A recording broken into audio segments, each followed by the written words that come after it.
Chapter 321. Without Food. 2. A private room within the healing center of the Sword Emperor's castle. Oh my grandson. He still hasn't woken up. Huh? Look at him, when will my grandson wake up?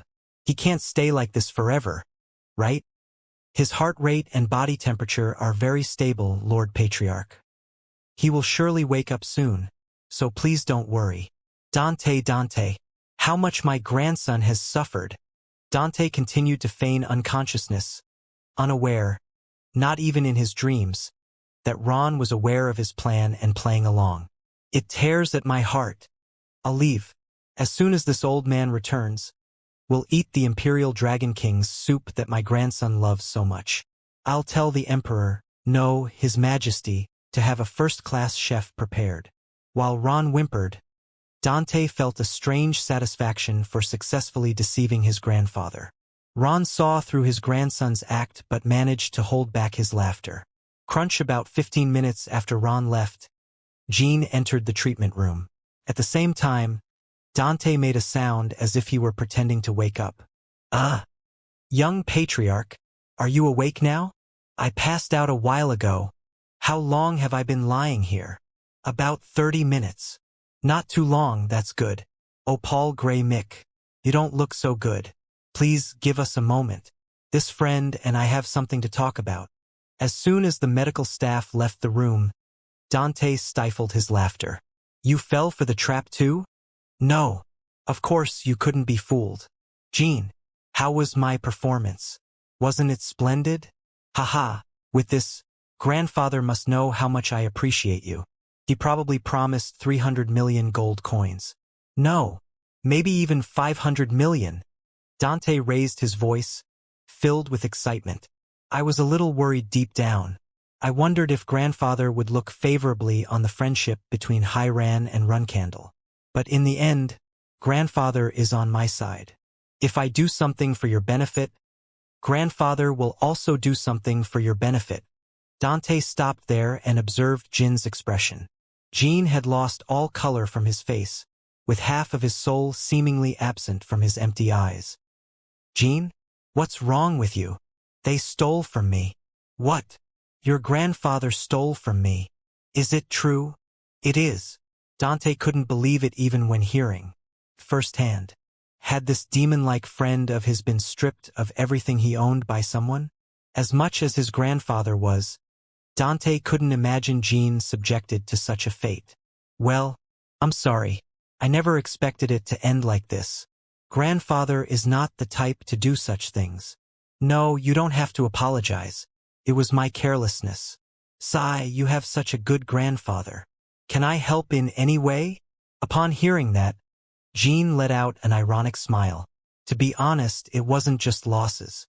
In addition to the ceramics, I also handed over some parts of the ancient iron mine and even wrote a document, but I discovered the extent of Heron's intelligence network.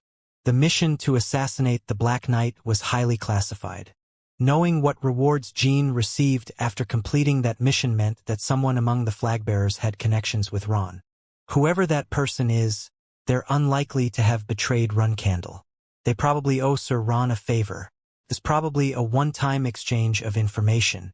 If they had planted a spy, Sir Ron wouldn't have been so confident. Jean even thought this could have turned out well. He came to the conclusion that he could figure out which of the flagbearers had given that information to Ron and use it to his advantage. He also learned what kind of existence Ron Hiran, the legendary knight, was. A role model patriarch who never let his guard down in any situation and never gave up his own interests for the sake of Hiran. However, he was also a loving and affectionate grandfather who would sacrifice more than his life for his grandson.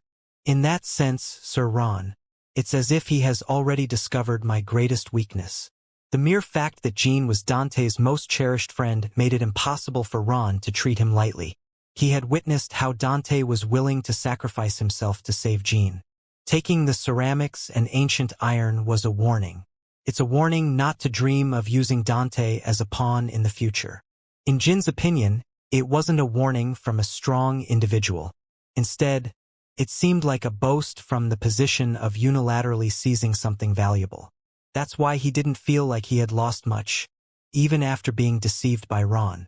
I can recover what Sir Ron took from me today. The issue is the immediate loss of funds. It looks like I'll have to be more resourceful than expected to make money. Jean, for now, within the limits I can use without grandfather's permission, let's try to make as much money as possible. There's no hiding the frustration of being more of a burden than a help. All right, forget about the money. I can find it elsewhere. Is that possible? I'll make it possible. But most importantly, I met Baradin during the mission. You mean Ventica? The disputed territory of the Mila Kingdom where Runcandle and Zippel recently clashed? Dante's expression darkened even more. For Jean and Baradin to meet during a mission meant their purpose was to kill each other. Yes. How was Baradin? Since Jean had escaped to the Western Sea, Dante hadn't seen Baradin even once. He wasn't normal. Beyond mind manipulation, his mind was no longer intact. It seemed like he couldn't recognize me, and he even attacked me. Jean explained to Dante the events of that day. Throughout the narrative, Dante couldn't hide his bitter expression. I can't even imagine how broken Baradin would be once he regains his sanity. I think he won't be in that state of war-induced madness every day. Sometimes reports mention him engaging in normal external activities like banquets. I want to save him. I agree, but we have to wait for the right opportunity, until there's a safer chance. Jean. What? With a hesitant expression, Dante shifted his gaze between Jean and the floor, as if trying to bring up something difficult. If, let's say, Baradin reaches a point of no return, if he can never be the person he was again, and can only live as a puppet for Zippel, what will you do? He asked the question, but he didn't expect to get the answer he wished for. Dante thought Jean would either give up or consider killing Baradin as the path for his own good. That's what he believed Jin's response would be. However, he asked because he wanted to confirm it. He wanted to see if Jean shared the same sentiment. We'll find a way. Dante raised his head at Jin's response. Really? Of course. Why would I lie? I gain nothing from giving up on him. Besides, he's my friend. Jean, I'm deeply moved.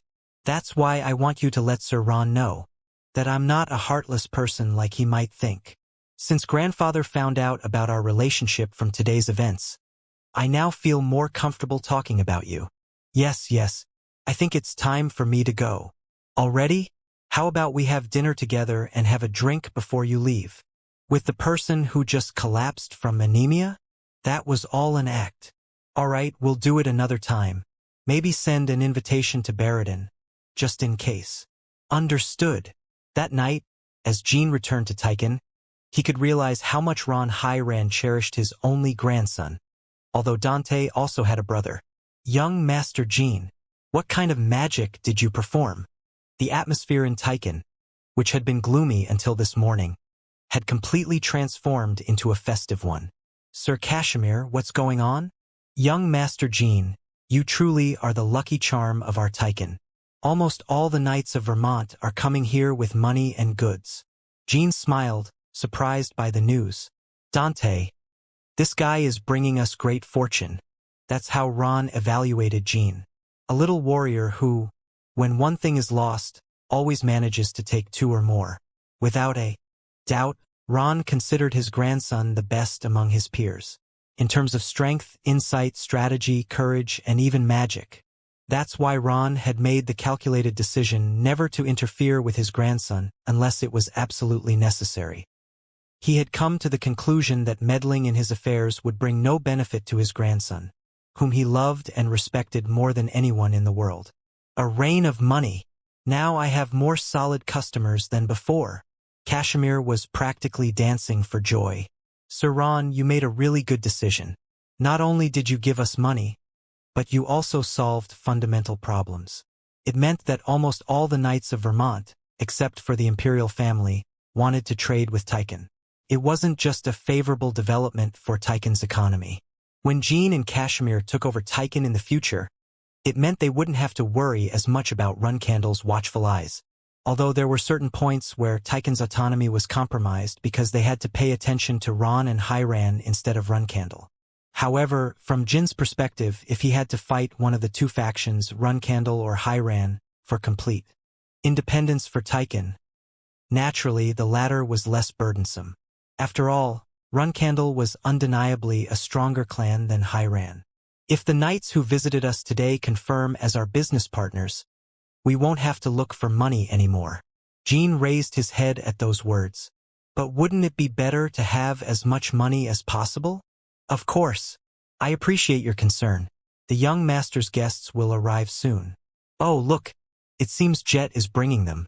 Jin looked out the window and saw a warrior following Jet. He was approaching the mansion with strangely out-of-place movement, dressed in a robe and hood. Good evening. I've brought them here. Jet opened the door with a bang. Upon closer inspection, the warrior in the robe seemed much larger. His skeleton was so strange that he didn't look human. Jin shrugged as he saw the gleaming golden eyes beneath the hood. Jin. Guys, you always organize disguises for others so perfectly. Was this really the best choice? Warrior. Why not? Isn't it excellent? Russell.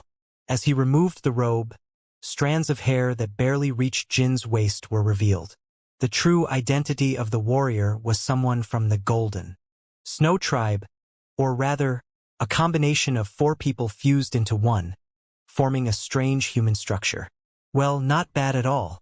It's been a while, Peng. Oh, come on. Are you really going to be like this? We're not poor beggars in that cave anymore. Call me Golden Peng, First Leader Peng. Sir Jin Runcandle, 12th Flagbearer of Runcandle. Chapter 322. Assault on the Villa 1. Alright then. Golden Peng, First Leader of the Peng clan. If this is your best disguise, then it's truly pitiful. I'm feeling a bit of confidence loss as we proceed as business partners. Confidence loss, you say? After experiencing our technical skills more than anyone else? I can't help but feel disappointed, As Peng laughed, the other 3 members of the Golden Snow Tribe joined in. I'm Golden Suni, 2nd leader of the Peng clan. Do you remember when we disguised you as a retired mercenary traveling the world? I'm Golden Dory, 3rd leader of the Peng clan. Nice to meet you again, Jin Runcandle. I'm Golden Song, 4th leader Peng. Looking closely, your face is quite unique for a human. It certainly befits our Peng clan's reputation. Peng, Suni, Dory, Song. The 4 of them were the esteemed figures who portrayed the Golden Snow Tribe as the greatest merchants in the Zhan Kingdom. Well, how should we treat these little ones who keep talking disrespectfully to our lord? My lord is the honorable flag-bearer of Runcandle. When Jet made a joking remark while clenching his fist, Kashmir grabbed him by the shoulder. Shut up and step aside. The young master will deal with it in due time. Yes. Are you the Phantom Sword, Sir Kashmir? Thanks for stepping in. I was thinking of giving that rude friend a lesson. Peng snorted as he watched Jet walk away with a lonely expression. Shush, shush. The members of the Golden Snow Tribe extended their fists into the air, making a whistling sound. Seeing these Golden Snow Tribe members, Jin and Kashmir suppressed their laughter. They were undoubtedly a likable bunch. Thanks to you, we've managed to amass wealth. But the real business begins now. We've prepared, but we couldn't start the business ourselves without a protagonist. Peng and Suni told Jin. I like it. After becoming the flag-bearer of Runcandle, we'll discuss the real business. Well, it's been a pleasure meeting all of you. I'm leaving. That was the last thing Jin said when he met the Golden Snow Tribe. The business they were talking about was the cosmetics business. So far, the Golden Snow Tribe had accumulated wealth by investing their fortune in various merchants and significant businesses. But now they wanted to start a business directly themselves. An innovative business that could conquer the world. Shrrr. Dory and Song unfolded the thick paper they had prepared in advance. The paper, almost 2 centimeters thick, contained business plans and contract details. Well, take a quick look. The contractor is Jin Runcandle, and the contractee is the Peng clan. Well, there are no particularly significant provisions to worry about. In summary, the profit split is 50-50. Full operational control is our responsibility. and you must faithfully comply with advertising. Contract termination is absolutely prohibited. I don't like it from the start. The profit split should be 70:30. I'll take the 70. As for management rights, you can have full control over the Beastmen land, but in human residential areas, you should consider my opinion to some extent. The latter is acceptable, but isn't the first one too much? 70:30? Are you trying to act like a bandit against us? Instead, the Golden Snow Tribe will officially receive protection from the 12th flag bearer of Runcandle. It means I'll take full responsibility for material damages caused by direct attacks from anyone, let's say assaults, looting, robberies, and so on. It's tempting. As members of the Golden Snow Tribe, it was genuinely an interesting story. The reason they hadn't started their own business until now was primarily due to two reasons. One was waiting for Jean, and the other was a lack of means to protect themselves. The second problem was significant. Even if they had a lot of money, finding a trustworthy armed group was not easy. They had no lineage, no great reputation, no power. The Golden Snow Tribe was nothing more than a group of small, money-grubbing beastmen. The Guardian Knights of Runcandle had sent some troops to recover Bradamanti, so they were protecting the money they had accumulated. But the money was in a fragile state like a candle in the wind. The Red Tigers were carefully watching the Guardian Knights of Runcandle and demanding payments, and their attitude seemed to indicate that if they resisted, they would kill and plunder them entirely. If Runcandle attacks us, will you compensate for the losses? Of course. And if Zippel attacks? Naturally. All right, we accept. Surprisingly, Peng readily accepted Jin's proposal. He judged that it was more advantageous to have a secure 30% than to risk losing the 50% they currently owned. I've been listening to your business plan and it seems very detailed and innovative, especially when it comes to advertising. You've put a lot of thought into it. Peng and the members of the Golden Snow Tribe began to explain the business plan. It was a fairly long story, but it could be summarized in one line. They would directly use Jean Runcandle's character in their S. Imagine this, Jean Runcandle. Wherever you go, there will be large paintings of your face on prominent buildings, the size of a ship's sail. You'll pose with our cosmetics, holding the products. There will also be text below. Experience the beauty chosen by Jean Runcandle. Try the cosmetics of the Peng clan. Or discover your new beauty. Recommended by Jean Runcandle. Cosmetics from the Peng clan. How does that sound? Innovative, right? Whenever people think of Peng clan cosmetics, they will naturally think of your face. In fact, no one had ever done product ads like this before. Furthermore, our cosmetics are divided into 3 categories: premium golden snow, affordable silver snow, and costume-specialized onyx snow. We will extract money from all the humans in the world, from ordinary commoners to the nobility of Vermont. Onyx Snow cosmetics for costumes will be applied by the expert technicians of the Golden Snow Tribe themselves, providing a perfect transformation as if you were a retired mercenary. This is a special product mainly intended for those involved in covert operations. It won't be included in the ads and can only be discreetly purchased. Additionally, a portion of the profits will be donated to various organizations to promote a positive and friendly image of the Golden Snow Tribe. Have you heard of cosmetic donations? The technicians of the Golden Snow Tribe will travel the world and hold free makeup events every week. Throughout the explanation, Kashmir couldn't close his mouth. Jean was also inwardly amazed at their business acumen. Young master, it may seem crazy at first, but it will undoubtedly work. It seems like all the young people in the world will try to follow the young master. Will my face be painted on every big building in every city? Well, you're not a provisional flag bearer anymore, right? Do you need to hide your face? If you really don't want to, we can use another face, but there are few individuals who can surpass you in influence and appearance. In fact, it seems like there are none. I don't dislike it. I only said it out of naivety. No, it's a very good idea. The first time Jean thought about doing business with the cosmetics of the Golden Snow Tribe was during his time as a provisional flag bearer. Their cosmetics undoubtedly surpassed the most well-known products in the market. With proper distribution, they had enough technological advancements to captivate the world. In that sense, Jean thought that the cosmetics of the Golden Snow Tribe had a similar look to Zippel's vital magic products. Most people in the world, whether they liked it or not, could only use Zippel's products. Zippel had dominated the world using various vital magic products like magical lights and magic-powered appliances. Often, Zippel would impose itself in negotiations with various powers by threatening to cut off their supply of life magic products if they didn't accept the deal. Of course, not many people in the world knew about Zippel's misdeeds. Even if they did, they couldn't easily raise issues. On the other hand, Runcandle only possessed physical strength. Although the weapons created by Runcandle's blacksmiths sold well, the demand was limited. There were far more ordinary people in the world than warriors. As a result, over time, Zippel's influence expanded to more places in the world, while Runcandle's power inevitably waned, because there were more things that could be achieved with magic than with physical strength. The decline was not yet visible, but it was an inevitable fate that would eventually become evident.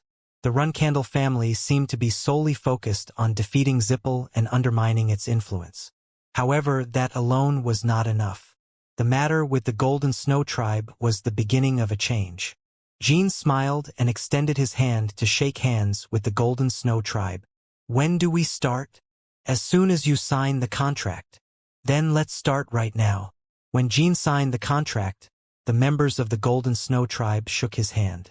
"Let's make money together. First, we should start with advertising in Huffister. Jean Runcandle or simply Runcandle." From that day on, whenever people thought of Jean Runcandle, they would naturally associate him not only with his formidable combat skills but also with a variety of beautiful cosmetics. And so a week passed. Joshua, accompanied by his butler Howard and his closest aides, personally visited the kingdom of Carano. They had heard a strange story about a portrait of Jean Runcandle, his younger brother, hung in Carano's central square. To their surprise, Joshua was able to confirm the existence of a giant portrait of Jean at the entrance to Carano's art district. Choice of Jean Runcandle. Pong Clan Cosmetics.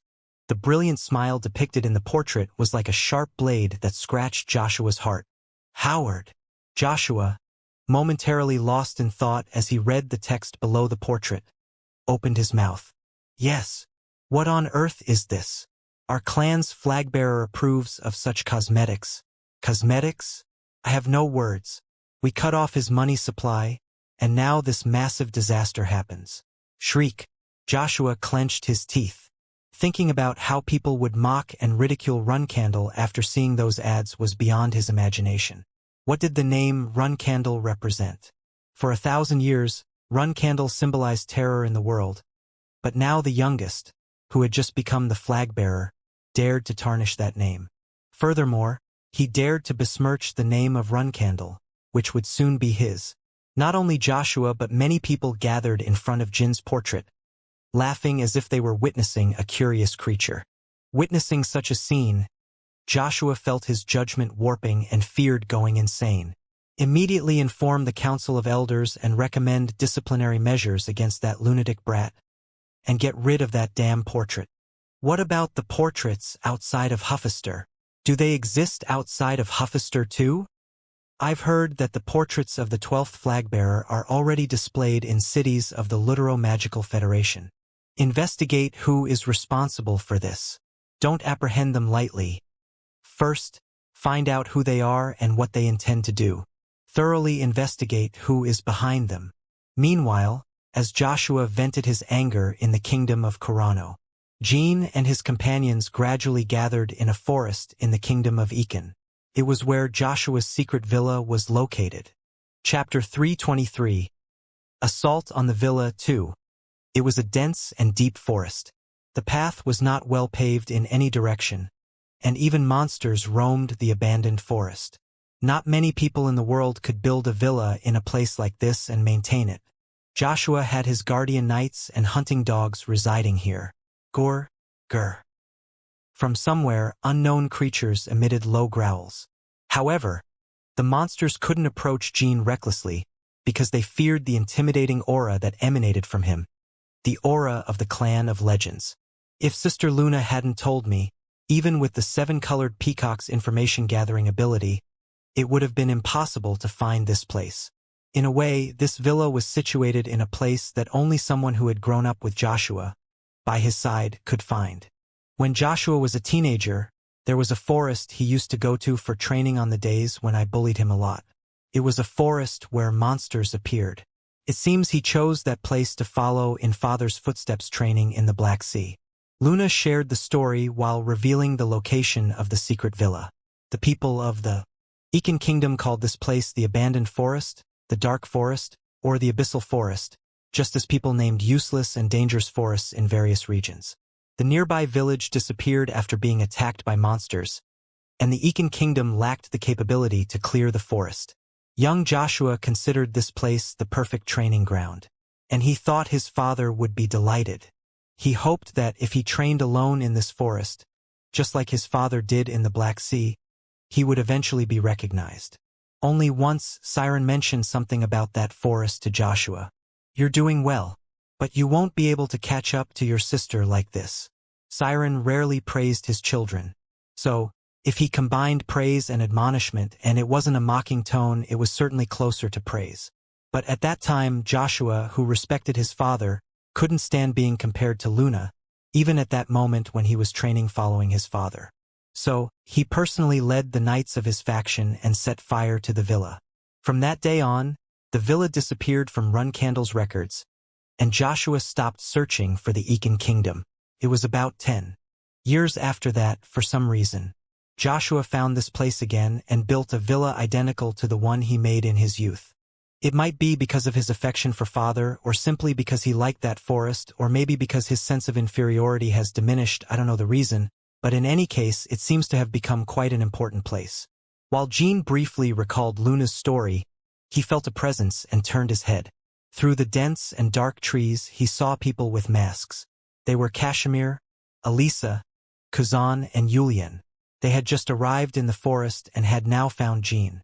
"We've erased all the traces the young master left when he arrived," Kazan said politely, bowing his head. As Kazan said, his companions had erased the tracks that Jean intentionally left behind so they could find him. "Thank you for your hard work." According to the information provided by Luna, the number of residents inside the villa was approximately 3 guardian knights and 10 hunting dogs. You can kill the hunting dogs, but try to do without the guardian knights unless absolutely necessary. If you can't subdue them, then you can eliminate them. Especially with Kazan and Yulian, there might be an old comrade who recognizes their skills, so they have to change their fighting style.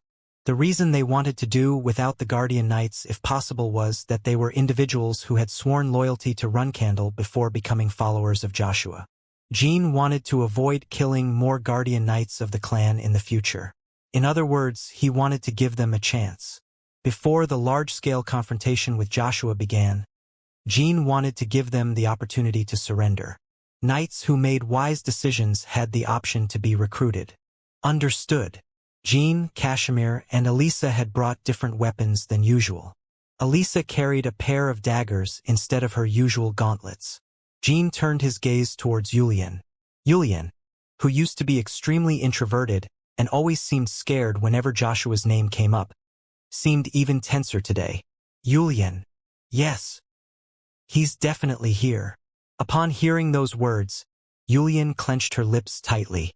Jean gave her a light tap on the shoulder and continued, "Let's go in." Jean and his companions began to advance quickly along the forest path. Except for Yulian, the rest didn't seem particularly tense. They had enough power to easily handle 3 guardian knights and 10 hunting dogs, as long as the opponent of Executor Knight level wasn't here.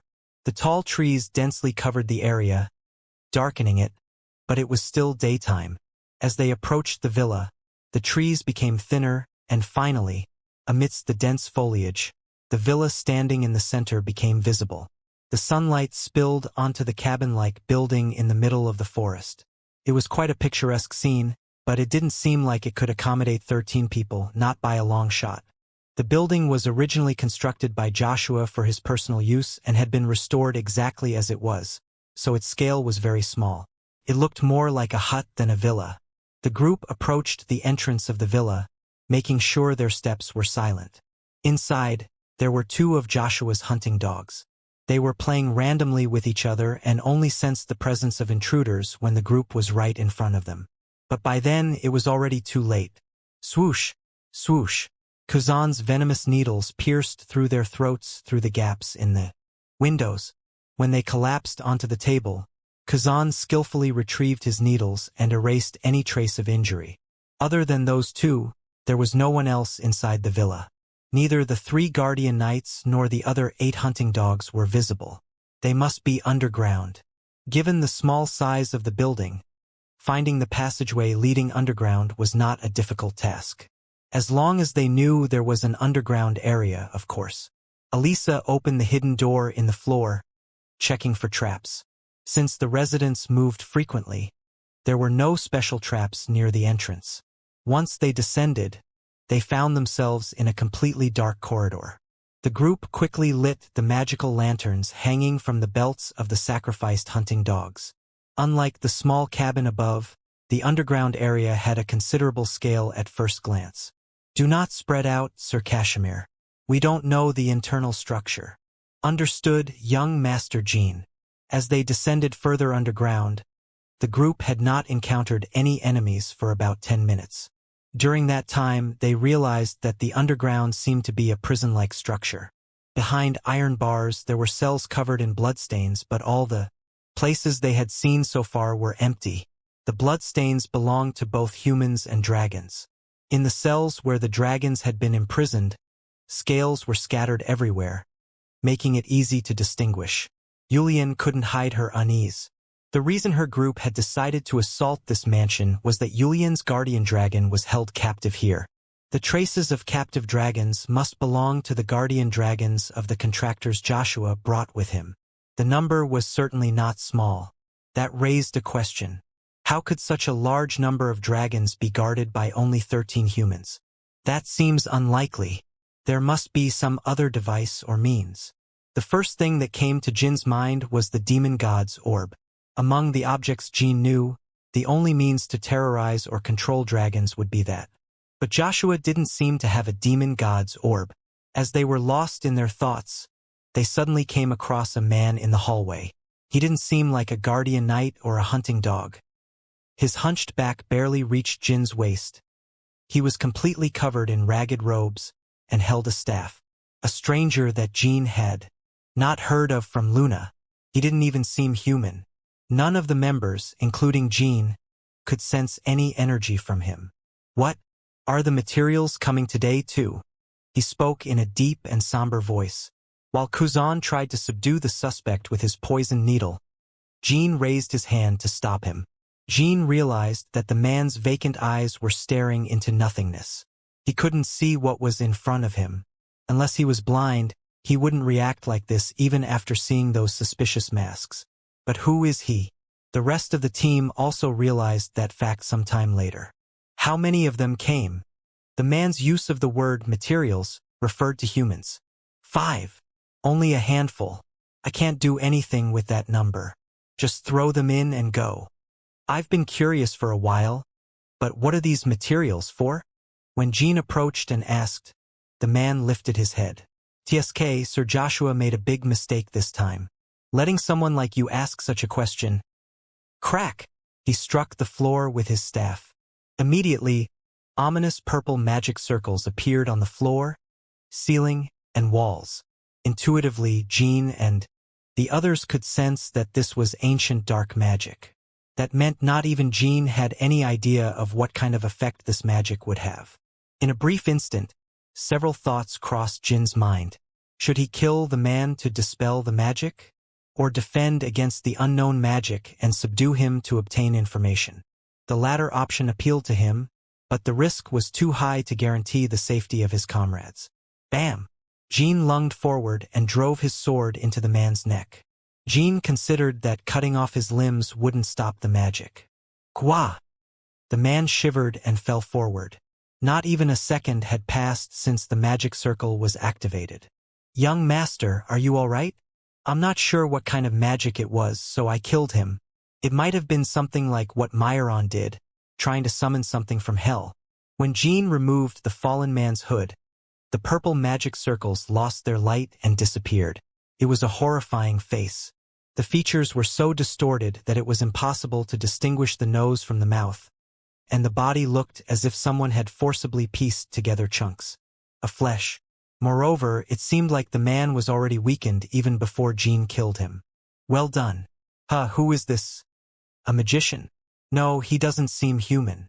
He certainly doesn't look human, more like a demon. I've been taught how weakened demons can end up like this during my days in the Special Forces. Elisa added an explanation to Cashimir's question. Jean searched the man's robe, checking his belongings. Strange and worn pieces of paper and bone fragments, whether from animals or humans, fell from the inner pockets of the robe. Plop, clatter, and then a familiar black marble rolled out. Young Master Jean, this is... Cashmere exclaimed in shock as he looked at the marble. The marble closely resembled an object that Jean and the others knew. It was made exactly from the same material. A shadow energy pearl? The recording device used by Soderette. The bead that had fallen from the man's robe was precisely that. Chapter 324. Assault on the Villa 3. On reflex, Jean picked up the bead. Upon closer examination, it resembled Soderette's recording device. The only difference was that it weighed slightly more than the previous ones. Wait, what is this doing here? The unexpected discovery left him speechless. Jin's companions looked equally puzzled, exchanging wide-eyed glances. Joshua, where did he get this? Could he have accessed Timar's tomb? Timar's tomb was inaccessible without the proper qualification. And that qualification was none other than being Soderette's contractor. Immediately, two assumptions came to mind. First, the figure known as the Prophet must have used some trick to allow Joshua to enter Timar's tomb. Second, Joshua obtained this recording device from a place other than Timar's tomb. Regardless of which one it was, the important question was whether he knows that this bead is a recording device. Jean looked at the fallen demon. The dead can't speak. If it had been possible to revive the demon, Jean could have gathered quite a bit of information. But now he had turned into a lifeless corpse, dark blood spilling from its throat. A real pity. However, it was an unexpected harvest. Compared to the near-death experiences Jean went through every time he acquired a recording device, this one practically fell into his lap. Young master, it would be wise to collect the demon's other belongings as well. Yes, it seems worth investigating this demon. Jean rummaged through the demon's possessions. Apart from a stack of illegible ancient texts, demonic symbols, and a book, there didn't seem to be anything worth taking. And then, almost unconsciously, Jean opened the book. Whoosh! Suddenly, the book emitted an ominous purple glow, and from within it, a peculiar voice resonated. You, who have dared to lay hands on the great Duke of the Demon World, the magical tome of Rontelgius. Rontelgius shall curse you forever. You shall turn into a stone statue while you are alive, and your body shall not die even if shattered. Even if you turn to dust, blame yourself forever. It was a voice different from the deceased demons. As soon as the curse ended, a translucent, purple chain with a peculiar vibration shot out from the book and ensnared Jean. Young Master Jean. Jin's companions reacted alarmed, drawing their swords. Naturally, the cursed chain did not yield to their swords, and Jean calmly, raising his hand, signaled that he was fine. Do not be alarmed. After all, I am immune. Soderette's contractors were completely immune to all sorts of curses. Valeria, before the regression, had described this ability as excessively cheap. And now, Jean was experiencing that power after a long time.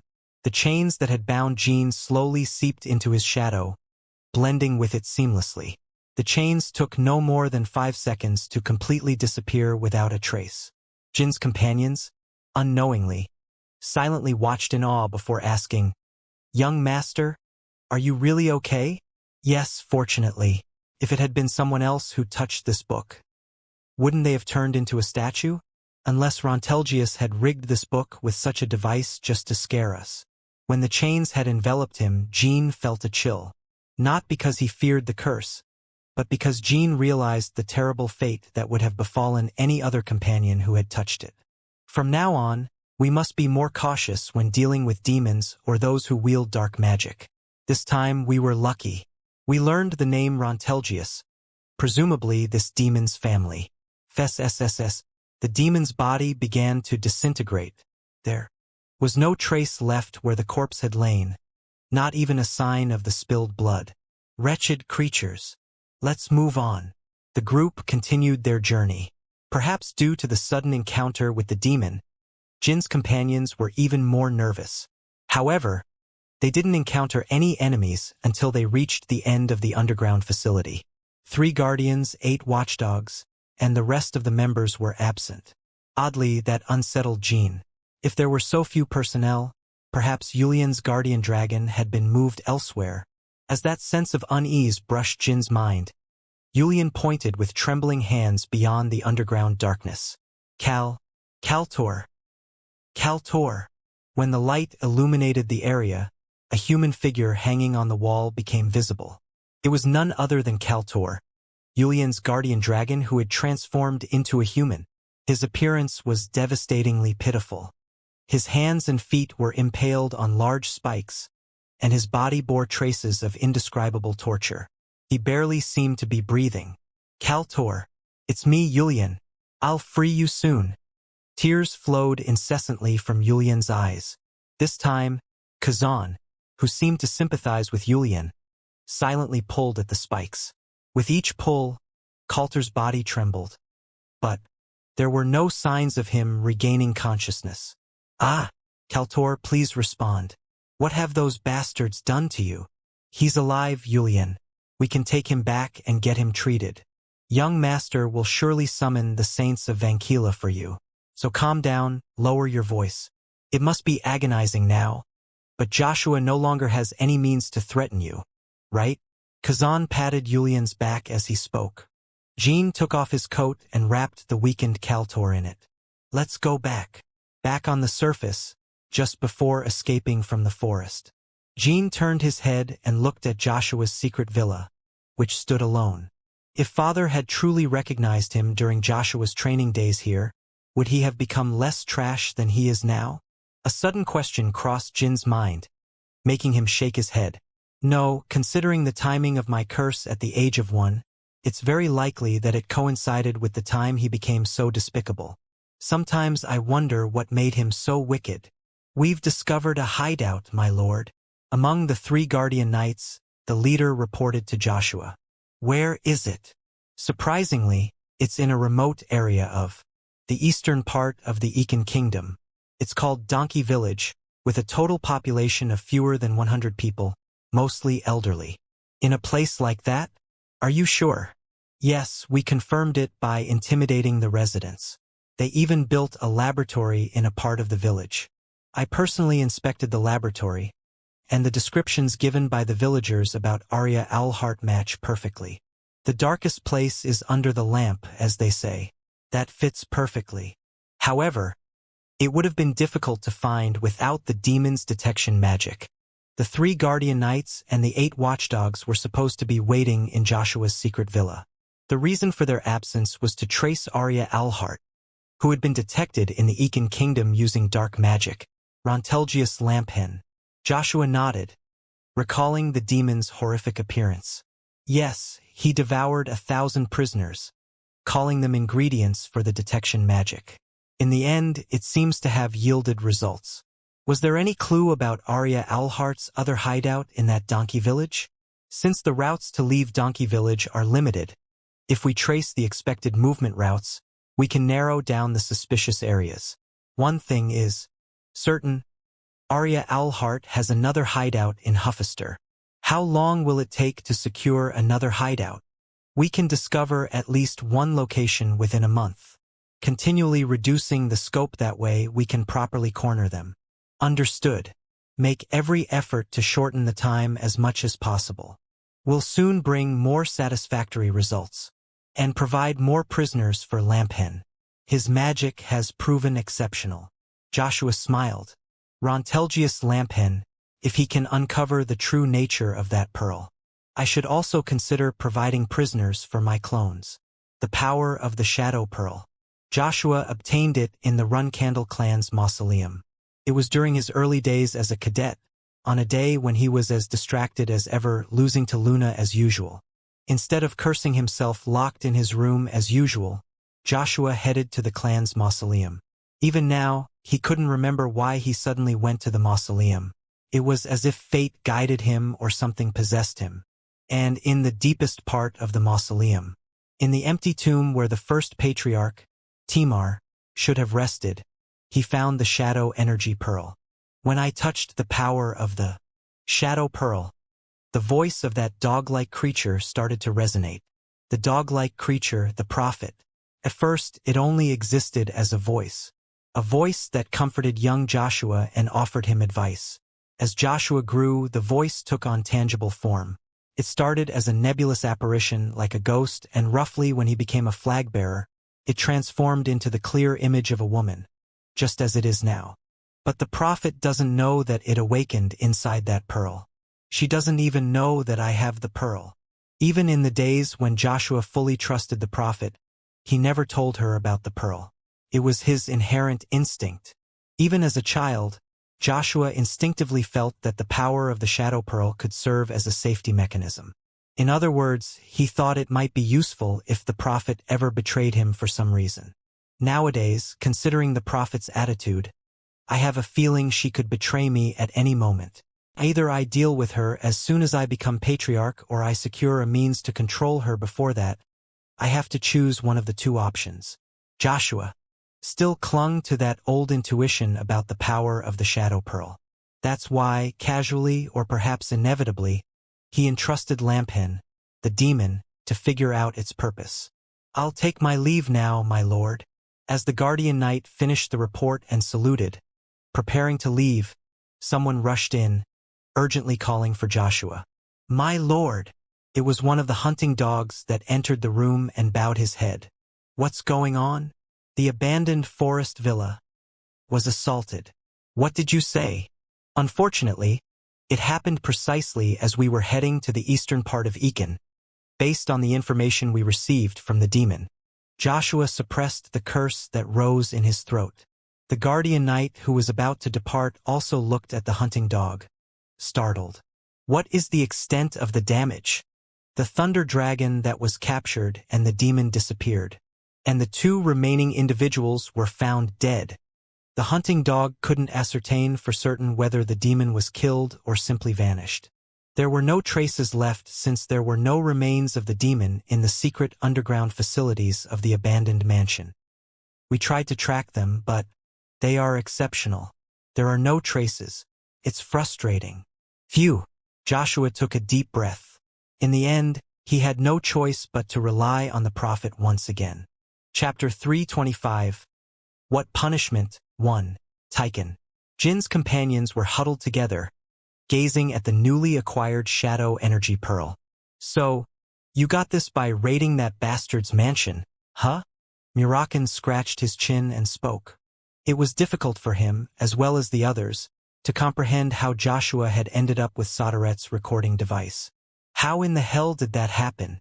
Why does that guy have Soderet's recording device? And he even killed a demon, and it turned out to be Rontelgius. Next to the Shadow Energy Pearl lay Rontelgius's magic tome. There was also a bundle of papers dropped by the slain demon. Do you know the name? No. Do you even know the family? I know the name. Listen closely, kid. You had an incredible stroke of luck. Because surviving an encounter with a Rontelgius demon is no small feat. Just stabbing him in the throat killed him instantly. He seemed rather weak. That's why I said you were lucky. Rontelgius is a noble family of the demon race. They are one of the 4 great ducal families with power just below the Demon King. The Demon King, the 4 great dukes of the demon world. Jean couldn't grasp how important that position was, the power and influence they held. Neither he nor the others could quickly understand it. They had never encountered demons before. Today, with the decline of the demon race, it's natural that you wouldn't know their name. But there was a time when even the mightiest dragons avoided conflicts with Rontelgius. It wasn't just a matter of life or injury. As seen in the curse hanging from Rontelgius Lamphin's magic tome, the Rontelgius family was known for their mastery of curses among demons. Curses are curses, but Rontelgius was a family close to the demon beast king, Orgel. Maybe Murakin didn't know it because he was asleep, but Orgel had a notorious reputation even during the Holy Kingdom Protection War. However, after the Holy Kingdom Protection War ended in the victory of the Human Alliance, Orgel withdrew from the human world. Orgel had never been especially visible in the human world, but he completely disappeared after the war. Quicantle, it seems that demons have weakened considerably since then, right?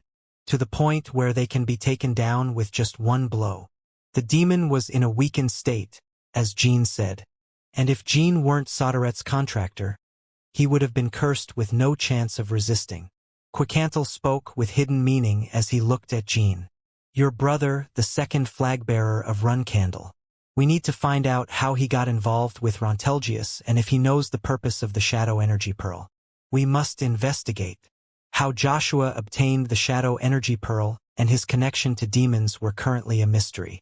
Does that guy even know that the Shadow Energy Pearl is a recording device?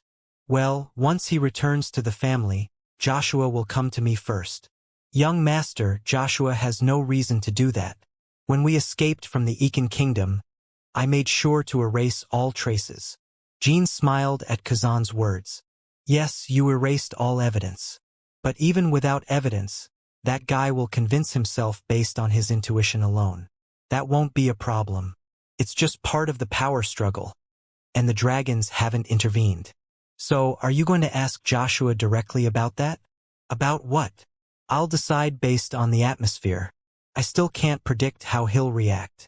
Then when you return, we'll investigate Rontelgius. It's hard to believe the demon died so easily.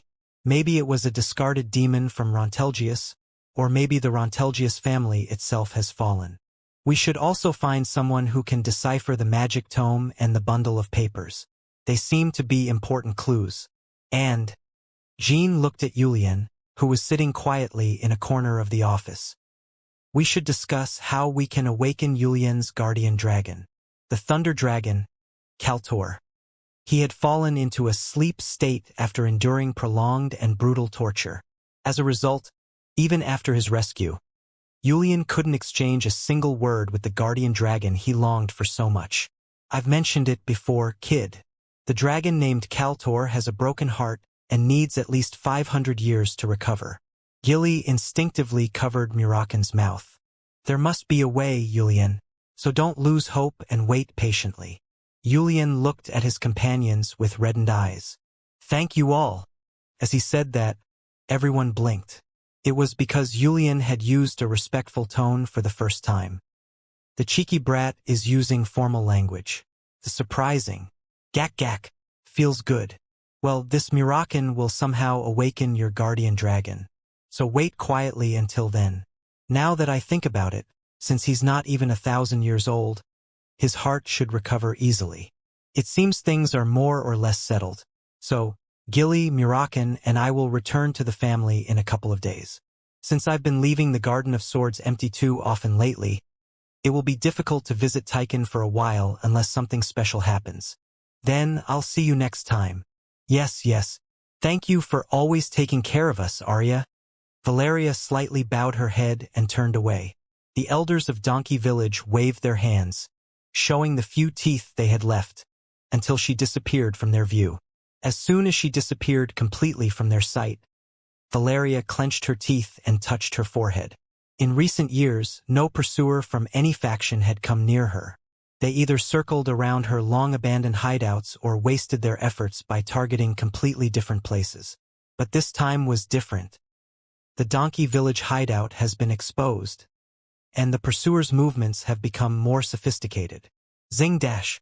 As Arya infused mana into the staff, blue mana radiated from it. The mana soon formed a rectangular, translucent window, and surprisingly, words began to appear on it. A 29-year-old woman named Clever visited Donkey Village and harassed the elders. No further records available. A 34-year-old man named McRolin visited Donkey Village, persuaded the elders, and inquired about the whereabouts of Arya Alhart. No further records. Clever and McRolin. Surnames of prestigious knight clans from Huffister. Based on those names, Valeria could deduce that the faction that had found her was the Guardians of Runcandle Knights. My mother and my older brother are looking for you. They discovered the name you're currently using. Arya Alhart, right? I have more than that alias, and I've been erasing my tracks quite well. Anka Rothman, Riley Hazard, Lucille Scop, Hartia Ben. Aren't those your aliases? And if you say you've been erasing your tracks well, aren't you and I having a nice conversation? She recalled the conversation she had with Jean in Mummet. I underestimated the major clans too much. The pursuers' movements have changed. What was fortunate, from Valeria's perspective, was that it wasn't Zippel who discovered Donkey Village but Runcandle. Whoosh! Valeria released the magic disc and looked toward Donkey Village. The elders will contact Runcandle soon. Just a few days ago, those people who followed her as saviors, the elders of Donkey Village, abandoned mostly by their children and without hope, clung to life with no prospects. And yet, those elders revealed everything about her to Runcandle. They didn't know much, but they told everything they could. Valeria never expected loyalty from those elders. No, Valeria didn't expect loyalty from anyone. However, an indescribable bittersweet feeling welled up from the depths of her heart, and there was nothing she could do about it. At least no one was exterminated because of me.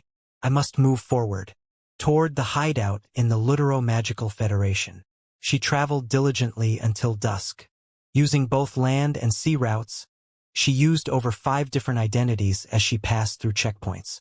Along the way, she stopped at Samel and received letters and goods sent by Jean. She arrived safely in the Palin Kingdom of the Lutero-Magical Federation. And as soon as she arrived, in the middle of the checkpoint entrance, she saw the face of Jean Runcandle. Jean Runcandle guarantees your beauty. Cosmetics from the Pung clan. Unconsciously, Valeria swallowed and stared at a cosmetics ad? What on earth is this guy thinking? Valeria stood there, unable to look away from the billboard for a while before finally moving her steps. When she arrived at the Palin Kingdom hideout, it was already morning. Only then could Valeria check the letters and goods she had found in Samel. This is the first letter. These are cosmetic tools that can create a convincing disguise when applied randomly. You should be thankful that these items fix your clumsy disguises. If you think you might get caught, contact Tychon. That's it for now. Valeria lifted her head as she examined the merchandise. There was one more letter. I didn't expect to send a second letter so soon. The reason is that there's another recording device. I hope we can meet as soon as possible. Contact Tychon so we can arrange a meeting place. He got another shadow energy pearl? Phew! With a burst of energy, Valeria let out a sigh. Obtaining a recording device that she couldn't find no matter how hard she searched the world was something that Jean Runcandle seemed to do effortlessly. Even for the sake of the investigation, Valeria thought it was necessary to meet with Jean Runcandle once again. Anyway, it's a gain for me. Jean Runcandle, I'll make good use of you. As soon as he returned to Huffister, Jin's butler, Petro, urgently sought him out. Young master, what's the matter, Petro? Something important has happened. The Elder Council has issued disciplinary action against you. Disciplinary action? For what reason? Calm down and tell me slowly. What is the content of the disciplinary action? Although he asked, to some extent, Jean had anticipated it. The involvement with the Golden Snow tribe and the cosmetics business they had started. It was undoubtedly the reason behind it. Most likely, an arrest warrant or disciplinary unit order was issued. Being subject to a disciplinary unit might be better than being confined to the Garden of Swords. After experiencing the life of a flag-bearer, Jean thought that being locked in a disciplinary unit for a year wouldn't be so bad. There were too many prying eyes in the Garden of Swords.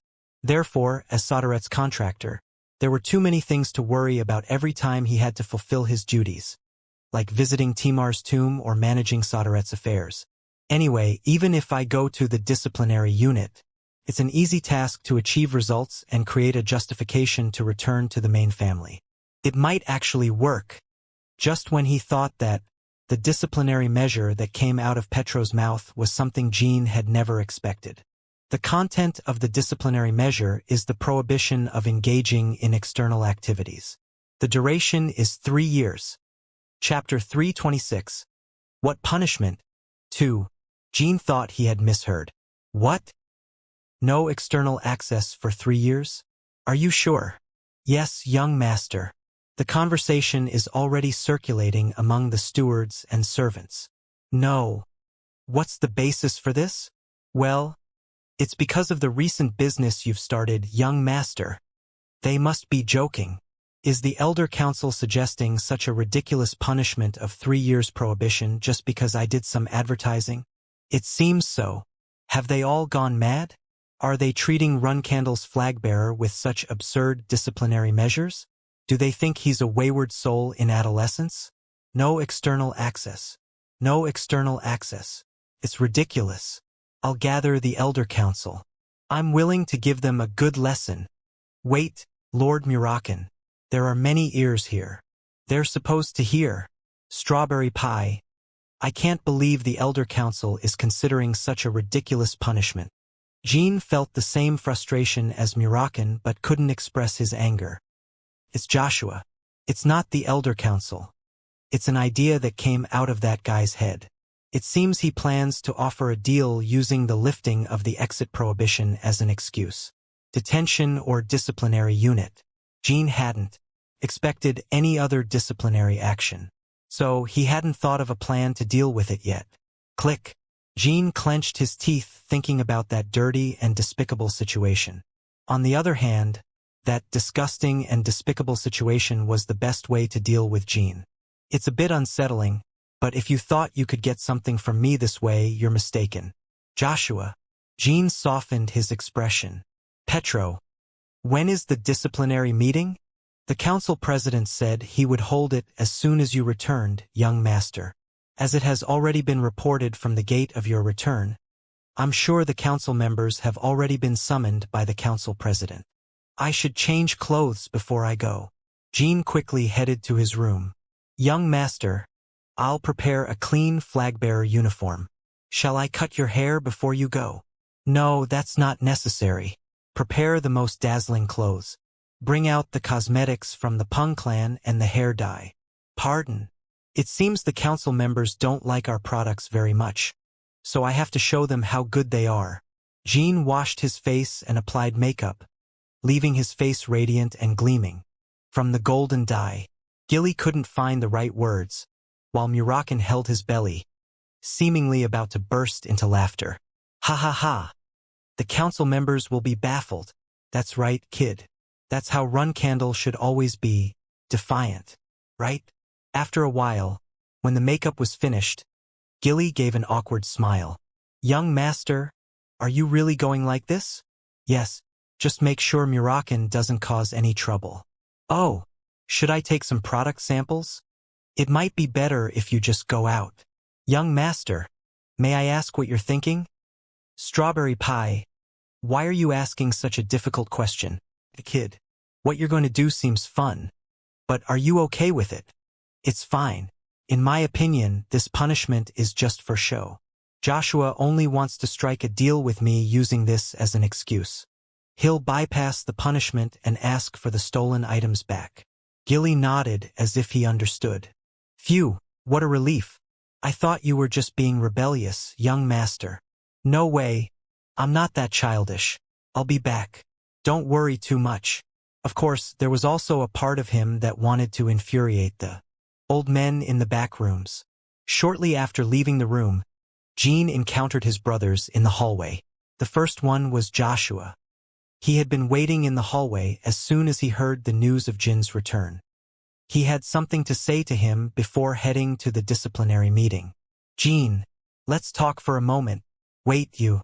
Aren't you going to see the council president to receive your punishment? That's correct. But what the heck is that appearance? What's wrong with my appearance? Joshua couldn't help but feel like he was the one who looked strange in the face of Jin's confident demeanor. What's wrong? The light reflecting off your hair is blinding. And that heavy makeup. It looks like it's from a circus. And are you going to the disciplinary meeting like that? The Run Candle law doesn't say anything about flag-bearers not being allowed to wear makeup or dye their hair. Does it? As far as I know, there's no such rule. Joshua touched his forehead. Haha, you're right. There's no such rule. But there is one about maintaining dignity. The reason you're being punished is because you failed to maintain it. The reason for the punishment isn't that. It's because the second flag-bearer influenced the Elder Council. A sly smile crept onto Joshua's lips. Yes, that's true. I personally suggested to the council members that they impose a punishment on you. But it wasn't because you attacked my villa. It was a matter of dignity, just like now. Is that so? It's the first time I've heard that I attacked the second flag-bearer's villa. It's a wild guess, since I have no intention of asking for the stolen items back anyway. This response was unexpected. Without responding, Jean remained silent, goading Joshua to continue. Anyway, this is just part of the power struggle. This time, you're the one who has come out victorious, so you have the right to claim the spoils. I'm glad it doesn't involve harming anyone. He replied calmly, but Joshua's attitude made him more cautious. The stolen shadow energy pearl must not be that important to him. Or maybe it wasn't Joshua's to begin with but belonged to the deceased demon. No, that doesn't seem right. There's something more at play. Jean could only think of one possibility. Joshua still doesn't know that the shadow energy pearl is a recording device, and both Joshua and Mother probably think they can take everything away from me whenever they want. They're using me until the perfect moment to take everything. If that's the case, Joshua's lack of obsession with the shadow energy pearl might be because perhaps Joshua expected Jean, the official contractor of Solderet, to discover its purpose. Or he might secretly want to figure out how Jean uses the shadow energy pearl by planting someone to observe him. Besides, the condition of having no external access wasn't my idea. It's the disciplinary measure set by the council. It's quite severe for failing in dignity, but it's your fault for earning the council's contempt. So, what do you want me to do? It means you choose wisely. I can't control the council completely. If they feel like it, they can even confine me to the house for 3 years. I appreciate the advice, but I'll handle it myself. Oh, and second flag-bearer. What? It would be wise not to directly harm my comrades from now on. I can understand up to a point as long as you don't endanger their lives. I understand, huh? Doesn't seem like something you should be telling me. Do you think I spared your comrades because I couldn't kill them? Joshua's words hinted at animosity, causing Jean to shake his head. What I meant was for you to consider who stands to lose more. Think carefully. Upon hearing that, Joshua smiled satisfactorily. I hope you handle the upcoming disciplinary matter well. Jean and Joshua crossed paths and began walking in opposite directions. It wasn't just a scheme by Joshua to make a deal with me. If that were the case, Joshua wouldn't have merely mentioned the attack on his villa and let it slide. Regardless, Joshua wasn't the one responsible for the disciplinary decision. I'll find out the true purpose of the council once I meet with the council president. As he headed to the disciplinary meeting, Jin's second encounter was with the Tana brothers. As always, they seemed concerned when they saw Jean, but there was something slightly different. There was no trace of tension in their demeanor. Younger one, are you okay? Everything will probably be fine. Yeah. It will pass without a hitch, right? The Tana brothers no longer worried about their younger brother. Whatever happens, as long as he's the younger one. If he's the younger one, then he'll figure things out on his own. That perception had taken root in their minds. But still, that flashy outfit is a bit. No, maybe it's just your style. You've got this younger one. See you later. Jean felt a strange tenderness as he watched his two brothers clenching their fists tightly. The next encounter was with Dyphus and Mary. Ugh, those old farts. As if the disciplinary measures mean anything. Hey kiddo. Nothing will happen to you. They wouldn't confine a talented guy like you for 3 years, right? Considering how many pending missions there are. They'll just restrict personal outings, but they'll still send you on missions. Probably under surveillance. Younger one, this case could be quite taxing. Dyphus Oriboni, you talk as if you really want the younger one to end up like this. Huh. When did I say that? But more importantly, younger one. Yes, big sister Mary. Well, are you really going to go dressed like that? It's provocative and pretty. But, I don't know, it seems out of place for the occasion and the place. It would be better to change if possible. Everyone he crossed paths with pointed out his attire without fail. Jean was certain he had chosen his clothes very well. The council will lose the justification for this disciplinary action once they see how profitable the products of the Golden Snow Tribe become. And if that's not enough, I can bring up the matter of improving the decisive killing move. After all, they were a force that had to be assimilated and controlled someday. The reason Jean felt so confident as he headed to meet with the council president was the strong conviction that the business he had started with the Golden Snow Tribe would never fail, and that the council members would never give up their desire for the final moves. Dignity. In Jin's opinion, the current run candle didn't have time to seek that. Perhaps true dignity in its real sense, but expanding the family's business was an essential task. Just like Zippel covertly used magical products to turn people into his slaves, the run candles also needed such items. Otherwise, they would inevitably decline. No, they were already in decline. If I were a council member, I would have supported someone from the flag bearer who started a business like this, even if that person had a hostile relationship with me. Or I would have somehow taken it over and tried to grow the business myself. Jean was frustrated that neither the council nor anyone in the family understood this simple and clear phenomenon. As he passed through the flag-bearer's hallway, he saw the council president's office. Phew! He took a deep breath. Just as he was about to enter, creak! A council member came out of the conference room. Unconsciously, Jean slightly bowed in front of him, inadvertently blocking his path. Chief of Civil Guards, Tellot Runcandle. Tellot stared at Jean for a while without responding. 12th flag-bearer, Jean Runcandle. Yes. No need to go in. Your disciplinary meeting is over. Chapter 327. What punishment? 3. Has the disciplinary meeting ended? Tellot nodded with an expressionless face. May I ask what decision was made? A 3-year prohibition from leaving the premises, I suppose? Surely such an unreasonable disciplinary measure couldn't have been confirmed without the involvement of the interested party. Do you think it's an absurd punishment? Yes, I do. In what sense? Because it's a disciplinary measure that has never occurred in the history of the Runcandle family. The prohibition from leaving the premises literally means taking away one's physical freedom, which is unacceptable for a Runcandle flag-bearer like me. If the fact that I am under a prohibition becomes known to the outside world, the image of Runcandle will also be tarnished. As Jean spoke calmly, a faint smile appeared at the corner of Tellot's lips. It was a smile that was hard to decipher. You're right, but the punishment you received has not changed. 3 years of prohibition from leaving the premises. Are the elders still inside? Do you plan to go in and argue with them? Yes. Do you think the elders will lift the punishment just because you argue? I appreciate your concern, but I tend to have a special ability to make things happen even if it doesn't work. Jean looked into Tellot's eyes as he spoke. A few seconds of silence passed. Just as Jean was about to leave without expecting a response, Tellot lightly grabbed Jin's shoulder. I've suspended your punishment. So stop. Jin's pupils dilated. You've suspended my punishment? Chief of the Civil Guards. That's right. Suspending the punishment was undoubtedly an act of assistance from Tellot. Then Jean remembered a truth that most people in the world knew. Unprovoked kindness doesn't exist. It's impossible for him to show me kindness for no reason. Chief of the Civil Guards.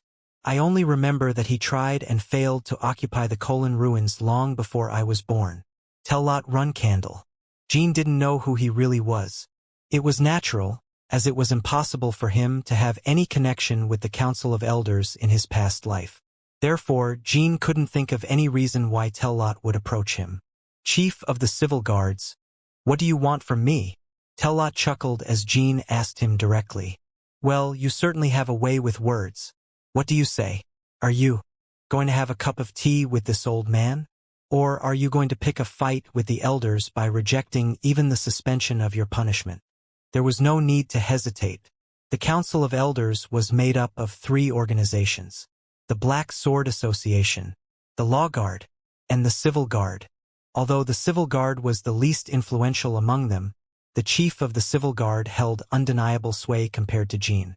If Tellot had decided on a suspension, it meant that the maximum outcome Jean could achieve was close to a suspension. Maybe even a suspension was difficult for me. After all, it wasn't Joshua who proposed the deal, so my options were limited. The money that would start flowing in from the Golden Snow Tribe's business in the future and the improvement of the final moves. For now, Jean had only 2 bargaining chips with the Council of Elders. Using them now wouldn't be a bad idea, but it was better to save them. It was a good strategy to be able to use them at a more decisive moment. "I prefer tea." "Good choice. Then follow me to my secret hideout." "But, Jean, please speak. Did you really intend to attend the disciplinary meeting in that state?" "Yes. It's embarrassing to be asked that when we meet at the door." "Haha. I'm glad I had a different opinion than the other elders. I can't even imagine how furious the chief of the Black Sword Association would have been if you had entered as you were." Tellot ordered his assistant to bring his private carriage. The 2 of them boarded the carriage side by side and began heading towards their hideout. A secret hideout? Step. Inside the carriage, Tellot remained silent. Jean made no effort to show curiosity or initiate a conversation, but Tellot seemed to find that attitude quite pleasant. "It's been a while since I brought someone from Runcandle here." Instead of taking Jean to his private villa within the Garden of Swords, Tellot deliberately took him to a different place. The place they arrived at was an alley on the outskirts of Caelin.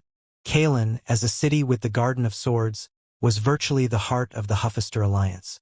There was no city in the Huffister Alliance more developed than Caelin. That's why even the residents of Caelin, though commoners, were mostly individuals who had accumulated considerable wealth. But here, too, there was a slum, although it was subtly outside the administrative area. Tellot's secret hideout was here. I expected a grand space for a secret hideout, but it's a hovel, Jean thought. The alley was too narrow for the carriage to enter. They walked for about 30 minutes through a few muddy, beggar-filled alleys. During their walk, beggars or homeless people looked cautiously at the 2 men. But no one dared to beg. If they're willing to have a residence in a hovel like this, they must want to revitalize this place. But the way he looks at them is harsh, Jean thought. Tellot showed no sympathy for the destitute. No, it went beyond not showing sympathy. He seemed to despise them. Tellot's pupils filled with disdain as he looked at them. The alley is quite long, isn't it? Yes. Most people in the world wouldn't have any idea that such a slum exists in the very heart of this city, which is the center of the Huffister Alliance. When you arrive through the main gates, all you see are gleaming buildings and well-kept streets. Jean gradually understood Tellot's intention. Crunch. Tellot opened the old, or rather almost rotten wooden door. This narrow, dirty, roughly constructed house made of layers of fabric was Tellot's secret hideout. As soon as the door opened, an animal smell wafted out. Woof, woof, meow, meow, meow. Tellot distributed food among the animals with a kind look. The animals flocked to Tellot, leaving marks on his shiny armor. Jean had been silently watching him as he distributed the food. "Do you understand why I brought you here? You want the slum to disappear. It seems you realize that my company can bring you wealth. If I wanted to, I could make it disappear right now. I could send the Guardian Knights to kill all the useless humans outside and order the laborers to demolish the slum and build new buildings. It would be easier than snapping my fingers." Tellot gently pushed the animals aside with his hands. "But that wouldn't be natural. Also, Runcandle doesn't get rid of this slum because it doesn't have excess wealth. There's no need to spend money on unnecessary places, no matter how much money you have. As the animals separated and stuck to him. Again, Tellot smiled with satisfaction. While you judge the destitute as useless humans, you show indulgence to the animals, Jean commented. These animals are innocent, aren't they? Beggars are perfectly capable of working, but they choose to beg, so they deserve to die. I don't let them live out of compassion. It's simply because there's no need to kill them. I see. Do you know? In Draka, the central city of the Lutero-Magical Federation, there isn't a single slum like this. I know. Not only in Draka, but in a score of neighboring cities, there are no slums. It's not because Zippel puts a lot of effort into helping the slums of the central cities. It's just a natural result of Zippel's excessive wealth flowing downward, to the point where you'll be left astounded. Tellot's words were true. With its financial power alone, Runcandle competed for the second or third place globally with Vermont. However, Zippel, being the first, possessed much greater wealth than the combined funds of the two forces. I believe the business you've launched can narrow the gap between Zippel and our financial power. If that happens, this slum will transform into a prosperous area without much effort. Are you suggesting I contribute a portion of the business profits to the Garden of Swords? That's right. If that were the case, even if you left it alone, it would naturally contribute to some extent. Nonsense. From what I've observed, you're the kind of person who never shares what's his with others. What portion of the profits do you want? Tellot's pupils narrowed. 20%. Jean was secretly amazed. If it were any other elder, they would have demanded a much larger share in the same situation. Indeed, you hit the mark. If you had asked for more than that, I would have never agreed. With no deceit, if you faithfully contribute 20% each month, I'll do my best to assist your business. It's not impossible to completely eliminate the disciplinary measures that have been suspended. Anyway, Jean had already prepared himself to collect more than 20%. Jean had contemplated up to 50%, but since Tellot presented himself this way, it was a concern he didn't have to worry about. But I can't provide 20% just for the disciplinary measures. It seems what I earn is somewhat insufficient. However, if he could secure something extra, it would be even better. What else do you want? Please, tell me about the relationship between the council president and the second flag bearer, Jordan Runcandle. Undoubtedly, he was Rose's person. But Jean learned a new piece of information from his conversation with Joshua. Joshua can't completely control the Council of Elders. Joshua subtly hoped that this disciplinary action against me would be shelved. Tellot shrugged. You have a clever mind but show a careless appearance on an obvious problem. Isn't it obvious? Jordan Runcandle, the council president, and the second flag bearer have a relationship of mutual prosperity, not to mention competition. You're right about mutual prosperity, but I've never heard of the competition. Tellot's eyes widened, and after a few seconds, he nodded as if he understood. Ah, of course.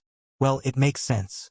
You are different from me, let alone the highest-ranked flag-bearer, so it's understandable. Just remember one thing. The council president has not given up on his dream of becoming the patriarch. Most of those who had spent time with Jordan knew this information. But Jean couldn't help but not know it because he lived in a completely different era from them. Everyone fell silent, so to speak. Your actions earlier were quite refreshing, but the council president, Jordan, is a more formidable person than he appears.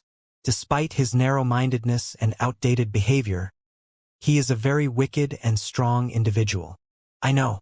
He survived in the hegemony battle against my father. Well, you could interpret it as the patriarch simply letting him escape. Anyway, why did that guy who seems to know everything act like a crazed horse? Suddenly, Jean remembered the conversation he had with Zed immediately after the flag-bearer appointment ceremony. I see why the council president brought a super-strong disciplinary action, the 3-year house arrest ban. He planned to use it as leverage to put a leash on me and rein in Joshua. Now he understood. It was Jordan, not Joshua, who intended to propose a deal under the pretext of disciplinary measures. A chill ran down his spine. It was a bewildering feeling. If Jean had known that Jordan was Joshua's ally, he would have responded accordingly in the future. From your expression, it seems I have negotiated the value properly. It's been a satisfactory conversation. Very well, now I take my leave. I will have someone send the contract for this deal to your room. But remember, even though I offer you my protection, your business will not be completely secure. I would appreciate at least some shelter. Tellot spent some time interacting with the slums animals. Jean watched his actions for a while from the outside and thought to himself, Chief of the Civil Guard, you are truly an eccentric person. On the other hand, Tellot had another thought as he looked at the path where Jean had departed. I wonder if the 12th flagbearer will bring new changes to the Runcandle family. I'm looking forward to it. Chapter 328. Be yourself. After meeting Tellot, Jean stayed at home for a while and focused solely on his missions. Through teleportation gates, he traveled all over the world, participating in both large and small battles against Zippel and mediating conflicts between different factions. He rescued hostages, eliminated enemies, and even destroyed installations. In 1 month, Jean completed the astonishing number of 7 missions. Although there were no missions of the highest difficulty level, like killing Barton Vicina, accomplishing 7 tasks without rest was exhausting, and he couldn't help but feel fatigued. Naturally, Jean succeeded in all the missions. In 5 of them, he even achieved additional objectives.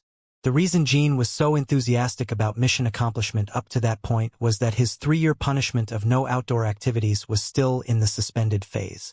Tellot was making efforts, but it was impossible to completely eliminate the punishment in a short time. In particular, Jordan still held a grudge against him for the suspension of his punishment and would bring up the topic again if Jean made the slightest mistake. Chew. Gulp. It seems I've become a delinquent academy student, doing volunteer work on campus. Achieving this level of success in just a month, even the Council of Elders will have to look at me differently, Jean said as he swallowed the meat he was chewing. By the way, it reminds me of the old days. It's been almost 10 years since I ate with you and other comrades. Guardian Knight, Bellup. You haven't forgotten that I always took care of the meat for you back then, have you? If I had known you would be courteous about something that happened almost 10 years ago, I would have taken less, my lord. Jean was sitting on the floor of the cadets' empty training field, eating with Bellup. It was a meat-heavy diet just like in their cadet days. A smile appeared on Bellup's face as he looked at the meat on the plate. Bellup Schmitz had returned from the eastern mountain region of the Middle Kingdom just a few days ago. In the end, Kazan and Yulian took Wyruk, the apostate knight of the Vankila, to the eastern mountains.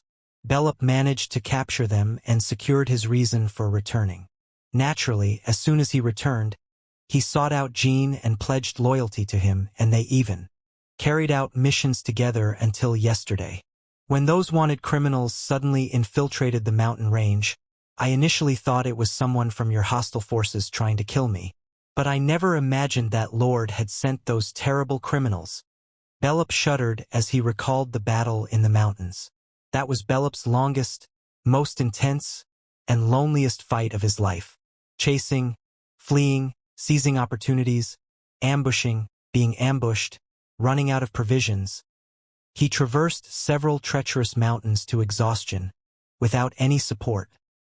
Haha, you must have felt quite betrayed. It was an experience I don't want to go through again. However, thanks to that, I made significant progress. Not only in swordsmanship but also physically and mentally. It seems you've become much stronger. Excluding Jean, Bellup had always been the person with the most potential during their cadet days. With that potential, he set the goal of becoming Jin's knight and dedicated himself to it every day, even coming to the brink of life and death several times. So his growth was natural.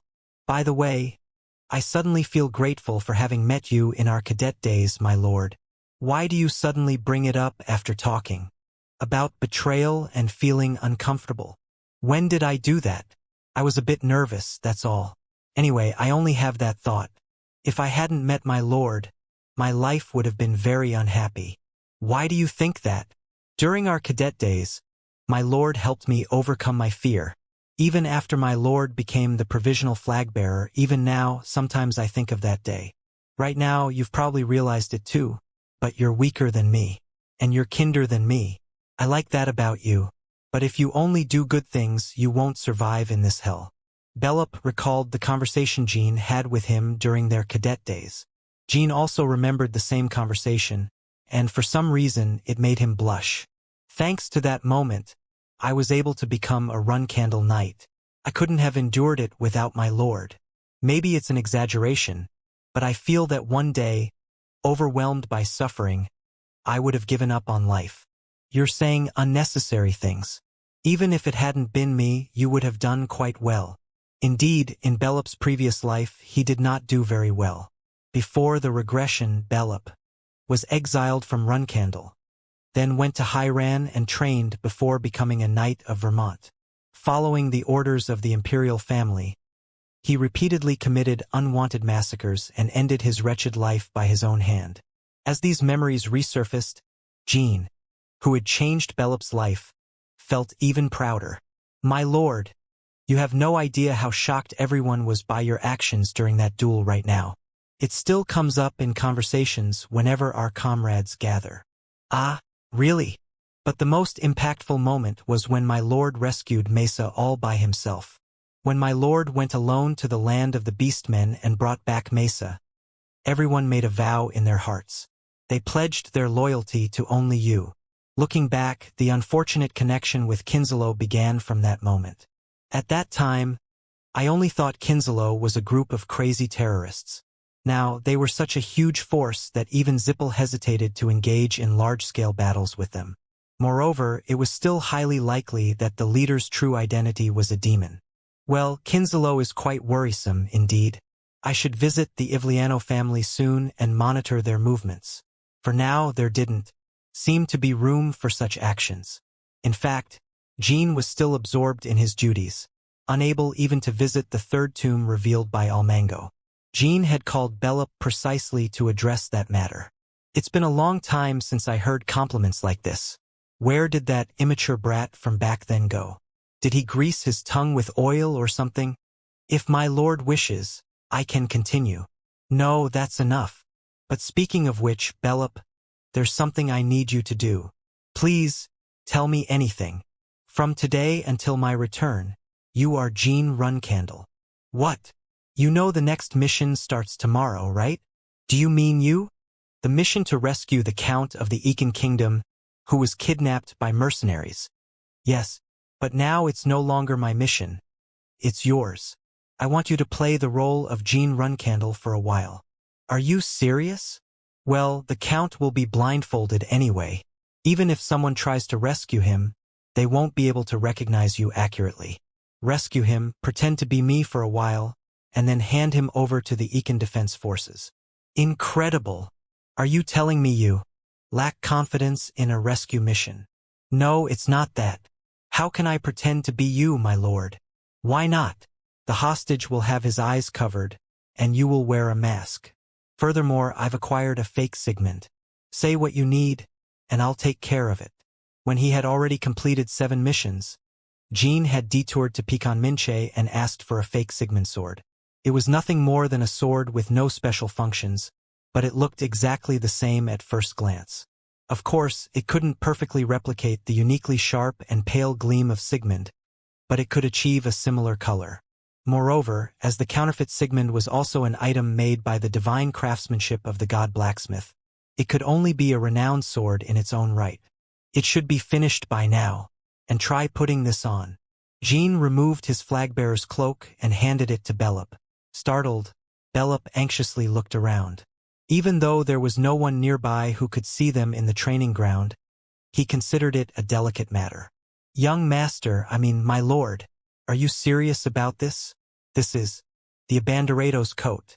Only the Abandoredo of Runcandle can wear this. It's just a piece of clothing. Try it on to see if it fits. My lord, it's an order. Bellop, you've become bold after getting a big head. It was a jest, but Bellop lowered his head with a serious expression. No, I'll try it on. Oh, luckily it fits you well. I'll give you dye to darken your hair. Are you sure about this? If by any chance your disguise is exposed, and it becomes a problem within the clan, I'll make sure you're not harmed. Don't worry. That's not what I meant. Am I trying to obstruct my lord's will because I fear for my safety? Never mind then. This is how you can help me. You're the best choice. The most trustworthy, with a build similar to mine, and the best swordsman among my knights. There are enough elements for people who don't know you well to confuse you with me. I'd like to send Mesa, but there's a gender issue in her case. The gap in battle prowess between my lord and me is much wider than my lord thinks. I would easily be exposed. That's why I have to face the strong ones myself. Like you said, they'll recognize you. My lord, you're not planning to have me impersonate you not only this time but in the future as well, are you? Unfortunately, your trust is misplaced. You pay the price for eating meat. I also have a lot of work outside the clan, you know? Can you handle it? Phew. Bellop let out a sigh. Then, as if determined, he replied, from today on, whenever I have free time, I will seek professional actors and practice the art of acting and impersonation. This is also an order from my lord, so I am obligated to do it perfectly. Excellent mindset. And if by any chance the Black Sword Association catches up to us, even if the mission fails, make sure to escape undetected. If you're caught by the chief of the Black Sword Association, it will be the end for both of us. My lord, a moment ago you said that if my disguise is exposed, you would somehow ensure that I escape unharmed. Did I say such a thing? Yes. My lord always gets involved in such adventures. Since the results have always been good, there was no need to change. Sometimes I worry, and all our comrades feel anxious, my lord. Some adorable guys. Jean chuckled and lightly touched Bellop's shoulder. When all our comrades pass the Guardian Knight test, let's meet. Let's have a drink and share some words. What words do you have to share? I'll tell you when the time comes. He couldn't tell the younger division, who would come running with excitement after passing the test, that another hellish training awaited them. Except for Bellop, most members of the younger division were at the level of late 6 stars or early 7 stars, making it difficult to immediately use all their strength. But, my lord, where do you plan to go while sending me on the mission? I'm going to visit one of my ancestors. Chapter 329, Timar's Third Tomb, 1, June 5, 1799. Jean, dressed in a brown robe, disguised as an ordinary traveler, walked along a forest path in the southern border region of the Jean Kingdom. I think I've memorized this route too. Although it was the beginning of summer, the forest path remained pleasantly cool. The thought of meeting handsome and straightforward friends after a long time put Jeremiah in a good mood. As Jean strolled leisurely, he suddenly stopped and grinned mischievously. Once again, the aroma of grilled fish filled the air.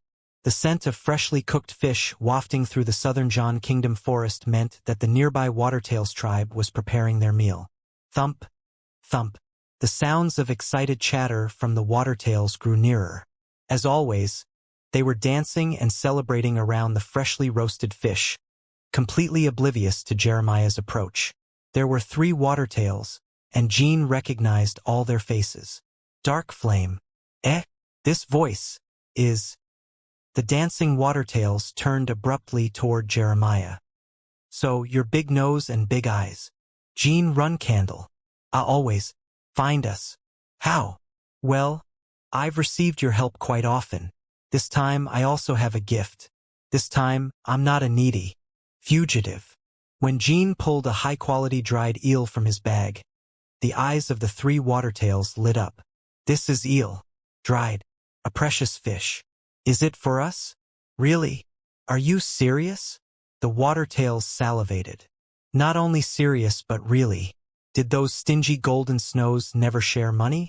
It's high-quality food, but if you're financially strong, you can buy it for 3 meals a day without any problem.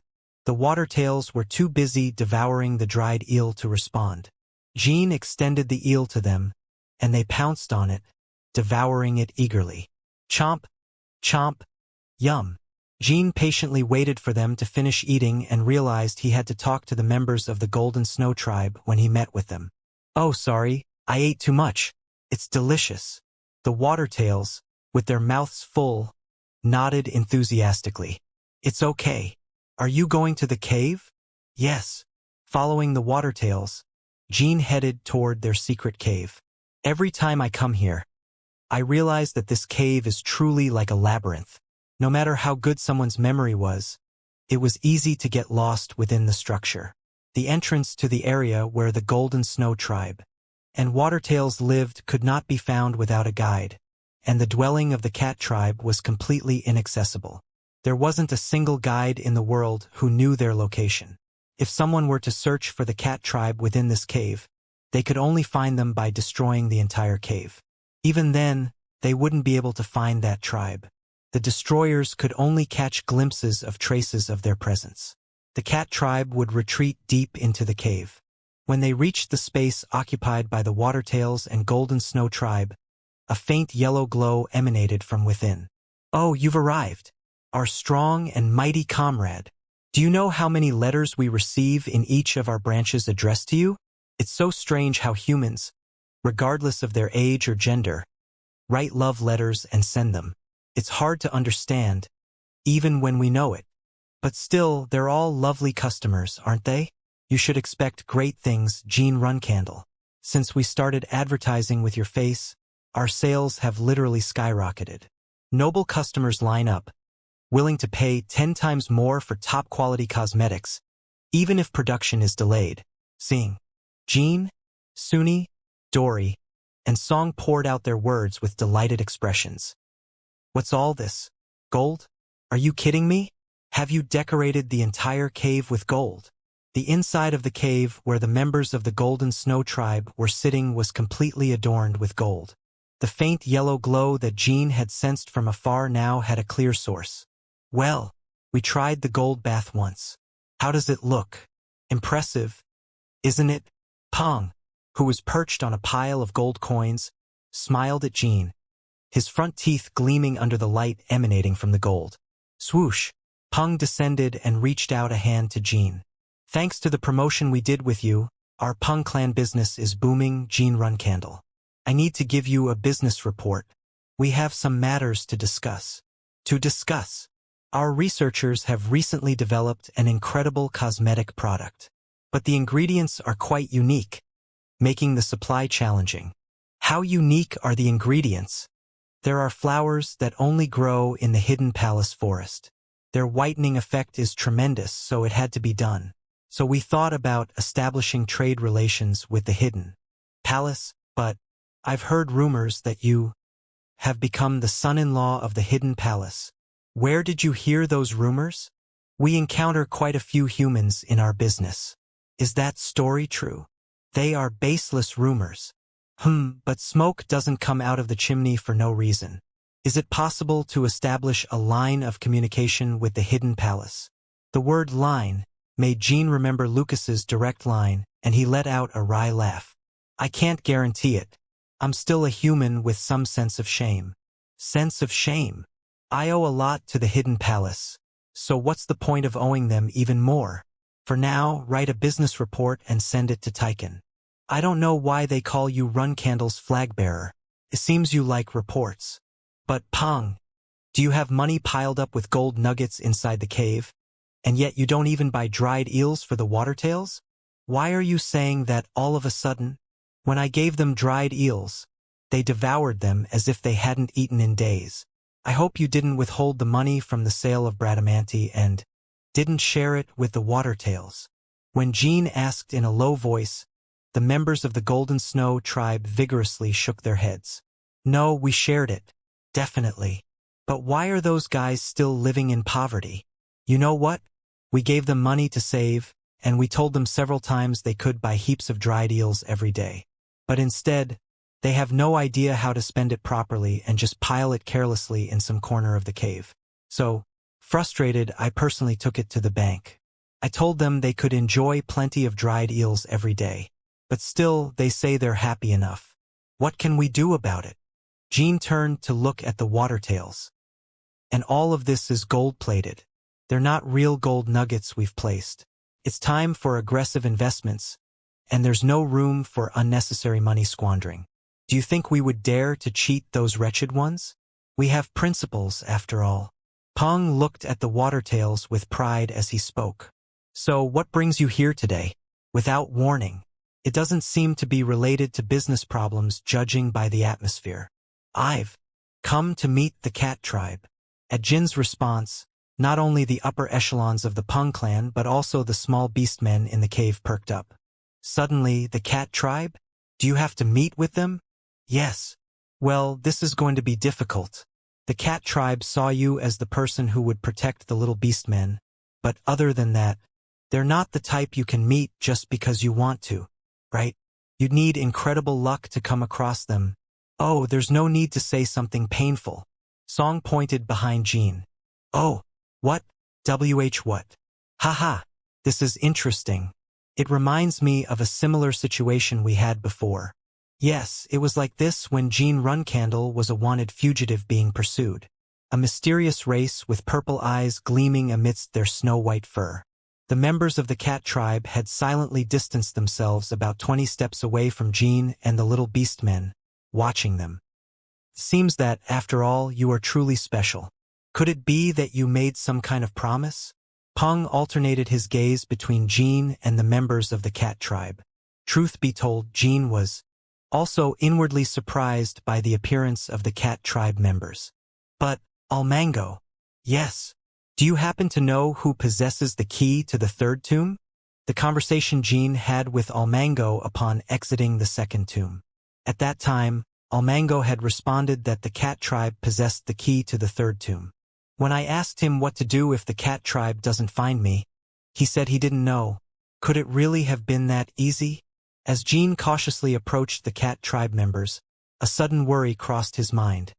That they would disappear before him, as when he had fled to La Ferosa during his time as a provisional flag-bearer. But soon, he saw that the cats gestured as if inviting him to follow them. Hurry! Cats can be very capricious. If you hesitate even for a moment, they might vanish. Approaching the cat tribe members cautiously, Jean kept a certain distance between them. Just before the cat tribe members turned to walk away, Jean was certain it was the same person he had seen before. Furthermore, they had a strangely somber expression on their face. What could be going on? They seemed completely different. From the last time I saw them, the cat tribe members walked while maintaining a certain distance from Jean. Just following them made Jin's mind grow fuzzy. It was impossible to know if it was some kind of artifact or a spell they had cast. It was like wandering through a dream, gradually losing touch with reality. However, it wasn't unpleasant or dangerous. Amidst this seemingly endless stroll, suddenly the view widened, revealing a beach filled with violet stars. A beach? And the starlight is violet. The nearest sea in the southern border of the Zhan Kingdom was a distance that couldn't be covered on foot in a short time. I only walked for about 5 minutes. It felt like the first time I crossed the snow garden riding on the snow toad. Mort. Looking around, Jean spotted the cats in the distance drawing something on the sandy beach. My name is Naru, a contractor of 1,000 years, Jean Runcandle. We've met before, haven't we? Yes, thank you for helping me back then. This is where I greet you properly. This is our own space connected to the caves. You're the first human to enter here. Thank you for inviting me. You won't be able to see this beautiful scenery with your own eyes again, so make sure to take a good look. It will be some time before we open Timar's tomb. Jean naturally understood that it was because the cat tribe would not invite him to this space again. But in the next moment, Naru added something more. Soon, your enemies will come here to destroy this place and massacre the little beastmen. Chapter 330. Timar's Third Tomb, 2. Jean widened his eyes. My enemies, who would do such a thing? And how are they going to do it? Naru remained silent and shook their head. We don't know the details. We only sense an imminent danger, as if the cave is about to collapse soon. The reason our species has survived without extinction until now is that intuition. The intuition of the cat tribe. Relying solely on that didn't instill much confidence in the cat tribe's ability to survive so far. However, based on the experience of crossing from the cave to the island alone, they seemed to have some sort of mystical power, so Jean decided to believe in it. Are you concluding that these attackers who destroyed this place and massacred the little beast men are my enemies based solely on intuition? No, it's just a logical deduction. Considering various causal relationships, the only reason our territory would be attacked during this period is because of your dealings with the Golden Snow Tribe. The reason we can't pinpoint the exact enemy is that you have many enemies. Even without the unique intuition of the cat tribe, it was well known that Jean had many enemies. It was evident in Zippel and could be deduced from the conflicts within Runcandle. During the incident in the Holy Kingdom, he was involved with Kinslow, so even to a stranger who knew nothing, it was clear that Jean was up against three massive forces in the world. So who could it be? Was it someone from his clan trying to hinder his business or warn him by attacking the little beastmen? Was Zippel planning an ambush after seeing Jin's bold announcement? Or could it be that Kinslow had some hidden motive and was meddling in the lands of the little beastmen? All three possibilities were valid, and it was impossible to make a hasty judgment. If what you say, Lord Neru, is true, and the cave is attacked because of me, then I will take responsibility. We will spread the message to the little beast men, so you won't have to be held accountable. Escape routes are already prepared. That's fortunate. However, what if there's a what-if scenario? It would be better to go back and warn them to escape immediately. Jean didn't want to experience the horrific event of the little beast men being massacred. If we inform them in advance, the problem could worsen due to the displacement of the Golden Snow Tribe and the Watertails Tribe. Also, according to our intuition, if that happens, we won't be able to fulfill our promise to Soderette. It sounds like you're willing to hold the lives of the little beastmen hostage in order to keep your promise to Soderette. That's right. Why would you go to such lengths?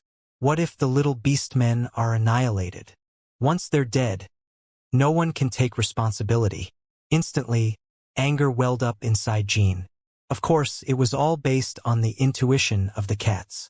The fact that Jin's enemies were attacking, the possibility of the little beastmen being massacred, and the possibility of the problem worsening if they warned everyone of the danger in advance. However, Jean couldn't shake that ominous feeling. Jean Runcandle. Neru lowered their gaze, appearing bitter. As we have always done, we want to protect the little beastmen. You asked what would happen if the little beastmen die, but we are more concerned about not keeping our promise to Soderette. It's a promise we've waited 1,000 years for. Jean remained silent, maintaining eye contact with Neru. For the promise with Soderette, how many sacrifices do you think have been made so far? Your ancestors, my comrades, and countless humans and dragons.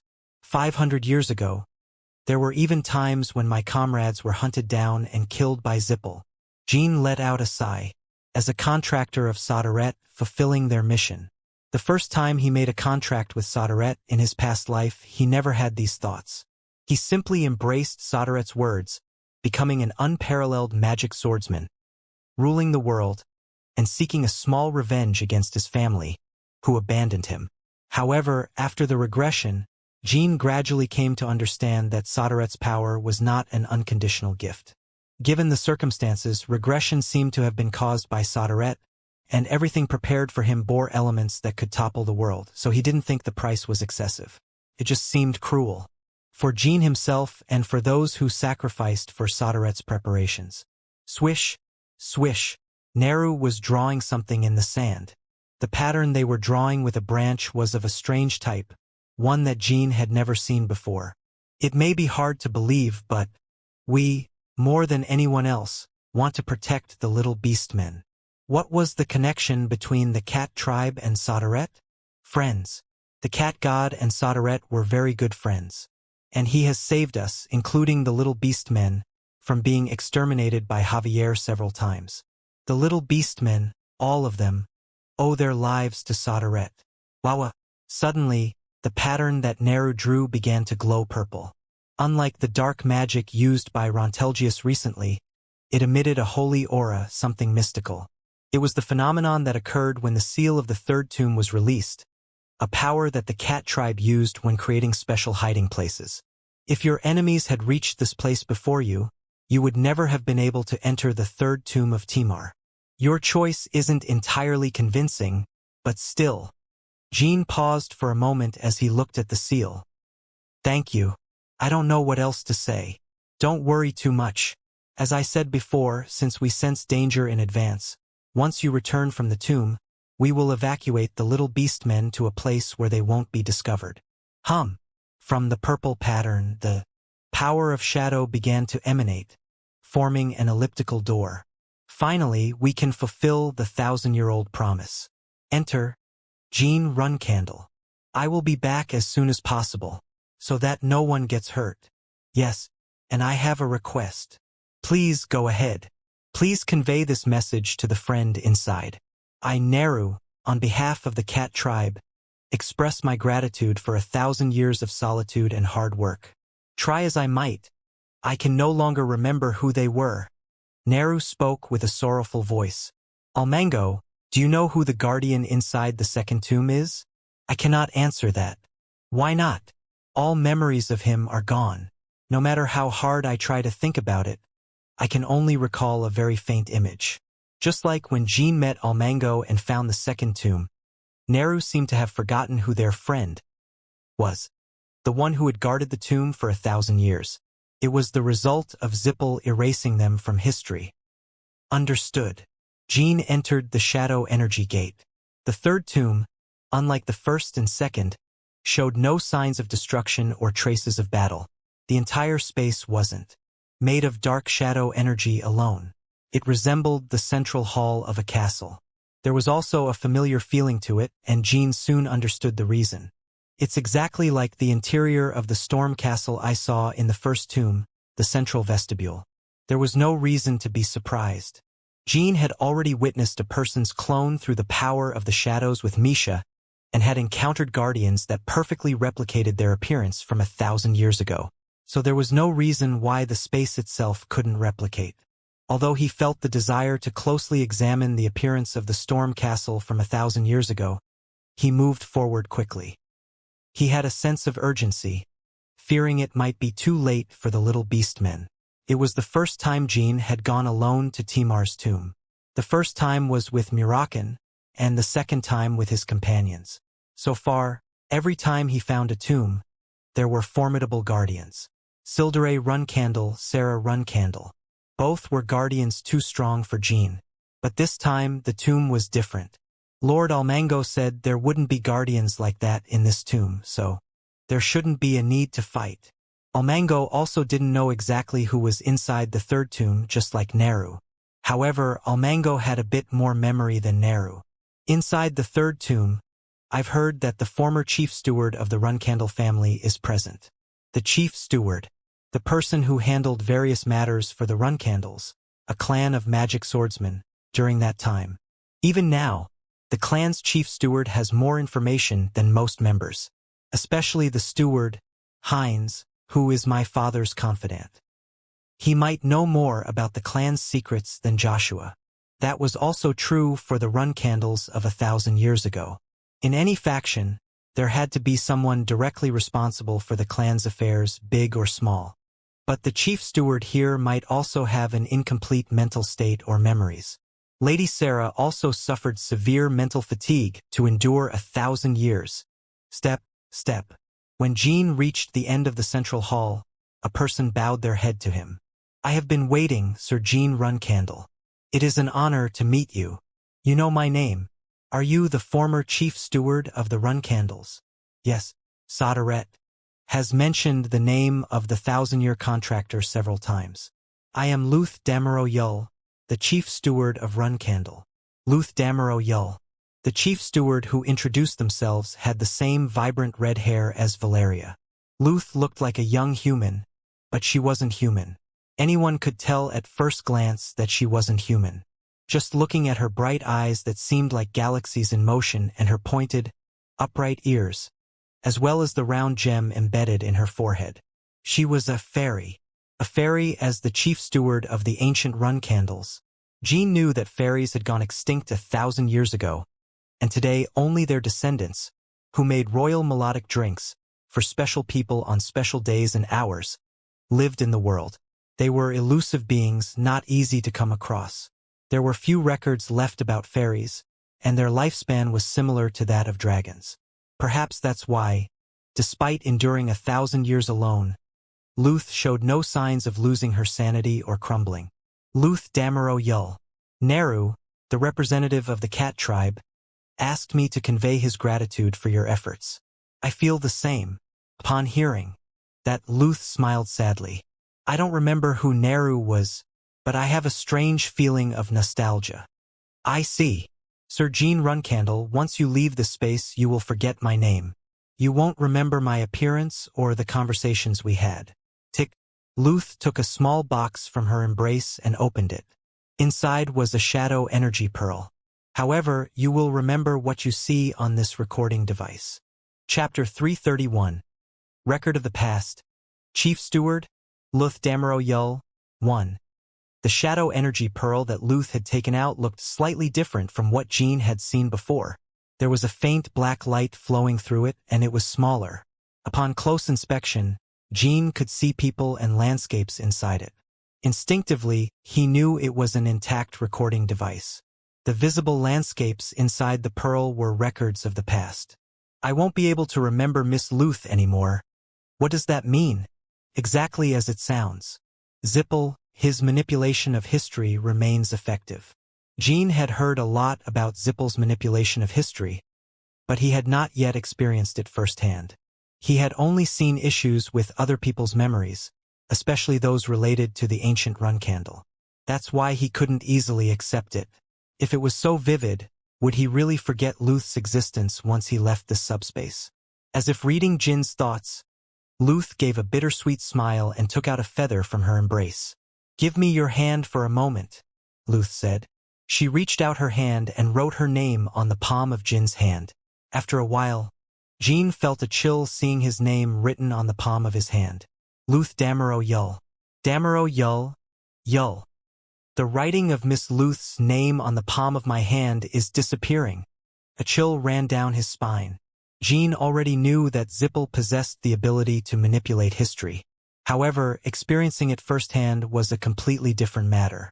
The 1,000-year contractor, Sir Jean, must have visited 2 tombs before. You must have encountered the guardians there. Yes. I met the guardians who looked like Sir Sildare and Lady Sarah. Indeed, it seems that those individuals have also disappeared from my memories. Unlike them, I am not a guardian formed from shadow energy and soul. That's why I will keep fading from Sir Jin's memories. She was not a guardian formed from shadow energy and soul, but a living person. Therefore, unlike Sildare or Sarah, who had already faced death, she was continuously being erased from history. It would have been nice to share many stories about the Runcandle of 1,000 years ago, but unfortunately, I have very few memories of that time. The time granted to fairies is as fleeting as that of dragons, if not more so. No existence in this world would want to endure a long period of 1,000 years without even having complete memories. That's why Jean found it hard to choose his words. There's no need to be saddened by that, Sir Jean. The loss of history regarding me is nothing more than a scar of the honor I earned as part of Runcandle, as a protector of the clan and the world. Luth spoke calmly. She had lost most of her memories of the ancient Runcandle, but her blind affection remained intact. The price paid to protect the clan was too cruel, but if there hadn't been such a price, Runcandle would have been completely erased from the world. How is Runcandle now? After Zippel, it's the second most powerful clan in the world. Upon hearing that, Luth beamed with joy. See, it was a sacrifice worth making. Like an excited child, Luth spoke with enthusiastic voice. I told you, Timar. We can surely protect the clan. Jin's gaze met Luth's. Luth looked at Jean for a moment and then lowered her head. Oh, I made a mistake. I'm sorry. It's all right, Miss Luth. There was a moment of silence. Jean was becoming increasingly uncomfortable witnessing the pitiful state of this unfortunate fairy. In my time, the Runcandle clan was almost erased from history. The most powerful clan of magic swordsmen disappeared.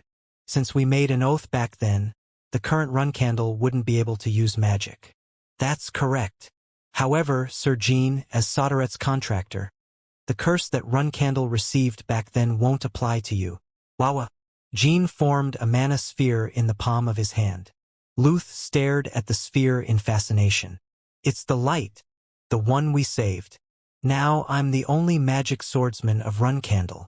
Luth also conjured magic. At that moment, a peculiar wave emanated from the shadow energy pearl, and Jean remembered seeing that magic in the past. Recording magic? The magic that Luth was using resembled history recording magic. Hister had been active between 1400 and 1500. It was known that fairies had perished long before that. But the shadow energy pearl began to activate, producing a familiar and soft sound. Could there be any connection between fairies and Hister? Just as he was reflecting, Luth spoke. You seem a little surprised, Sir Jean. I've seen similar magic before.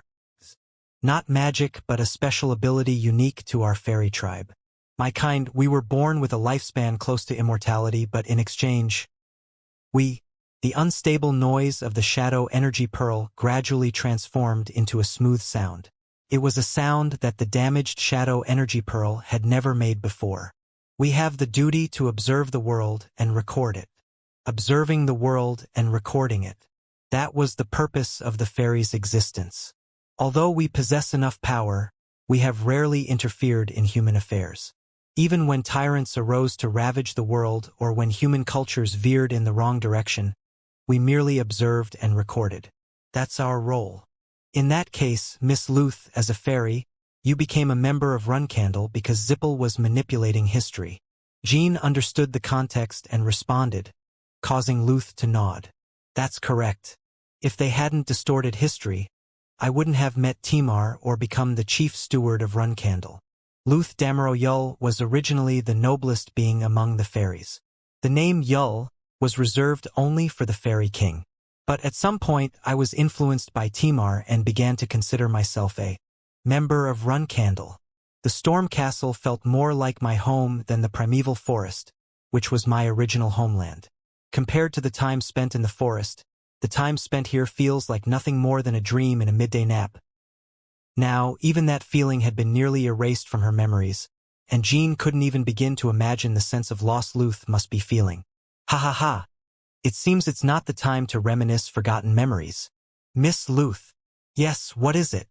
By any chance, do you know of a clan called Hister? This is the first time I've heard that name. The members of that clan possess abilities similar to yours, history recording magic. They were destroyed and disappeared at the hands of Zippel, but it turns out I know the last surviving member of Hister. Maybe I can ask that person to restore your memories, Miss Luth. It's an intriguing story, humans using magic similar to ours. However, restoring my memories would be impossible. Nevertheless, we should try. I can't leave this place, and if you leave this space, you will forget everything about me. Therefore, even if you were to ask that person to restore my memories, it wouldn't be feasible, even if that person indeed possesses such abilities. Luth placed her hand on Jin's, resting it on the shadow energy pearl. Still, that doesn't mean a person's existence is completely forgotten. As far as I know, flashes of my appearance also appear in this recording device. I can only show it to you once, so please take a closer look. The magic waves emanating from the shadow energy pearl intensified. At the same time, Jean felt as if his consciousness was being drawn into it, allowing him to examine the memories recorded inside the shadow energy pearl. It was a place where storms raged throughout the seasons, but that day was unusually turbulent. The expressions of the people seated in the conference room of the storm castle were grim. On one side of the room, stacks of blank paper, thousands of sheets, were piled up. However, the papers were already slightly crumpled, as if they had been touched by human hands. Swoosh, swoosh, swoosh. Stewards and scholars tirelessly wrote something on new sheets of paper. They were recording the latest events related to the fairies. Hundreds of individuals were simultaneously transcribing the same content with different phrases and interpretations. On March 3rd, 797. Runcandle recorded Zippel's manipulation of history regarding the fairies. On March 4th, the fairies Shil Damaro, Bikatishka, Muliasmon, Tricatretos, and Zen Mainu were forgotten among the fairies. On March 3rd, Runcandle recorded Zippel. While stewards and scholars were recording, the writings were also being erased. It was like pouring water into a leaky jug. However, the stewards and scholars continued to desperately transcribe the same content. They did it out of fear that if they didn't, the fairies would fall into complete oblivion. However, this fear was not imaginary. It was a fear that arose from witnessing something being erased in such a way. But what was even more terrifying was the fact that if the fairies completely disappeared, there was a possibility that Runcandle would be erased from history in the same way. Would Zippel, those insane bastards, really erase the fairies, who lived and breathed in such a way? Diana, one of the 10 great knights, erupted in anger. Everyone else in the room shared her feelings. They all knew. In this way, they could only delay the fairies' disappearance from history, and barely postpone their extinction. Even though they were living beings, once erased from history, they became non-existent from the beginning. No one would recognize them, and they would also be lost. Zippel's power to manipulate history went beyond mere distortion of the truth, and entered the realm of obliterating the truth itself. How can mere humans wield such power? A power that not even the gods possess. If it weren't for the fairies' abilities, we would have never known that Zippel's manipulation of history reached this level. Paidler, one of the 10 great knights, spoke.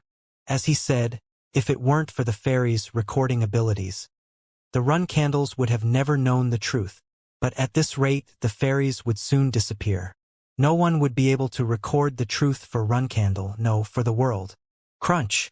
The chief steward, Luth Damaro Yull, entered the conference room. She's here, chief steward. Diana greeted her with a bow, and Luth opened a translucent window in the air using her magic. Everyone, look at this. There is hope. I have discovered that even Zippel's manipulation of history has its limits. Luth exclaimed with a triumphant voice that contrasted with her haggard expression. Recorded on the translucent window were these words. A total of 3,026 magicians, including Ilona Zippel, attempted to manipulate the history of Timar Runcandle, but failed to bend the power of existence he possesses. Chapter 332. Record of the Past. Chief Steward, Luth Damaro Yull 2. Hope. In the face of the transcendent and demonic power of the enemy, this hope was desperately needed. Those gathered in the conference room stared in incomprehension at the words written on the floating window for a long while. Meanwhile, the writings of the stewards and scholars continued to erase. Well done, Chief Steward. According to what's written here, it seems that not even with their twisted ability to manipulate history can they erase our patriarch. Diana grasped Luth's hand and spoke. Ilona Zippel, along with 3,026 magicians. 3026. The significance of that number was none other than the total number of elite magicians within Zippel, which Runcandle had already grasped, and it matched exactly. Furthermore, Ilona Zippel, despite not being the matriarch of the Zippel family, was known as the strongest magician within Zippel. Numerous battles had been fought against her. Timar and the 10 great knights had come to the conclusion that Ilona represented more than half of Zippel's overall power, so there could be no better explanation of her strength than that. Ilona, that monstrous magician, and all the elite magicians had conspired against the patriarch once before. Paidler shivered. He was recalling the memory of restraining Ilona with the other 10 great knights last year. The 10 great knights realized that on that day there was another person in the world who could be called a monster besides Timar. What the hell are they doing to manipulate history? Those damn bastards. It seems there's some connection to the Tower of Tales. Sildaray erupted in anger. As he had said, Runcandle still didn't know exactly how Zippel manipulated history. They only knew that manipulation occurred when Zippel's magicians gathered in large numbers at the Tower of Tales. But that was nothing more than speculation. There were several other places suspected of being where history manipulation occurred. Since the Patriarch had already decided to prioritize the destruction of Zippel's magic towers, answers would soon be revealed. They still couldn't attack the main house of the Lutero-Magical Federation, Draka. It was because Alona constantly defended it.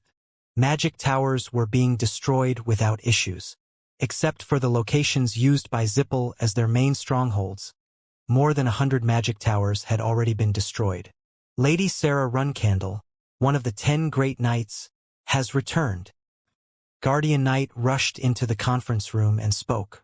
Upon hearing that, Luth and the 10 Great Knights simultaneously began to run to greet Sarah. They had been waiting all this time for either Timar or Sarah to return. The two were leading the other 10 Great Knights in the attack on Zippel's magic towers. Luth and the 10 Great Knights were so eager that they didn't even bother to shield themselves from the pouring rain as they ran to meet Sarah. Sarah, Lady Sarah, it seems you were all eagerly waiting for me. You're not puppies, you know? It's embarrassing to see you all running towards me like this. Sarah smiled as she looked at her approaching comrades. Even in the pouring rain that seemed to have torn the sky apart, a strong smell of ash and burnt emanated from her. It was a testament to how intense the battle she had just fought had been. Especially Paidler, this weakling would catch a cold if he got wet. Haha. What happened? Sarah, did you manage to destroy the enemy's magic towers? No, it wasn't possible. If there were more magicians like Alona, would you believe it? Sildare, as terrible as it was, I managed to destroy about 50 before giving up and returning. What, are you serious? Only Sildare fell for Sarah's feeble lie. Fooled again, Sildare. Haha, you're letting yourself be deceived by my deception.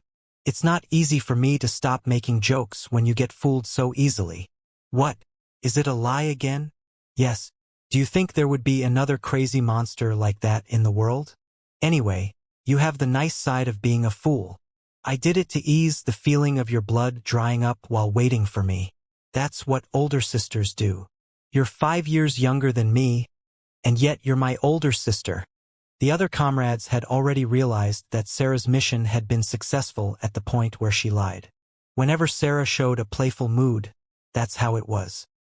Well, for now, we've destroyed all the towers assigned to our side. Well, my brother, or rather, the Patriarch, had only a few more than us, but it seems I've turned about 10,000 magicians into ashes. Indeed, Sarah was undoubtedly the strongest among the 10 Great Knights. The number of magicians she killed had no imaginary figures mixed in.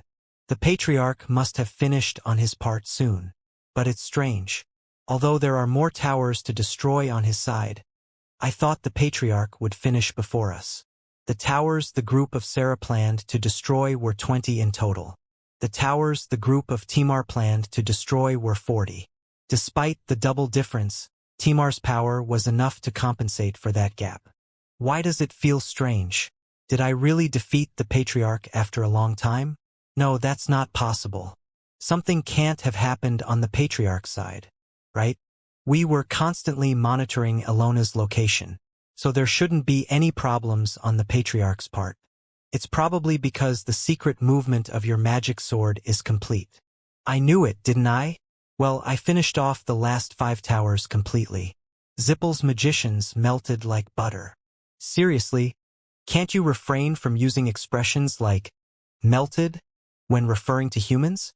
Paidler frowned and spoke, and Sarah shrugged. For me, humans refers to those who are not enemies of Runcandle, weakling. You're pretending to be surprised when you already know. Still, it's not good for your emotions. Am I a teenager? Spend your time taking care of your health instead of worrying about my emotions. Sarah laughed, ruffling Paidler's hair. With Sarah's arrival, along with the hope brought by Luth, the heavy expressions on the faces of the 10 Great Knights quickly eased. Lady Sarah, take a look at this. Luth once again displayed a translucent window in front of her. What's this, Luth? Alona Zippel and 3,026 magicians. Oh, that's very good news.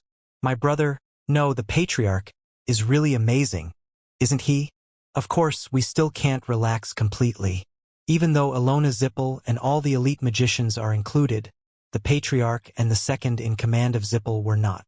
Zippel used the Patriarch and the second-in-command, as well as 500 elite magicians, to manipulate the history of the fairy race. This was also confirmed by Luth's record ability. Naturally, one should not underestimate the power of the Patriarch and the second-in-command.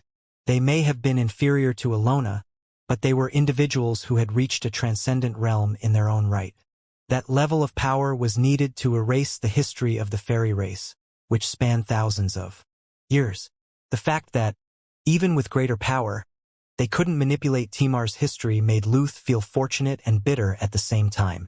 Her own race was still being forgotten at this very moment. Furthermore, it was sad to think that the thousands of years of time and history accumulated by her own race could be considered less valuable than a simple human named Timar. The power of existence. Luth couldn't exactly comprehend the meaning of what was written in the record window. Sensing her thoughts, Sarah placed her hand on Luth's shoulder. "Chief Steward, I know what you're thinking, but it's just my opinion. I believe this power of existence isn't something simple. It's about how much change a person brings to the world. That's the norm. The reason why Zippel couldn't manipulate the history of my brother Timar like they did with the fairy race is because he's bringing significant changes to the world." So, does Lady Sarah's words mean that the more influential one's existence is in changing the world, the harder it is for Zippel to manipulate their history? Yes, Timar is completely reshaping the world right now, right? The fairy race, being observers and guardians of records, has the role of not actively changing the world. Luth pondered for a moment. "It could be interpreted that way, Lady Sarah. Of course, it's just speculation to a certain extent. But it seems plausible. Honestly, I don't think Timar's value as an individual surpasses that of the entire fairy race. Among various beings, it's difficult to definitively say which is superior." The other 10 great knights nodded. When Luth first brought the news, they were glad, but they also worried about Luth just like Sarah. "Thank you for your concern. Well, compared to what the chief steward does for us, it's infinitely insufficient. Now, should we lend a hand to the chief steward and the scholars? The more help, the better, right?" As Sarah leaned on Paidler's shoulder and spoke, Luth's pupils naturally widened as she had been staring at the recording window. "Wait a moment. What is this?" In the face of Luth's newly alarmed voice, the 10 great knights couldn't help but feel uneasy. "Chief Steward, what's wrong, huh?" As Diana approached Luth, she saw the recording window and fell silent. Or rather, her words didn't stop, but she was rendered speechless. Others who saw the recording window had similar reactions to Diana. In the recording window, phrases were being generated that they couldn't make sense of. On March 3, 797, Timar Runcandle and the 10 great knights following him destroyed 5 of Zippel's towers in the Palin kingdom. There were no casualties on Runcandle's side and no survivors on Zippel's side. On March 3, Timar Runcandle and the 10 great knights Zippel's towers destroyed Timar Runcandle and they were disappearing. These were records of Timar and the 10 great knights destroying today's Zippel's towers. But the shock that Luth and the 10 great knights would receive didn't end there. On June 6, 740, Cleo Zippel ordered her subordinates to construct 5 towers in the Palin kingdom. On August 2, 743, Zippel's magicians were deployed in the completed towers. The heads of each of the 5 collateral families of the Zippel family were appointed as tower masters. On January 5, 744, the heads of the collateral families resigned from their positions as tower masters and were replaced by pure-blooded Zippels. On December 20, 750, the contents of the recording window were continuously updating, and the latest updated information consisted of records like this. On March 3, 797, the 5 towers of Zippel in the Palin kingdom are intact. These towers have remained unchanged since their completion, never having been attacked from the outside. For the past 57 years. Chapter 333. Record of the Past. Chief Steward, Luth Damaro Yul, 3. What is this nonsense? Sildaray shouted. The recording ability of the fairies, including Luth, had never shown a single lie. However, now clearly false contents were being described in the recording window. The 5 magic towers of the Palin Kingdom had been attacked by Runcandle's forces the year before and the year before that. Ugh! Luth suddenly vomited. It was a vomit born of the discomfort of the sudden manipulation of history. The act of witnessing how reality is manipulated in real time is an event that shakes the human mind more than one can imagine. We have to tell the scholars. We have to write it down, we have to. Diana shouted as Sarah held Luth, who was about to faint. According to her, everyone present should continue recording this phenomenon before completely forgetting that history was being manipulated. Upon hearing her, the nearby guardian knights hurried into the castle. Chief Steward, wake up. We must not forget that what is written in this recording window is false. Chief Steward. Luth trembled but didn't respond. Soon, she lost consciousness and collapsed, leaving only the perplexed voices of the 10 great knights in the furious storm. Half a year had passed. The stewards and scholars of Storm Castle no longer recorded the history of the fairies. It was because they had already been forgotten by the people of the world. The existence of the fairies had disappeared completely, as if they had never existed in the first place, but they did not vanish entirely from the memory of some people. However, the fact that the fairy queen, Luth Damaroyul, had met Timar Runcandle by chance and they had fought together against Zippel, the fact that the entire fairy tribe had fought desperately, shedding blood, to prevent Zippel from manipulating history had been erased. Even the people now remembered that the fairy tribe had perished in ancient times. However, thousands of fairies, forgotten by people and forgotten by themselves, still lived and breathed. I'm sorry, Luth. A man spoke as he looked at Luth's back. It was Timar. The patriarch has nothing to apologize for. When Timar didn't respond, Luth continued. Do you really think the fairy tribe was erased from history because I met you, patriarch? Yes, if you hadn't met me, the fairy tribe wouldn't have been a victim of Zippel. Patriarch, stop talking nonsense. When Zippel manipulated history, what would have been their first target to eradicate? Runcandle? No, those people would have eliminated the fairy tribe first, regardless of Runcandle. In reality, after becoming Runcandle's chief steward, Luth had discovered the fact that Zippel was manipulating the history of the fairy tribe while examining the records. She and Timar had met 5 years ago, but the manipulation of the fairy tribe's history had begun 8 years ago. That's why she didn't consider the erasure of the fairy tribe's history to be Timar's responsibility. Rather, she felt profound gratitude towards Timar.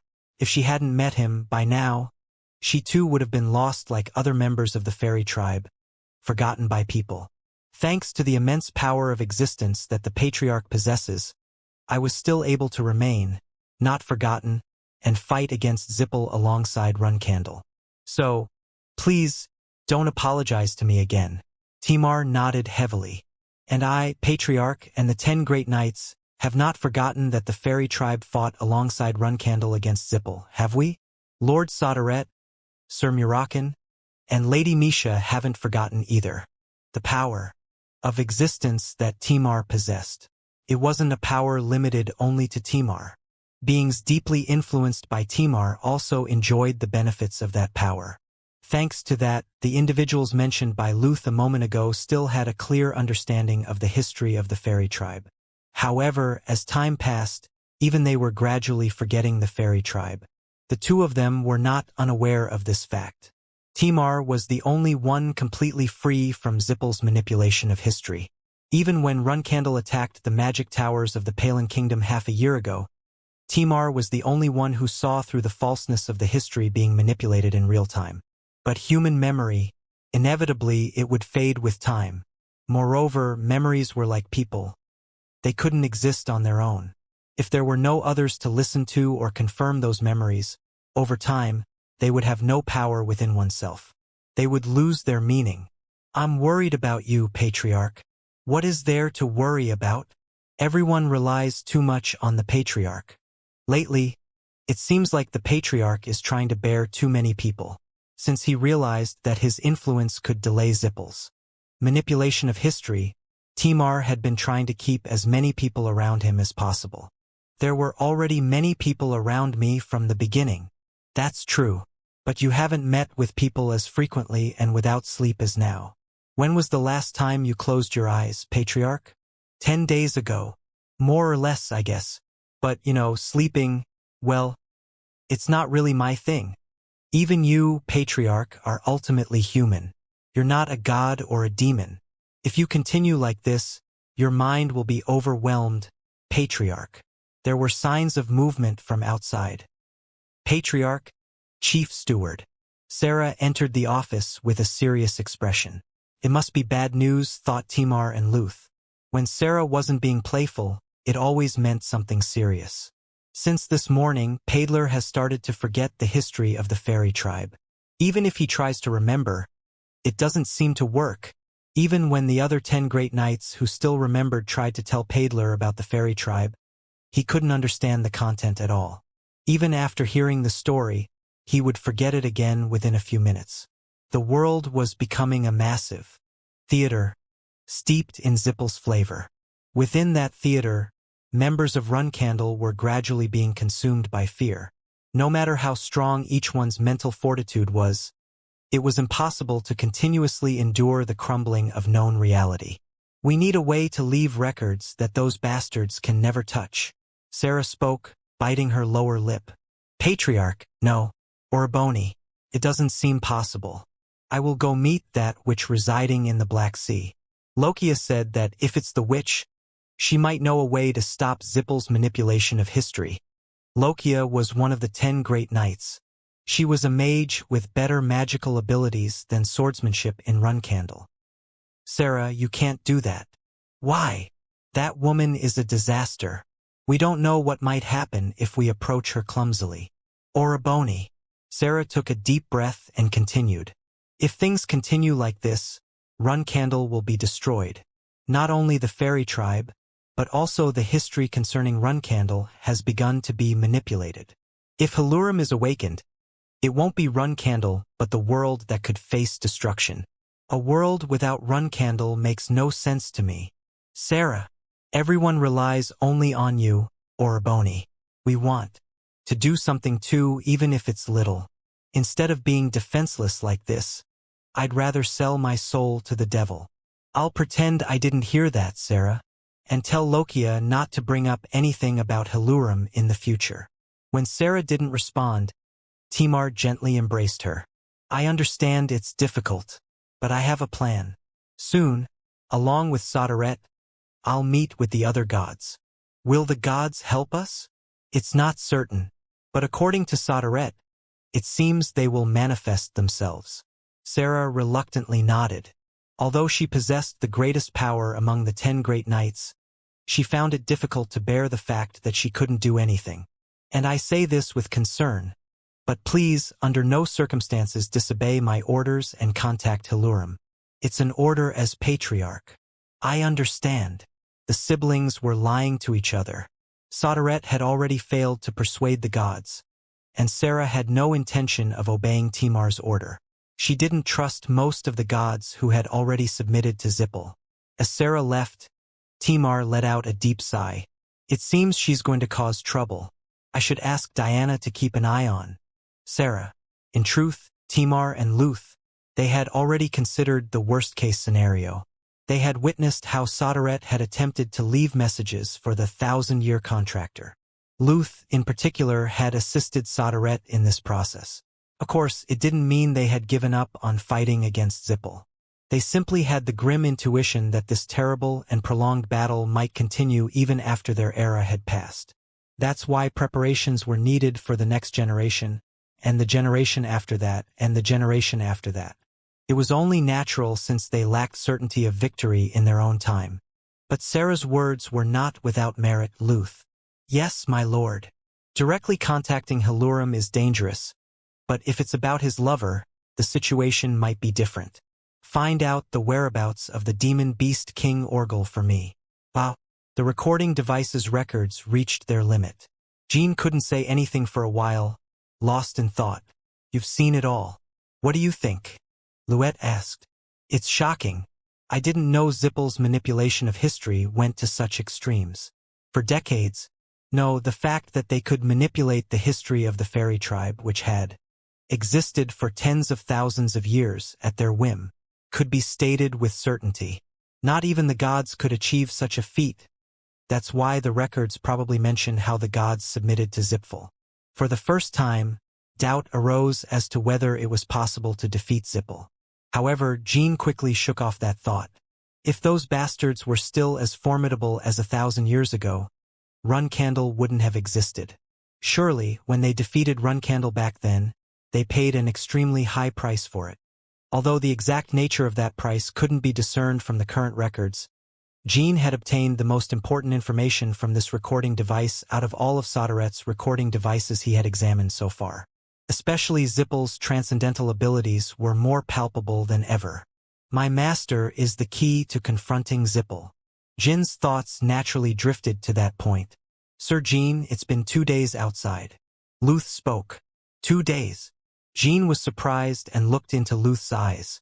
If 2 days had passed, there might have been an attack on the caves of the small beastmen by someone from among their enemies. I'll be back as soon as possible, to make sure no one gets hurt. Jean remembered the promise he had made to Neru. Judging by your expression, it seems there's an urgent matter outside. There are people I promised to rescue. Because of my presence here, the small beastmen are in mortal danger. Then you should leave quickly. Luth's resolute response weighed heavy on Jin's heart. If I leave this place, Miss Luth will be alone again. I'll forget about Miss Luth. Luth nodded silently. You'll only remember my image that you saw on the recording device. But Sir Jean, in reality, I'm practically a forgotten person. Rescuing the living outside is more valuable than soothing my loneliness. I'll come back. Definitely. There were too many small beastmen who could die without Jean knowing, and it was too uncertain to hesitate out of compassion. Luth offered a faint smile, recalling Timar's appearance, who once said the same thing as Jean. Chapter 334. Debt, debts, and more debts. 1. I will definitely come back. Those words ceased to have meaning the moment Jean exited the subspace. He forgot everything he had shared with Luth Dameroyul alive. Her appearance, the clothes she wore, her red hair, her voice, and everything else. He even forgot the fact that 2 days had already passed inside the subspace. This was because Luth had told him. Outside, the beach remained the same, with mysterious and solitary purple stars twinkling. Jean stared at the stars for a moment, lost in thought. Entering the third tomb, I have the feeling I met someone. Or did I just confirm the appearance of the old storm castle? Jean felt an odd sense of emptiness. And I haven't even fought in any battles. Why this nausea? Or is it that I participated in such a massive battle that my memories and body have been affected? It seemed unlikely, but a feeling of nausea welled up from within him, as if he had pushed his body to the limit. A chilling sensation, as if insects were crawling all over his body, spread, and he broke out in a cold sweat. Phew! Taking a deep breath, Jean recalled what he had experienced in the subspace. The subspace appeared to be a recreation of the old storm castle, and as always, he checked the recording device. However, no matter how much he thought about it, he couldn't remember how he had checked the recording device. It was as if someone had handed it to him, or perhaps he had found it by opening a little box, or maybe it had started working automatically upon entering the tomb. Mr. Neru said there was definitely someone inside. So he asked me to convey his gratitude for the hardships of the last 1,000 years. Who were they? Weren't they inside? As doubts gnawed at him, the faces of the old Runcandle he confirmed with the recording device came to mind. Timar, Chief Steward Luth Dameroyul, the 10 Great Knights, the stewards and scholars recording the history of the forgotten fairy tribe. Among them, strangely, when he thought of Luth Dameroyul, a member of the fairy tribe, a strange feeling of oppression welled up on one side of his chest. Despite not having seen her even once, a longing and bittersweet emotion surged within Jean. Jean only remembered Luth from the records. While thinking about the ancient Runcandle from the recording device, Jean remembered the problem he had forgotten. The small beast men. I must hurry to rescue them. A faint burnt smell reached Jin's nostrils. It was definitely a smell he couldn't detect when he first entered this beautiful cat tribe's realm. It wasn't the smell of fire used for cooking or heating the body. Quickly, Jin turned his head and held his breath. The forest behind the beach was on fire. Except for Jin, no human had ever set foot on that mystical beach, and now it was being consumed by flames. His heart filled with anguish. Now that he thought about it, even after exiting the subspace, he hadn't seen the cat tribe member named Naru. Mr. Naru! While shouting and getting ready to run, Jin glimpsed Naru in the distance. Mr. Naru, are you all right? Jin, run candle. Naru panted, his body covered in sweat. Naru had no visible injuries. Have you already been attacked? Shortly after entering Timar's tomb, this place was exposed. It hadn't been more than 5 hours since Jin entered the tomb. The secret hideout had started.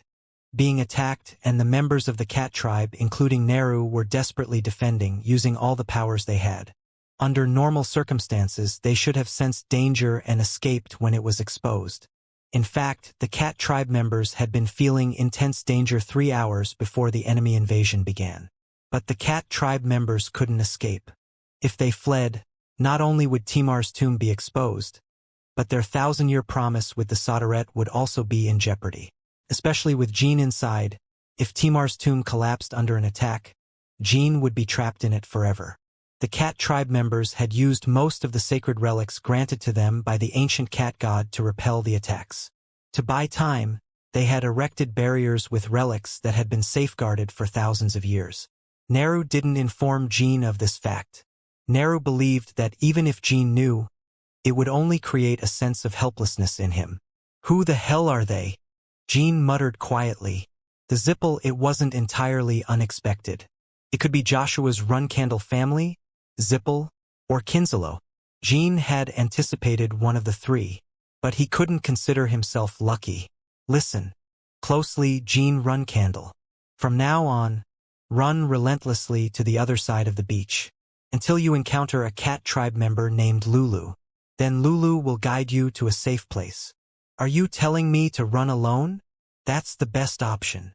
What will become of you, Mr. Naru, the cat tribe members, and the small beastmen? If I escape, can they get away? Naru couldn't answer.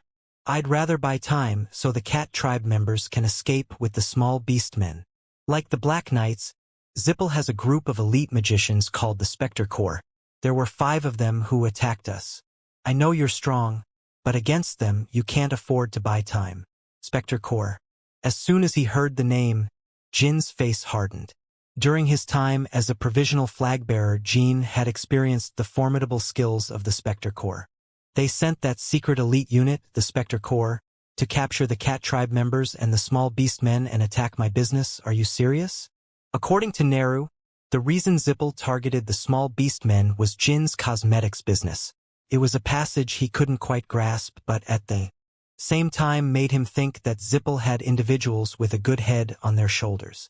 Someone who saw how my cosmetics business would elevate the Runcandle's influence among the public. Or they discovered the existence of the third tomb of Timar in this place. Either way, the horrifying fact remained that the Spectre Corps had arrived. In addition, our barrier has reached its limit. It has already been 2 days since they entered the tomb. What, 2 days? Jin's eyes widened. He never thought so much time had passed. He couldn't quite remember what had happened inside the third tomb, and his mind grew confused once more upon realizing that 2 days had passed. Yes, within an hour. We can't hold out any longer. So please, run quickly. Crack. Jin clenched his teeth. I can't do that. If it's because of the guilt that the small beastmen might die because of you, we will do our best to keep them alive. They are still inside the barrier, so they are safe for at least an hour. I need you to tell me their location. We have several entrances to our secret space besides the cave. They are currently breaking the barriers of each entrance, but we don't know the exact direction. However, what's certain is that all the cave entrances are connected, so eventually, they will converge there. Jin could instinctively understand. Naru and the cat tribe members had a plan to protect the small beast men by sacrificing themselves. It was true. In fact, the cat tribe members had used the last sacred relic. They had to evacuate the small beast men and had prepared to die in that place.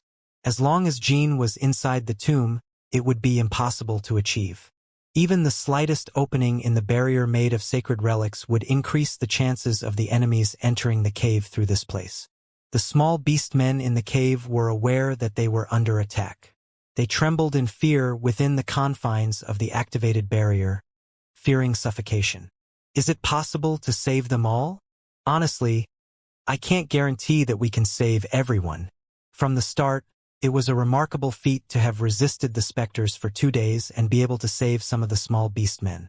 However, Jean couldn't retreat unless he was certain that everyone would survive, even if he fled. At this moment, he didn't grow stronger by using someone as a shield to escape.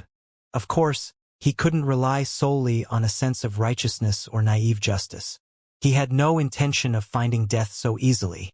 I have experience in buying time against a large number of the specters. If something happens to you, then my 1,000-year promise will be in vain. I'm not saying I'll fight just because I don't want the small beast men to die. If I engage in battle with them, someone from my family or from Kinslow will definitely come. How would the Run Candles and Kinslow know that you're fighting? There's only one magic swordsman in the world who uses shadow energy and lightning. And I am the flag-bearer of Runcandle, and the Jean Kingdom is the domain of Huffister. Moreover, the land of the Beastmen is within Kinslow's territory, so they have more than enough justification to get involved. If Jean were to engage in combat with the specters near the cave, there was no reason for Runcandle and Kinslow to stand idly by. Jean planned to orchestrate a battle with the specters as grandly as possible to provoke the participation of both forces. The key is whether I can hold out against the 5 members of the Spectre Corps until reinforcements from my family and Kinslow arrive. And I must do it while protecting the small beastmen. But as long as he could hold out, he could save everyone. No matter how powerful Zippel was, they couldn't afford to cause a commotion in the territories of other major powers. If the knights from my family come, it would distort the purpose of disguising Bellup. It would be seen as an accident of my own doing, and the disciplinary case that the chief of civil guards is trying to suppress would resurface. But that was still better than having all the small beastmen dead. If luck was on his side, it might be a problem that could be overlooked. But what if the Runcandles and Kinslow don't come to the battlefield? I will find a way to escape and survive. The 1,000 years that so many people sacrificed for me will not be in vain. What is your reason for being so loyal to the small beastmen? A long time ago, Peng told me that, among the small beastmen, the principle is that those who gain the sympathy of the cat tribe will be welcomed regardless of reason or race. That's something the small beastmen created among themselves?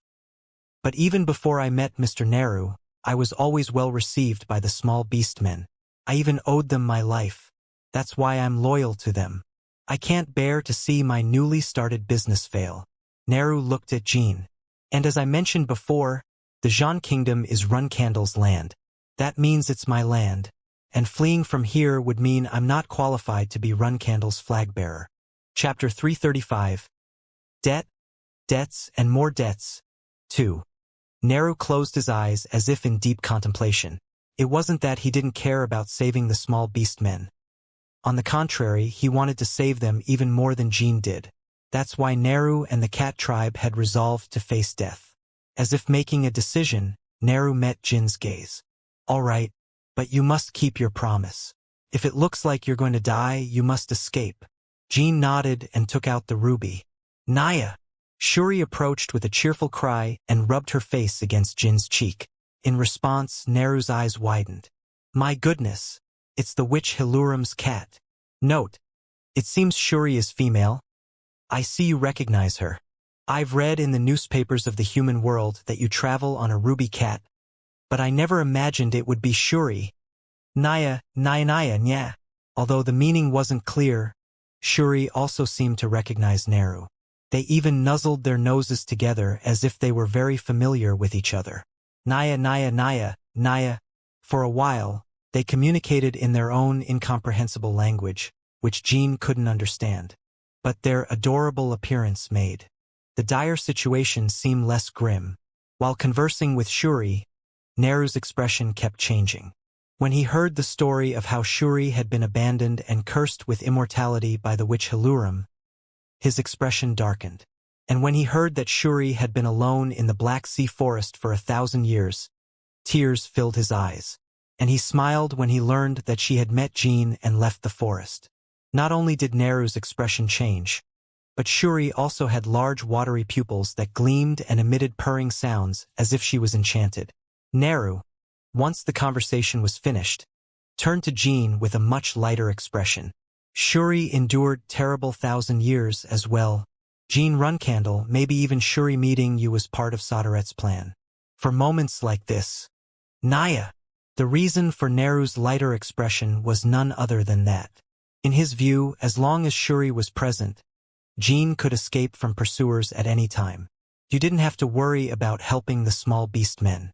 I'd love to have a longer conversation with Shuri, but for now, it's best to go see them. Jean climbed onto Shuri's back. Mr. Neru, will you stay here? I have to maintain the barrier, so I can't leave this place. As I told you before, head to that beach over there, find Lulu, and ask her to guide you to a safe place, preferably a cave. Understood. Just as Jean was about to set off with Shuri, Neru affectionately grabbed Shuri's leg. Jean and Shuri turned to look at Neru. Thank you. Jean Runcandle. Neru wanted to express his gratitude. You're welcome. Thanks to riding on Shuri, Jean quickly found Lulu. Lulu was exactly like Neru, making it difficult to distinguish between the twins when looking at them up close. Neru, Lulu, and Miru, the triplets, formed the core of the cat tribe's barrier. What, Shuri? How long has it been? No. How is it that you're alive? Lulu was visibly delighted to see Shuri, just like Neru. However, Jean thought they couldn't have a long conversation, so he explained the situation and expressed his intention to go to the cave. Lulu briefly greeted Shuri and led Jean back to the cat tribe's cave. Once you reach the cave, we can only maintain the barrier for a maximum of 10 minutes. Taking travel time into account, be careful because the specters will immediately enter the cave as soon as the barrier breaks. During the 2 days of continuous specter attacks, there was not a single safe spot left in the cave. Each time the barriers took a hit, the cave would tremble or the interior would shake. The gold-coated rocks would shatter, and the tools of the Watertails tribe were completely destroyed. The small beast men huddled under an improvised net hanging from the ceiling, trembling in fear. So, the small beast men could only look to Jean, who had returned, as their savior. Jean Runcandle. Jean is here. Well, he's here. Jean. Pung Song and Dark Flame all shouted at once. The gazes of the small beast men all fell upon Jean simultaneously. Fortunately, amidst the misfortune, none of the small beast men were severely injured. Thanks to the net set up by the cat tribe, not even falling rocks caused any harm. Is everyone all right? What the heck happened? The earthquake started shortly after you followed the cat tribe. The cave is blocked. The cave was blocked not by the attack but by the barrier. The Zippel magicians are attacking the cat tribe's barrier. The barrier will break in 10 minutes. Everyone needs to escape. Gather only what's strictly necessary as soon as possible. Jean briefly explained the imminent danger, why the Zippel magicians were attacking this place, and how the cat tribe defended against them. Naturally, he also conveyed the fact that he was the cause of the attack, but the small beast men didn't blame him at all. It's all right, Jean. We can handle it. And escape. For goodness sake, don't open your mouth until it's safe. Get ready to run. Can't you see it? Everyone. Someone must have realized that our cosmetics business was about to explode. Very soon, Zippel, Vermont, and Kinselo will come after us. Pung clenched his fist and spoke. That's right. We made a contract with you at such a ridiculous price precisely for moments like this. Seeing that you didn't flee alone proves it was a good contract. Pung deliberately spoke as if it were no big deal. He didn't want the other small beast men to get even more anxious. Peng had a strong intuition that the situation was dire. When the barrier collapses, the Zippel magicians will either enter the cave directly or get close. I'll give you some time, so everyone has to escape. There were a total of about 150 small beast men inside the cave. Jean wanted to save them all. Thinking about how to make it possible was futile. The Spectre's reasons for the attack, their intentions, and everything else were still unknown. He needed to know what the enemy wanted in order to respond appropriately. It's more likely that their goal is to ruin my business rather than sniff around Timar's tomb. Besides, I was a wanted criminal by the Ludero-Magical Federation until last year. From Zippel's perspective, it must have been intolerable for someone like me to boldly advertise cosmetics in their territory. It wasn't just a matter of being intolerable. Since the start of the advertising campaign, most of Zippel's elders had been consumed by anger and couldn't sleep at night. That's why Zippel sent the elite magician's secret division, the Spectre Corps. Recently, Zippel's elders had developed unfavorable feelings towards Runcandle. Not only did they make Jean, a wanted criminal by the Ludero-Magical Federation, their flag-bearer, but they also dared to advertise cosmetics in Zippel's territory. Therefore, the assault on the cave was a justified action. If I play my cards right, maybe I can turn this situation to my advantage. If I can rescue just the small beast men, I might be able to use my clan as a shield for my business in the future. Crack, crack. Among the small beast men bustling to gather their belongings, an unexpected sound of something breaking and exploding was heard. It was the sound of the invisible barrier of the cat tribe being shattered. Following the sound of the rupture, cracks in the air appeared out of nowhere. From these cracks, a powerful flow of mana could be felt. It was the mana of the Spectre Corps. Hey Jean, our comrade. After saving us, you must definitely escape too. Swoosh. Jean unsheathed his signet. Why worry about me? When the barrier collapses, run straight to the entrance. Judging by the mana flow, it seems like the enemies enter the cave immediately after breaking the barrier. Now go. Run to the entrance. Once outside the cave, seek protection from the Runcandles through the Jean Kingdom. Mention that it's an order from the 12th flag-bearer. When the barrier breaks, the sealed entrance of the cave will open. Understood. Promise to come back alive. Okay? And don't think we'll blame you if we suffer because of you. It's not entirely untrue, but we already decided to accept this level of danger when we chose to work with you in the first place. Jean, don't hurt yourself, thank you. It's not thank you. It's thank you very much. All right, enough with the compliments. Let's go, Watertails. We're just going to be a hindrance to our comrade. Excuse me. It's not, excuse me. It's, I'm sorry. Never mind. Let's go. Let's go. The Golden Snow tribe pushed the Watertails forward. Jean couldn't help but chuckle. Even though they had every right to be resentful towards him, seeing that the small beast men didn't blame Jean made him think it was a good decision to come and save them. As the small beast men fled, they looked at Jean several times. Although they were completely unfamiliar with mana, they could sense it. They felt the tremendous power flowing into the cave as the barrier broke. The mana felt beyond the barrier. I was expecting this, but there's no chance of winning in a direct confrontation. 3 members of the Spectre Corps. They were no less formidable than 3 Black Knights. It wasn't an easy task even for Luna to face 3 Black Knights at once. For Jean, at this moment, it was obviously impossible. However, Jean decided that there might be an opportunity. Beyond buying time, he could inflict significant damage on the Spectre Corps or even kill them. They don't know I'm here. As formidable as the Spectre Corps was, they couldn't predict that Jean was inside the cave. Of course, the Spectre Corps could perfectly respond to unexpected variables. If the enemy was strong in the common sense, they could handle it. Swoosh! Shadow energy spread from Jin's body, quickly extending throughout the cave and shrouding it like a curtain. Shadow energy expanded so rapidly that it filled the cave, completely concealing Jin. It was the release of shadow energy, extended to erase his presence. Jin, covered in shadow energy, looked like a shadow among the various shadows scattered on the cave walls. Jean remembered the day he sowed terror at Mummit's Moonlit Tavern when he was in the intermediate class. The attack Jean was about to attempt now was the same as back then, completely hiding his presence and energy with shadow energy and unleashing it at an unexpected moment.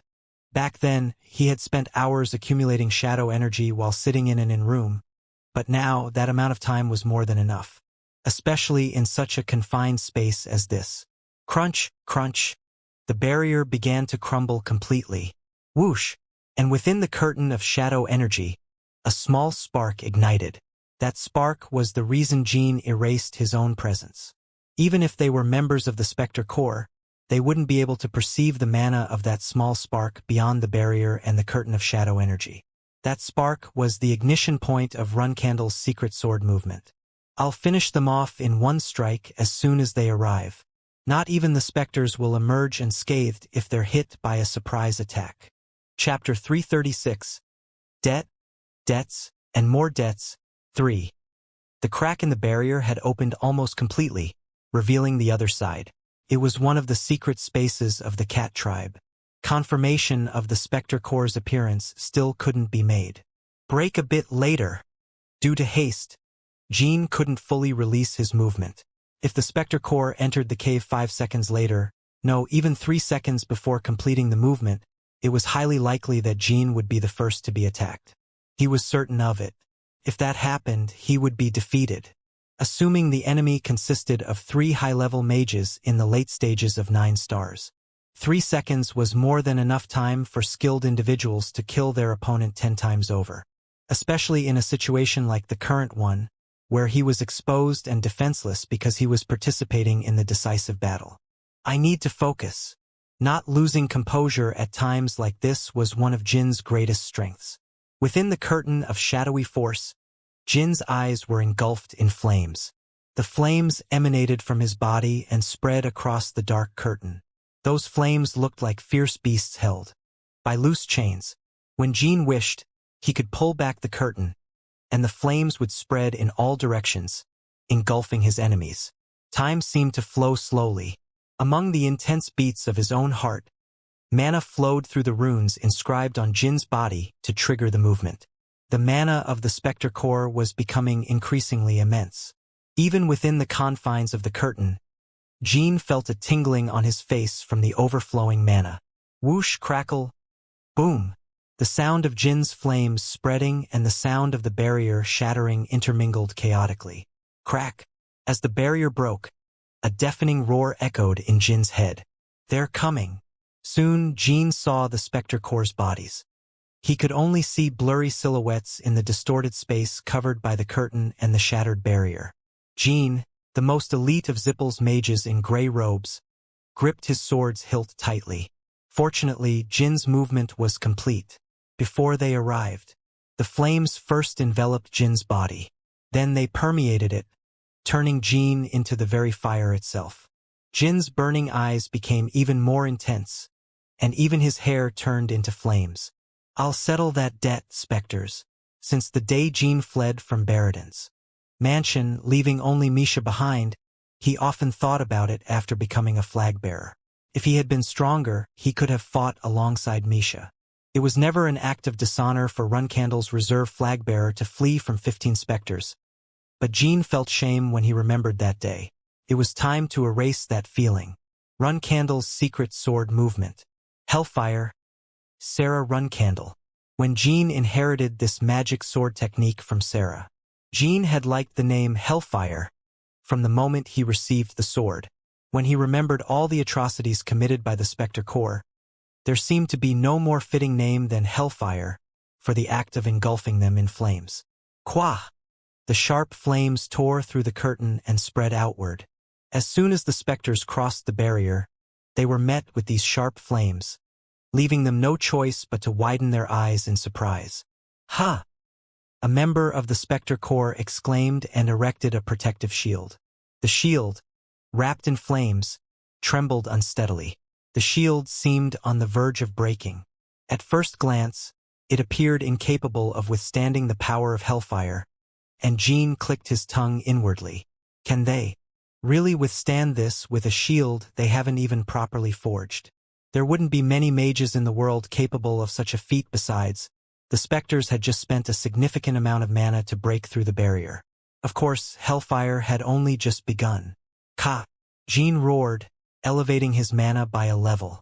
He completely dispelled the remaining shadow energy curtain and unleashed the flames bound within. The flames erupted like a torrent.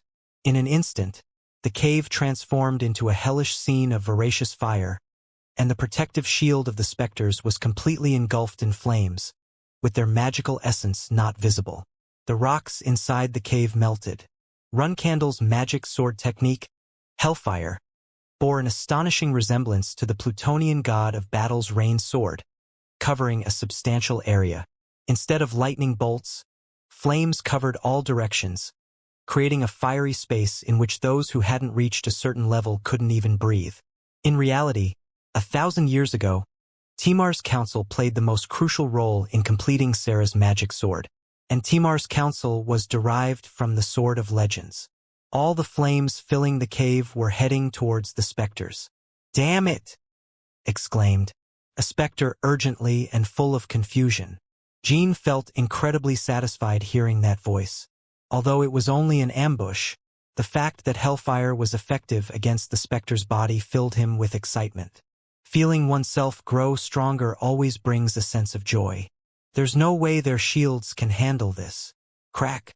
In the midst of the blazing flames, a single blue spark emerged. Hellfire was originally a martial art that used the power of the phoenix. Although Sarah, from the second tomb, couldn't use the phoenix manière power as a guardian, Jean had Tess. Ga! While a single blue flame opened the dimensional door to the fire dimension, accompanied by a sharp but sonorous roar, the Phoenix King was revealed. The power symbolizing blue and pressure, Tess's power. When this power combined with hellfire, the specters groaned. And as soon as Jean heard their groans, he was certain he could kill them. There's no problem with an aura shield or a martial artist's sword shield. But once a mage's shield is broken, it's difficult to catch what comes next, because they didn't have physically robust bodies like martial artists. Therefore, when mages were directly hit, their abilities inevitably diminished significantly. Jean had exploited the advantage. Now, to prevent their bodies from burning, he forces them to manipulate mana recklessly, causing a backlash. Just like the absolute proposition that all humans die, reckless mana manipulation always led to a backlash. Not even the specters could escape that law. However, Jean assumed that the members of the Spectre Corps had the ability to quickly recover from mana backlash.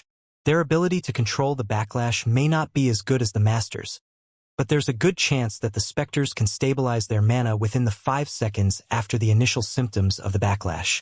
He would cut them down before they could grasp the backlash. Making a quick decision, Jean found the Spectres' figures among the flames. Jean had only seen their silhouettes since his arrival, and he hadn't even seen their gray robes clearly. He could only guess their position and attack based on the energy the specters emanated and their silhouettes. At the moment their energy fluctuates due to the backlash, I'll attack and finish them off. I don't have much time left either. Jean was in a precarious state where he could suffer from backlash at any moment. It was quite strange that such a grand technique suddenly unleashed, especially alongside the somber force curtain, and yet there was no backlash. Even so, time was on Jin's side. Before a minute passed, he could feel the specter's mana decreasing significantly.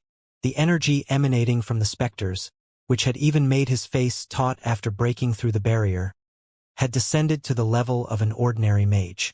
It was the result of the mana backlash. Jean plunged into the flames. As Tess exhaled a breath of pressure, the hellfire flames gently receded, creating a path. Step by step, as Jean advanced, the specters concealed their bodies within the flames. "You shouldn't have moved at all." Swoosh!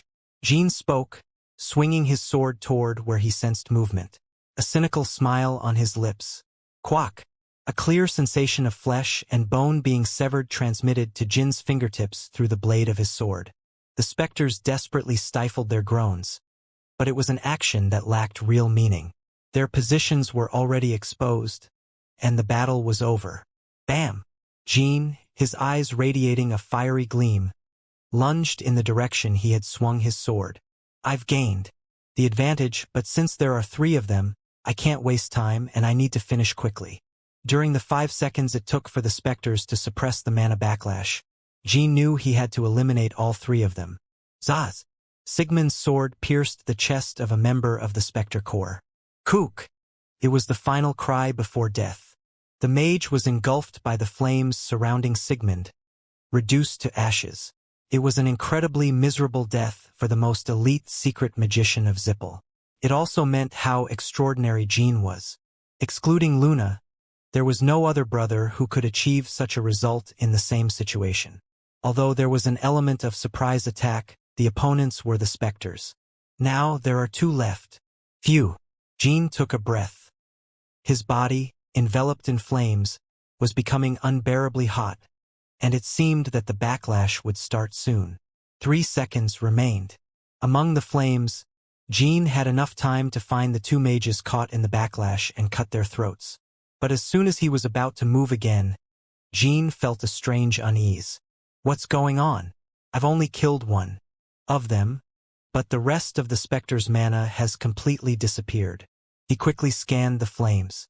For some reason, he couldn't find the 2 remaining members of the Spectre Corps, excluding the one who had died. Where could they have suddenly gone? It's unlikely they went back to the barrier. It seemed like the powerful mana belonged to the only deceased member. Jean came to a sudden stop. Could it be that it wasn't the combined mana of the 3? What Jean had killed was only one of the 3 members of the Spectres. The other 2 members had successfully crossed the barrier into another secret residence of the cat tribe and had just entered the cave. Jean had mistakenly believed that the mana he felt from the Spectre Corps member he killed with Hellfire belonged to all 3. Boom! Once again, Jean felt a powerful mana coming from beyond the suddenly shattered barrier. Feeling a chill down his spine, Jean turned his head and saw the other 2 members of Spectre Corp emerging from the broken barrier. This is madness. Unlike the recently deceased Spectre Corps member, these 2 had already confirmed the flames unfolding inside the cave, even from beyond the barrier. It was natural because the mana of Hellfire was not concealed by the shadow energy curtain. It seems Lakai was taken down. Here, this is his staff. The flames are dying down. The one who killed Lakai probably isn't in perfect condition either. He probably couldn't have gone far. Before tracking down those insect-like beast men, we should first pursue that person.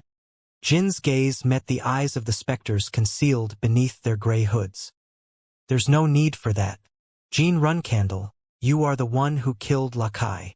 A satisfied smile spread across the lips of the specters, hidden beneath their gray hoods.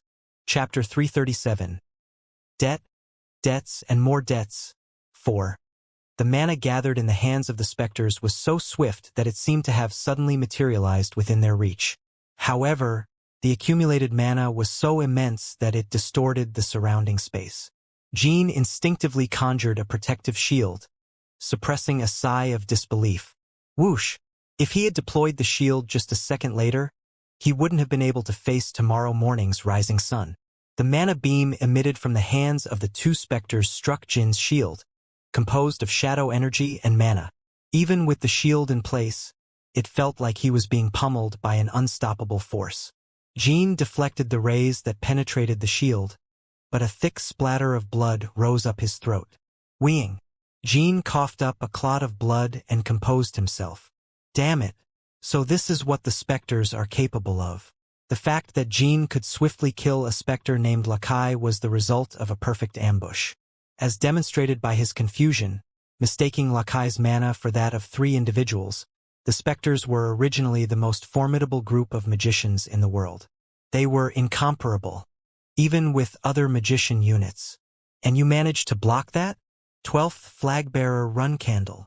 It seems what those guys said when they went to Lord Barradin's secret mansion was true after all.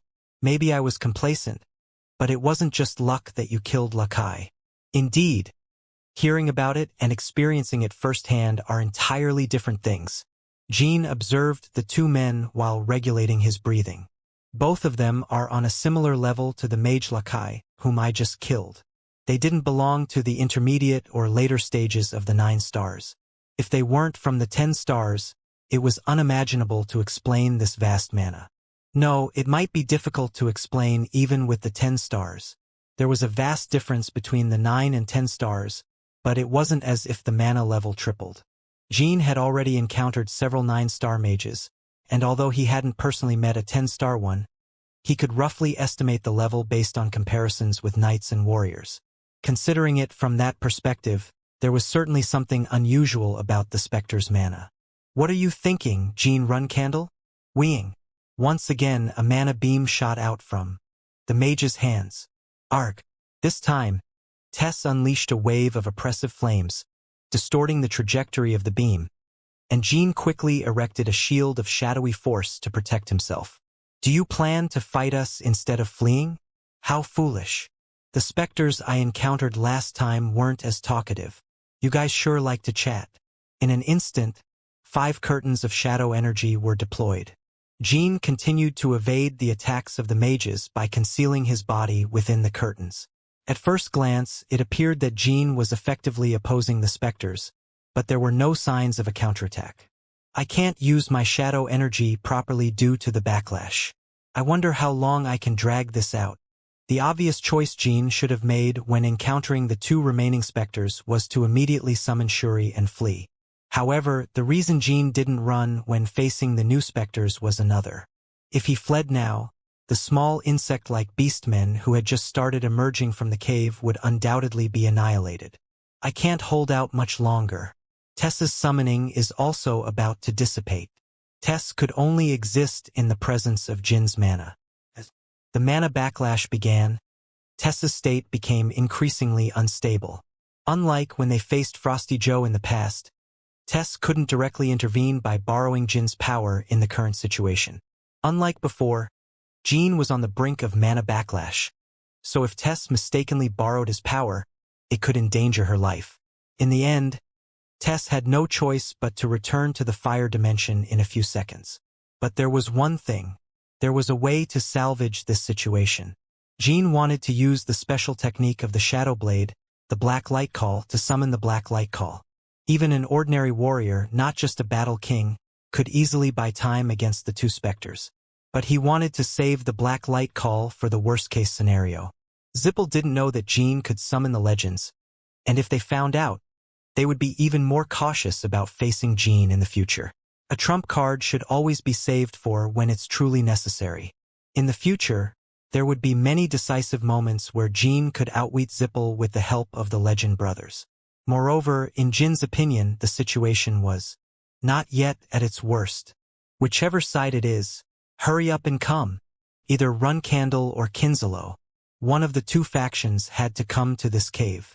Otherwise, not only the cave but the entire area would soon be destroyed in the ongoing battle. There was a high possibility that Kinslow would arrive first. This land belonged to the Beastmen. Quang. Clang. Crash. The cave collapsed under the onslaught of the specter's mana rays. Jean was not aware of it, but the truth was that more than half of the vast labyrinth inside the cave had already been destroyed when the barrier broke. The continuous shocks caused an incessant rain of falling rocks, and the rays had pierced the roof, exposing the sky. At that moment, the specters must have been extremely frustrated. The specters were annoyed that the 12th flag-bearer of Runcandle was resisting them for so long even though he had fallen into mana backlash, and his phoenix had also returned. It hadn't been that long, just a few minutes. "I wanted to take you in good shape, but I guess I'll have to force it." Wish, wish, swish. A new magical spell began to intertwine in the hands of the specters. Each of them was forming 2 9-star destruction spells. It was Zipple's vision magic, something Jean had never seen before. Both of them were performing simultaneous casts. "Judging by your appearance, it seems you'll survive even if you take this hit. Is that so? It seems you've overestimated me." Jean smiled as he dodged the attack. "No, if anything, we've underestimated you all along. And it doesn't matter if you die." With a determined expression, Jean gritted his teeth. It seemed that, after all, he would have to summon the Plutonian brothers. Let me propose one last deal. When my brothers arrive, there's a chance you won't make it out of here alive. What do you say? Let's end it at this point. This, after all, could turn into an all-out battle with one wrong move. It was nothing more than idle talk to gain a few more seconds, until the end. By the time the flag-bearers of Runcandle arrive, you'll already be in the Lutero-Magical Federation. I didn't know you had a talent for jokes. The flag-bearers weren't really his brothers, but there was no need to correct them. You should work on your sense of humor if you want to endure jokes. What's the use of being powerful in magic if you can't do anything else? It's inhumane. Don't be so arrogant. And let me tell you something in advance. The specter shrugged and continued with his remark. The only reason you're holding out here is probably to save the little beastmen, right? Well, that doesn't matter much. At this point, others have probably gone to capture those damn cosmetics peddlers. The barrier of the cat tribe was quite interesting. Things are more troublesome than you think. A total of 5 specters attacked the cat tribe's barrier. However, the reason Jean decided to face these 3 specters was that Lulu had informed him that she had stopped the other 2 just before leaving. The other 2 are trapped in our labyrinth and can't get out. They'll be trapped for at least 3 days, Lulu had clearly said. But the specters were stronger than the cat tribe had anticipated. They had unleashed their unique magic of link casting, erasing the entire barrier and entering this place. In the process, there had been a problem with the barrier, and the other 2 had entered the land of the beastmen outside the cave directly. Darn it, if the barrier has collapsed, is the cat tribe safe? It's not the time to save the black light call. Jean let out a frustrated sigh. And just as he was about to unleash the black light call, bam! Unexpectedly, a large steel door formed between Jean and the specters. The sound of the steel door hitting the ground was so beautiful that there would never be another moment like it in Jin's life. Hello, everyone. The first voice that sounded was cheerful and lively.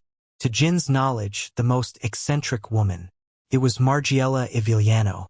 She was seated in a wheelchair, as always, and wearing a whimsical cat face-shaped mask. Does she really think she can hide her identity with that? Everyone knows there's a disabled woman in the Iviliano clan. Surprisingly, the specters didn't recognize Margiela. Who are these guys? The specters looked at Margiela with strange expressions. They didn't attack immediately, but it seemed that Margiela's arrival through the steel door was quite perplexing to them. Nice to meet you all. I'm Mariella Starr. In short, I'm the owner of these lands. Note, yes, she's using an alias, and by her side was another familiar face. Specters? There might be some old acquaintances among them. How's Lakai doing? That piece of trash. Joe the Cold. He chuckled with a mocking smile as he looked at the specters. Although Jean had personally fought against Joe and knew he was at a level where he couldn't dare to underestimate the specters, there was another reason why Joe was so confident. Joe, shut up. I'm sure I've warned you several times not to support me and act tough. Damn trash, try to at least be half as good as the vice leader. I feel like killing you several times a day. Barak Sidricker, the great warrior of the White Wolf tribe and one of Kinzelo's key members. The reason Joe could smile at the specters despite facing them. Boy, yes, that guy is pretty strong. Not even the safety of your older sister would be guaranteed against him. A conversation between Murakan and Jean when they saw Barak, who came to pay his respects to the Holy King during the Holy Kingdom incident. True to those words, Barak was the strongest warrior among the beastmen and truly lived up to his title of Great Warrior. No need for a long conversation, human mages. I'm not in a very good mood right now, so if you don't disappear in 3 seconds, I'll swallow you whole and poop you out after 20 minutes. 1, 2, 3. Kwong. With no chance to react, after counting what seemed like 1 second instead of 3, Barak unsheathed the large sword on his back and swung it. The entire cave disintegrated in a single blow, and the specters staggered backward. Jean thought that Murakan's evaluation might have been somewhat lacking. While Barak launched his attack, Margiela wheeled her wheelchair up to Jean. Retreat quickly. And remember, This debt must not be forgotten. Understand?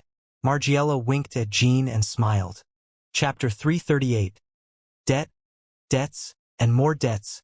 5. Bang, quang, skung.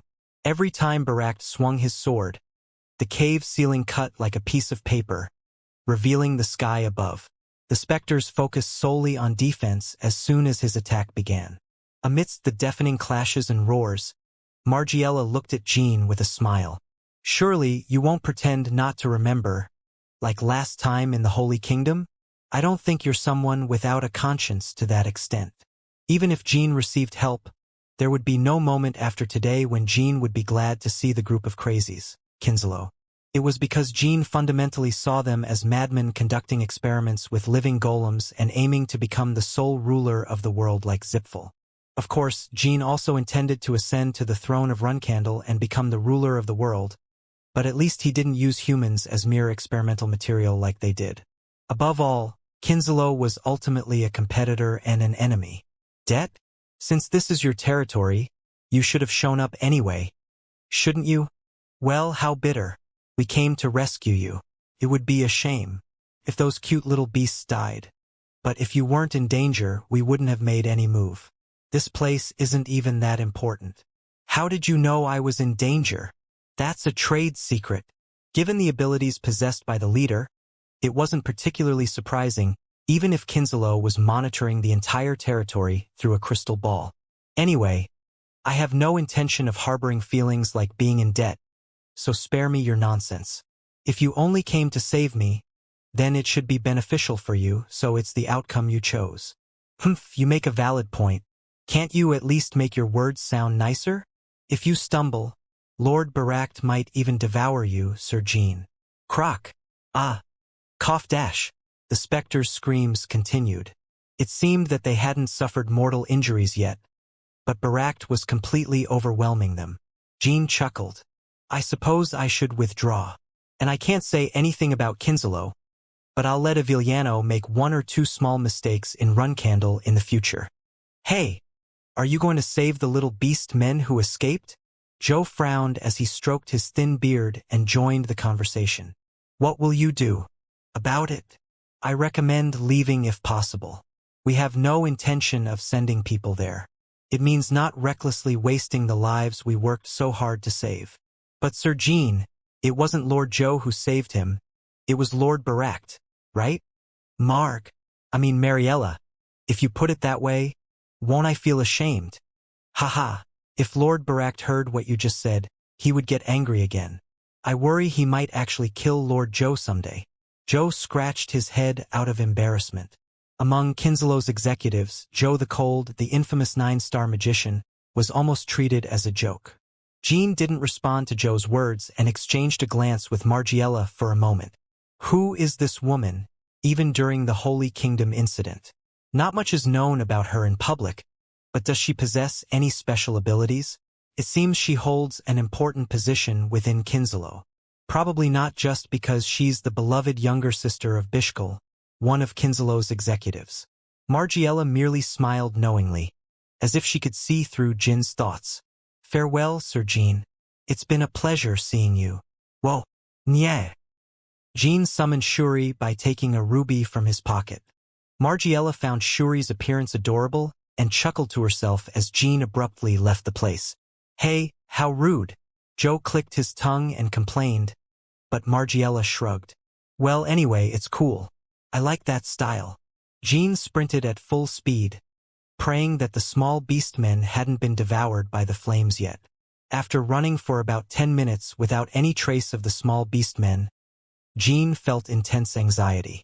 How in the world did they move so fast? I dare say there aren't many creatures on the surface that can move faster than Shuri. Maybe none. Although the battle with the specters didn't last long, he was already getting frustrated not being able to catch up to them after running for 10 minutes. Suddenly, Shuri's tracking of the small beastmen's footprints abruptly stopped. They must have moved along the river. He was at the riverbank. Jean could see how the small beastmen could move so swiftly. Splash! Shuri leaped into the river and started swimming with all her might. The watertails could swiftly move along the river as long as they had a few large leaves that grew on beastmen land, effectively using them as boats. Jean felt relieved. If they followed the river downstream, the specters wouldn't have many means to pursue them. After another 20 minutes following the river, Jean finally encountered one of the small beastmen. It was Dark Flame. Dark Flame. Oh, Jean, it's you. Dark Flame was alone in a boat made of leaves, carrying what looked like fireworks on his back. And the rest of the beastmen? They are there, fleeing, hiding. Why are you the only one who stayed behind? Something dangerous is happening. I will inform. As the leader of the Watertail tribe, Dark Flame was sacrificing himself for the sake of the other beastmen. The specters on the cave side have been taken care of. Oh, that's a relief. But 2 other specters are after you, so we shouldn't stay here. We need to regroup quickly. Hearing this, Dark Flame widened his eyes and nodded. Understood. Follow me. Come. Whoosh. Dark Flame took a deep breath, and it was incredible how much air his small body could hold. With his breath fully taken, he looked like a giant barrel about to explode. Whoosh! Splash! Splash! Splash! Upon exhaling, Dark Flame's wind spread out like a shockwave, significantly increasing the speed of the leaf boat. Furthermore, with the typical thin tail of the watertails, he created a water jet, making it difficult for Shuri to keep up. Maya, Maya, Maya, Maya! At such a tremendous speed downstream, they soon spotted the remaining beastmen. All members of the Golden Snow tribe were on the Watertail leaf boats. Oh, our comrade! You've returned alive. You've kept your promise. Peng vigorously waved his hand, shouting excitedly. Wow! Amazing! The small beastmen hugged each other tightly, shouting in joy. Jean felt a moment of pride at the sight, but he knew that things were far from over. What is that? What is it? A watertail pointed behind Jean and Dark Flame. Madmen, they're the magicians. Everyone hurry, guys. Human magicians are chasing us. They turned around and saw the magicians, 2 of them dressed in gray robes. They were using wind and ice magic to follow the beastmen to the other side of the river. Just like Barton launched multiple sword strikes to propel himself in flight, they used magic to catch up to the beastmen. Everyone, lean and head for land. Jean unsheathed his sword and shouted. The specters were already aiming attack spells at them. In the river, no matter how fast they moved, they couldn't evade the attacks, and there was no way to take cover. Oh no! Save the members of the Golden Snow tribe. The Watertails quickly changed the direction of their leaf boats. Members of the Golden Snow tribe tossed all their bags and gold nuggets into the river. Zing! As the attack began, Jean leaped into the air and extended his sword. Darn it! Even though I suppressed the mana reflux during the journey, I'm still not in a condition to fight properly. He needed to use the Black Light Call. However, there was no room to unleash the Black Light Call right now. The barrage of mana bolts kept coming relentlessly, leaving him with no energy to use other techniques while facing them. As long as I buy time for the small beastmen to escape, everything will be fine. After that, I just have to call the Plutonian brothers, and it'll all be over. It was another battle against time. Would the beastmen escape first, or would Jean run out of energy? Dark Flame. Yes. Listen carefully. Once you reach the land, don't run into the forest. All of you must flee toward the open plains. If you go into the forest, they'll set it on fire completely. Understand? Understood, yes. Fortunately, the river was narrow, so the small beastmen quickly got to dry land. In response, the specters swiftly crossed the river to reposition themselves toward Jean and the beastmen. But even during the shift, the bombardment of mana bolts continued unabated. They used various spells to cross the river simultaneously, so they haven't been able to unleash their attacks fully yet. However, once they're on land, they won't be able to attack all the beastmen with mana bolts. Not only that, after they no longer needed mana to move, one wizard would shoot bolts while the other prepared significant magic spells. Given the circumstances, Jean had no choice but to unleash the black light call, even if it meant some of the small beastmen would die. How many innocent and kind beastmen would lose their lives? As he wrestled with these thoughts, a subtle vibration emanated from the direction of the forest where the small beastmen were fleeing. It felt like a faint earthquake, as if a massive creature was running amok. What's happening? It seems these vibrations are created by a giant creature running. In that moment of contemplation, Jean realized the source of the vibration. We've located the wizards. We've confirmed the presence of the 12th flag-bearer. The vibration came from the charge of over 50 Runcandle Guardian Knights running at full speed. They were brimming with energy, causing such a significant vibration. Led by Jin's brothers, of course. My younger brother? Were you fighting these guys alone to protect the beastmen? Runcandle's 7th flag-bearer and 3rd daughter, Mary Runcandle, spoke. All Guardian Knights, protect the 12th flag-bearer and the beastmen. 4th and 5th squads, each take a group of beastmen and lead them to safety. The 4th flag-bearer of Runcandle, the 2nd son, Dyphus Runcandle, gave the orders. They had been waiting at the main Runcandle family house until they received news of massive mana detected in the Jean Kingdom. Upon hearing the news, they hurried to come. They seem like the most elite magicians, but they don't seem to have any shields. Anyway, the youngest, you look pretty impressive in this situation. The appearance of the new Runcandle flag-bearers made the specters hesitate and adjust their stance. With this, I've repaid the debt from the mission. To kill the Black Knight, Jean. Dyphus positioned himself next to Jean and said, Dyphus's greatsword, Volgar, and Mary's chain sword, Viper, emitted unique glows, each with its own vibrant aura. Chapter 339. Debt, Debts, and More Debts. 6. The Guardian Knights of the 4th and 5th groups quickly divided their forces and took charge of the beastmen. The remaining knights, undaunted, formed their formation and began their search. Their sharp, gleaming swords surrounded the specters, and the aura emanating from the knights seemed capable of killing the magicians on the spot. They were the most loyal knights of Mary and Dyphus, all of whom were soon to be promoted to execution knights.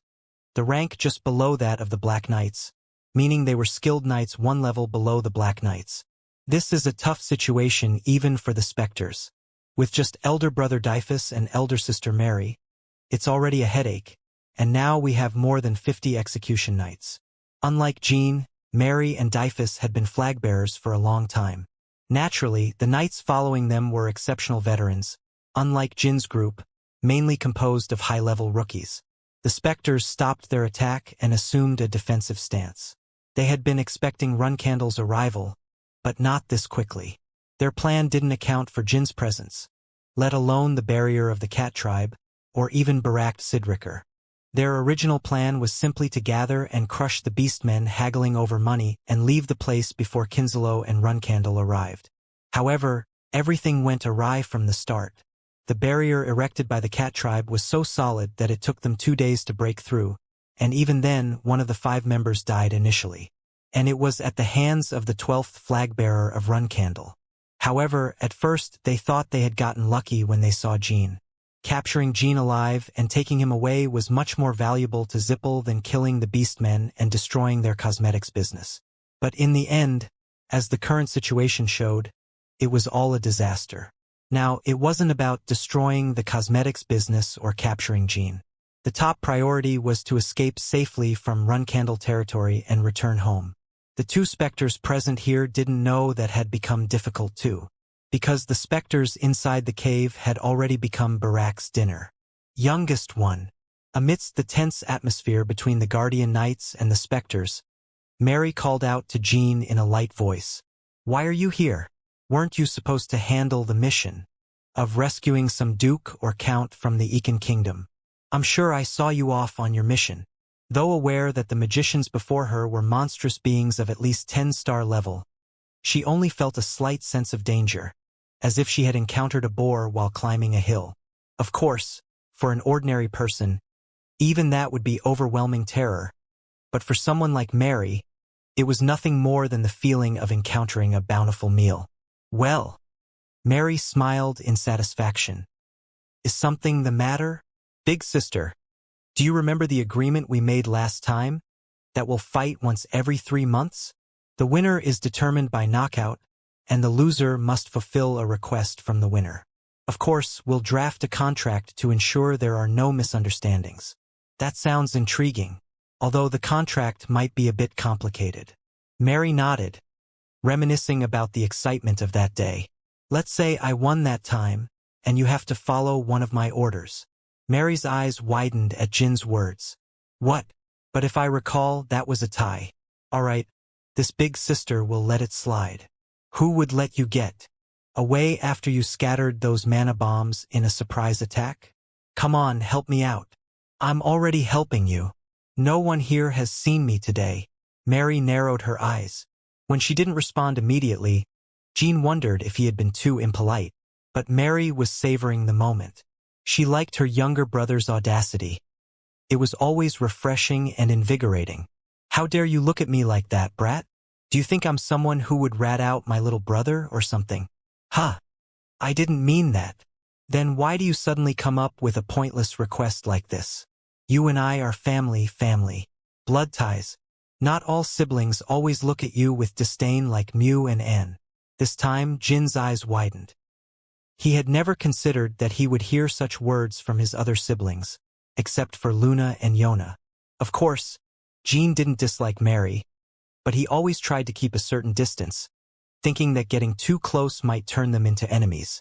I'll make sure to silence those guys, and if necessary, I'll prevent information from reaching the elders. Don't worry, and return to the clan. And you, Oriboni? What? Oriboni, you should do the same. All right. Dyphus had already planned to do so, even without Mary saying it.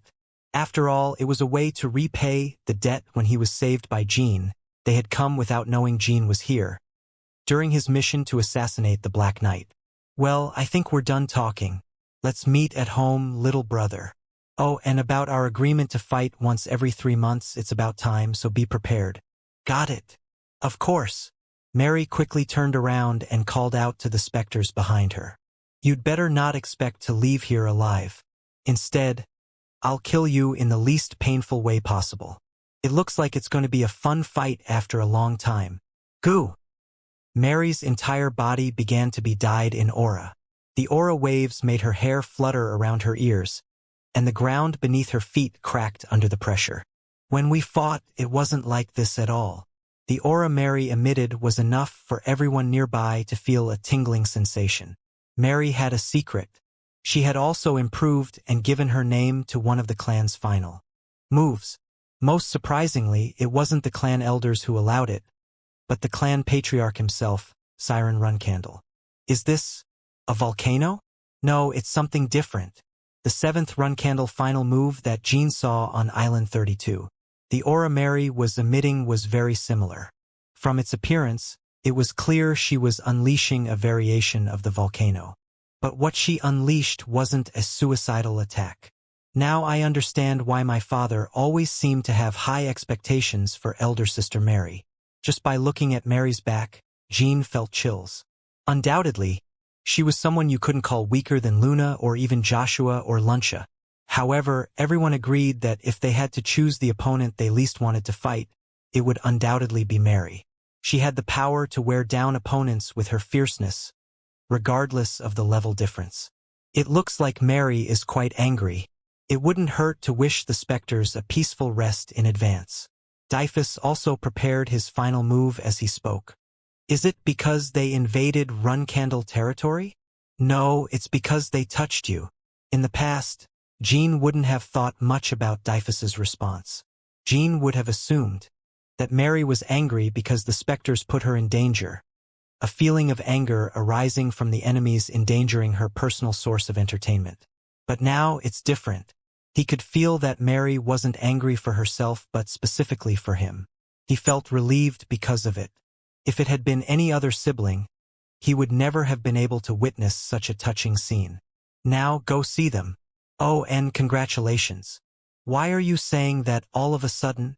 With Zippel's invasion this time, your cosmetics business will flourish even more. That's what I meant. Young Master Jean. As always, it was Petro's urgent voice that first welcomed Jean upon his return. "I thought you'd come rushing to find me today. What's happened this time? Have I caused an accident unknowingly?" "It's not that, young master. While you were on your mission, a commotion broke out. A secret unit of Zippel's magicians called the Spectre Corps attacked the Jean Kingdom, and it seems the motive was to destroy your cosmetics business." "What? My business?" Pretending not to know, Jean responded calmly. Seeing the atmosphere, it seemed that Mary and Dyphus had kept their promise.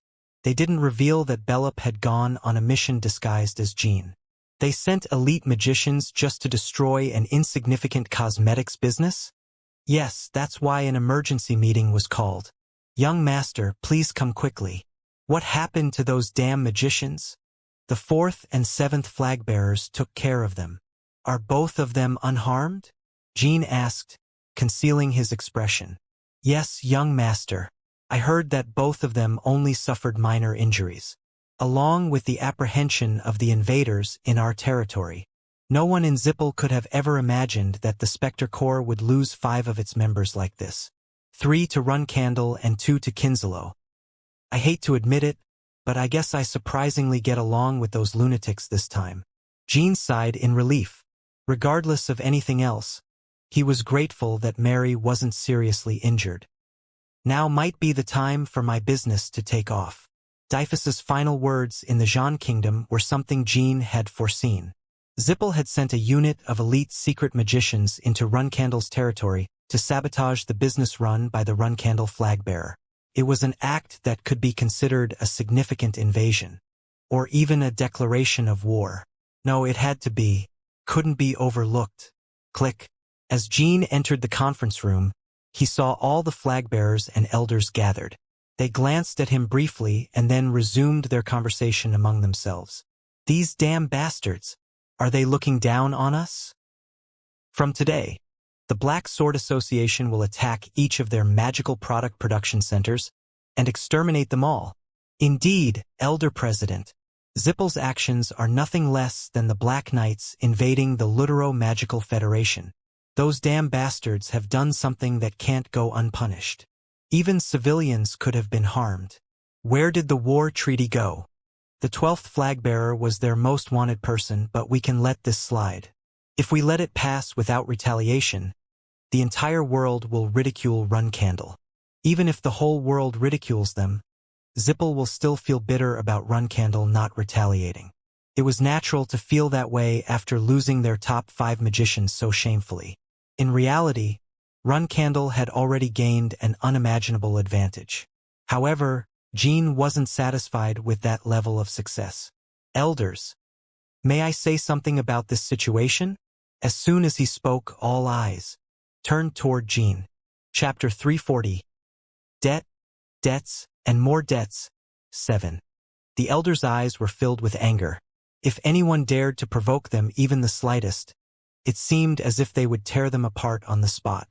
Of course, this anger wasn't directed at Jean, who had dared to interrupt the elders and speak. It was anger directed at Zippel. Most of the elders had some degree of dislike for Jean, or at least held some animosity toward him. They were knights who had dedicated their entire lives to Runcandle. Regardless of whether they were pureblood, branch families, subordinate families, or outsiders, they all had one thing in common: overwhelming hatred and resentment toward Zippel. After decades of fighting against Zippel, it was only natural for them to feel this way. Most of the elders had memories of losing family members, comrades, or loved ones due to Zippel's actions. "What's going on, 12th flag-bearer?" Jordan shouted with bloodshot eyes. "First of all, I want to apologize for any unfortunate incidents caused by me. No need for useless words. Get to the point. We must not retaliate." Upon hearing this, the elders' eyes widened. Other flag-bearers present in the meeting room also looked equally amazed, staring at Jean. "What did you say? 12th flag-bearer? What is this nonsense?" Jordan took brisk steps toward Jean. He got so close that their noses almost touched, and he looked at Jean with an oppressive aura. The atmosphere among the other elders was no different. as they seemed equally intimidating. Do you realize what you're saying? Yes, I do. You better take responsibility and give a reasonable explanation. Otherwise, I'll cut your arm off right here. It seems like a lot of people are after my arms these days. However, fortunately, no one has taken them away from me yet. Don't be cheeky. Do you really think your words are correct in this situation? If you listen to my words until the end, even the elder president will agree that I'm right. When I said not to retaliate, I meant purely physical retaliation. Physical retaliation? Are you saying we shouldn't attack Zippel's magical product production centers? That's right. While Jean responded without flinching, sighs of disbelief echoed throughout the room. How could a flag-bearer make such a scandalous statement? No wonder they despised him. TSK. The elders gritted their teeth. As he looked at them, Jean silently thought, are they out of their minds? Or have they gotten older and are a bit confused? Taking this golden opportunity to start a fight they can't win. The elders weren't the only ones stunned. Jean was equally surprised by their simplistic plan. Tell me, why do you think like this? Isn't it clear? If we touch their magical product production centers and a large-scale war breaks out, what would you do? Do you think we can win? What nonsense! I'm speaking realistically. Can we defeat Zippel? Can we fight against them right now, crush them, and make the world ours? There was a moment of silence. Everyone knew the answer, but it was a question that no one could answer. The patriarch and the strongest flag-bearer are absent, and the same goes for the former Black Knights. In this situation, if we start a war with Zippel, the likelihood of us shedding blood is much higher. Even if Runcandle's most powerful swords, which had headed to the Black Sea, were still guarding their original positions, it wouldn't make any difference. Runcandle couldn't defeat Zippel. At least not for the moment. The reason Siren Runcandle, despite being the divine Star Knight, didn't engage in total war with Zippel. I don't have much time, was for this one reason. It wasn't the time to discuss things that couldn't or shouldn't be executed. My father has been silent for a reason all this time. Yes, Jordan and the elders are aware of that fact. They just struggle to control their anger. They were acting like children. They were eager to taunt their opponent but lacked the power to do so. So Jean had to calm them down and guide them in a better direction. Touching the enemy's most critical facilities in such a situation is a shortcut to doom. Also, have we really suffered any losses? I never said we haven't had losses. How do you know? I received a report from my steward on my way here.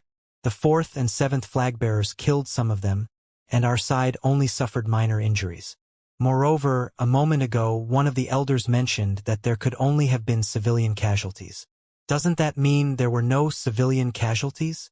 Jordan was momentarily speechless. He knew Jin's words were correct, but he didn't want to hear anything from that wretch. Therefore, we should view their recent attack as a great victory for our side. We haven't suffered any losses, but Zippel has lost some of its undisclosed elite magicians. Clang. Jordan gritted his teeth so hard it seemed like he was going to chew Jean up. What do you suggest then? Are you trying to say that no matter what happens on the surface, as long as we get a great victory? The reason Jordan was so furious was none other than this. The decision to attack Zippel's magical product production facilities was aimed at helping Jean, whose wings Jordan always wanted to clip.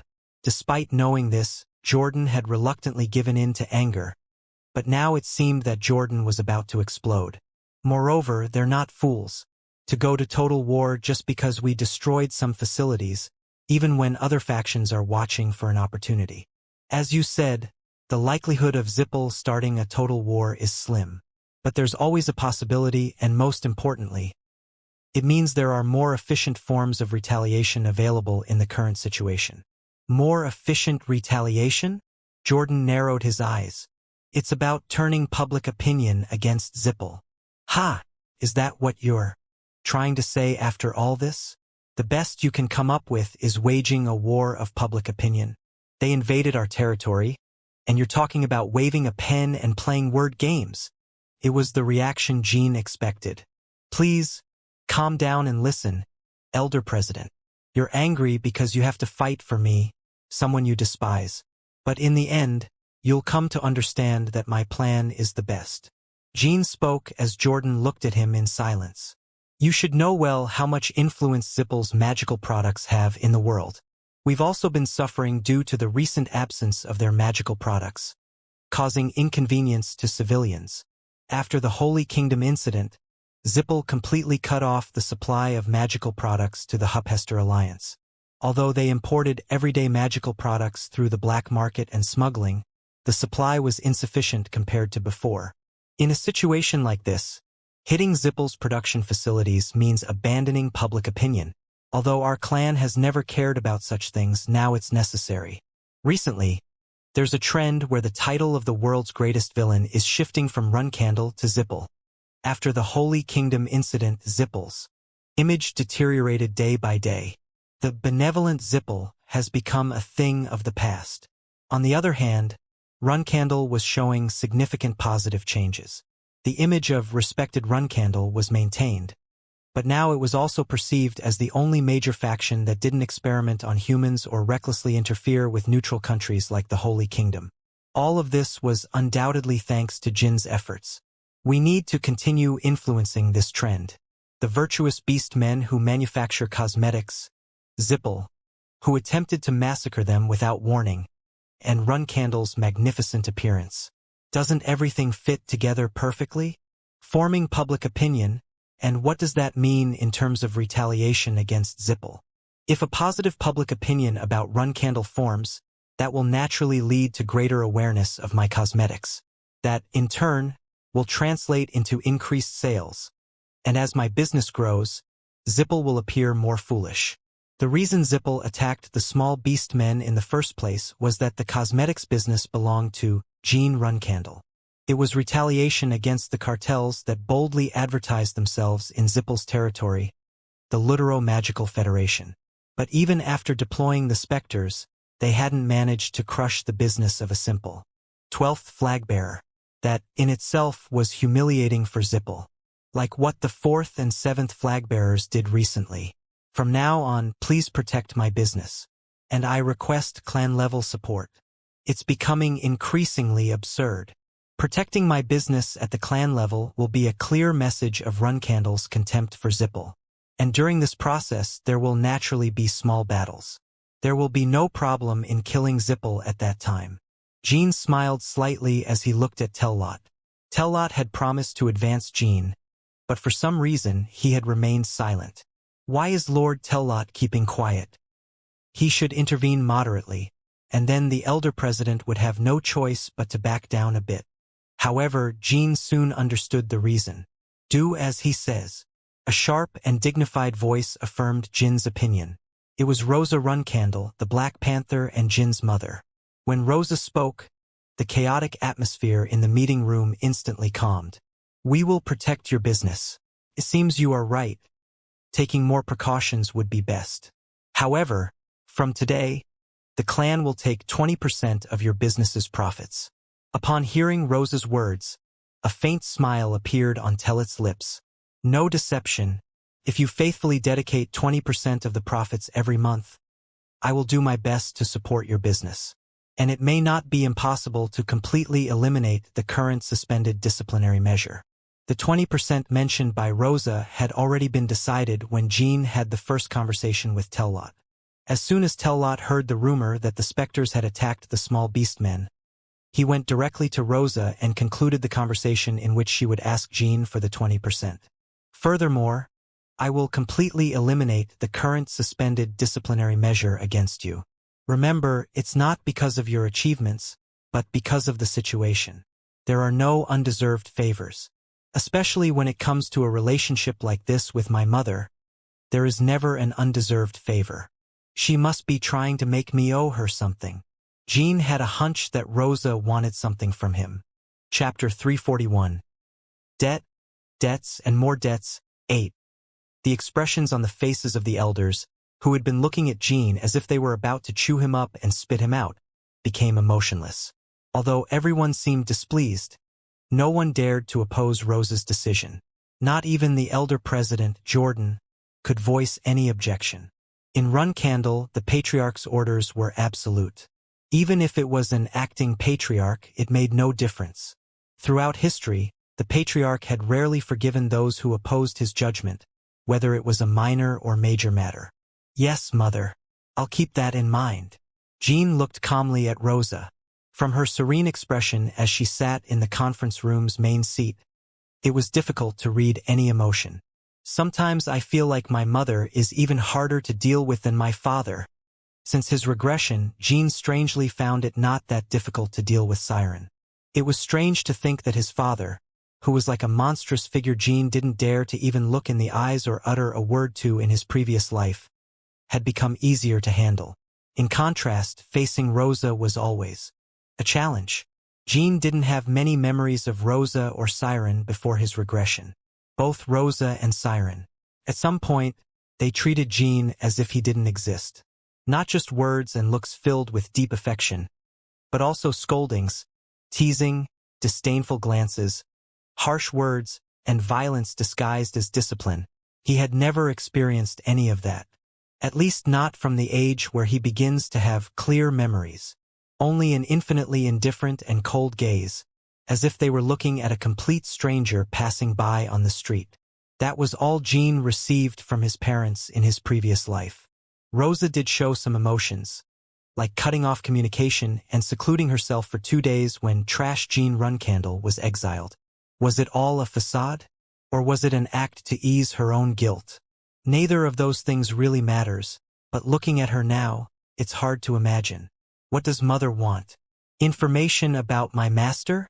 Partial ownership of the business? Surely she wouldn't expect me to step aside from the patriarchal race at this point. Since Rosa had already revealed her cards about the 5 eastern regions, and Jean wasn't backing down, they were destined to fight until one side was destroyed. As Jean contemplated, Rosa left the room without saying anything more. She had provided the big picture, and the rest was up to Jean to decide. Hugh Jordan let out a sigh. It seems like luck always follows you, 12th flag bearer. Please take care of me from now on, Elder President. The Black Sword Association will have many tasks to undertake for my sake. I'll be watching to see how long your luck will protect you. Of course, I'll make sure you don't feel too resentful about helping. I hope you won't think ill of me. Although Jean politely bowed his head, there was no one who truly thought he was sincere.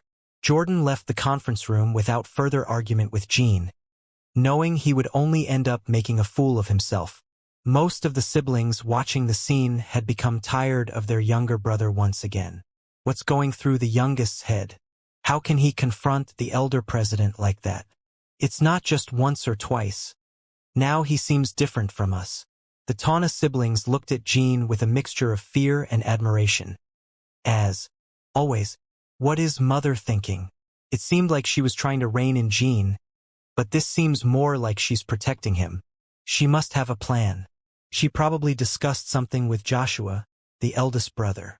Mew felt anger and defeat once again. The fact that they couldn't kill the youngest when they had the chance haunted them. Jean clearly understood their feelings. The feelings of his sisters who regretted not being able to kill him when they could have, due to the taboo of harming family members. Since Joshua desires my contract, whatever you did, you couldn't have killed me. The same will happen in the future. Jean smiled at Mew and Anne. Seeing they had nothing more to add to the meeting, the sisters soon left the conference room.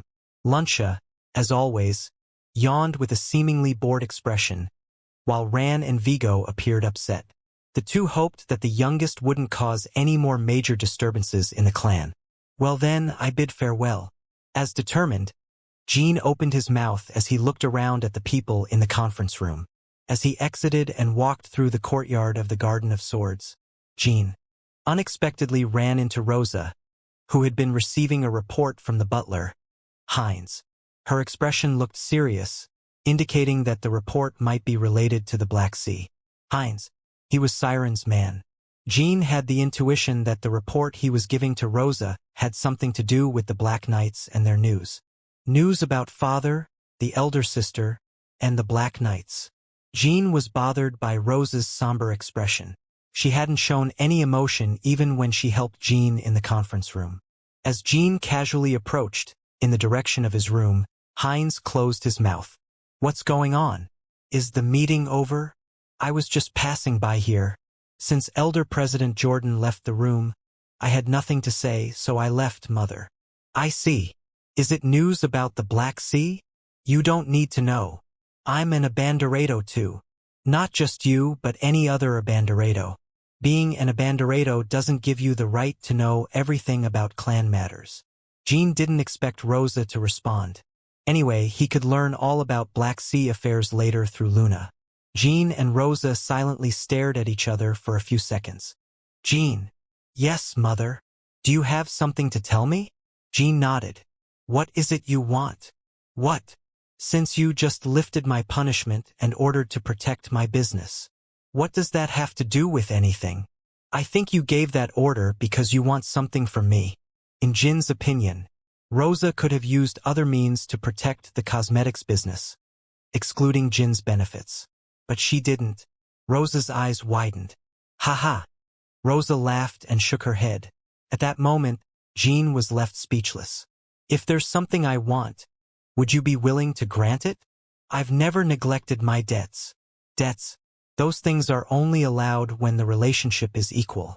I don't think it applies to you and me. You're right. I haven't made that judgment because I want something from you. So don't worry and go on your way. I understand. When Jean bowed and was about to pass by, Rosa turned to him. The youngest. Yes. What I want is Runcandle's survival and prosperity. With composed yet sincere voice. That's what I want too. Hearing that, Rosa smiled faintly. No, it might be slightly different. Jean nodded again and continued walking.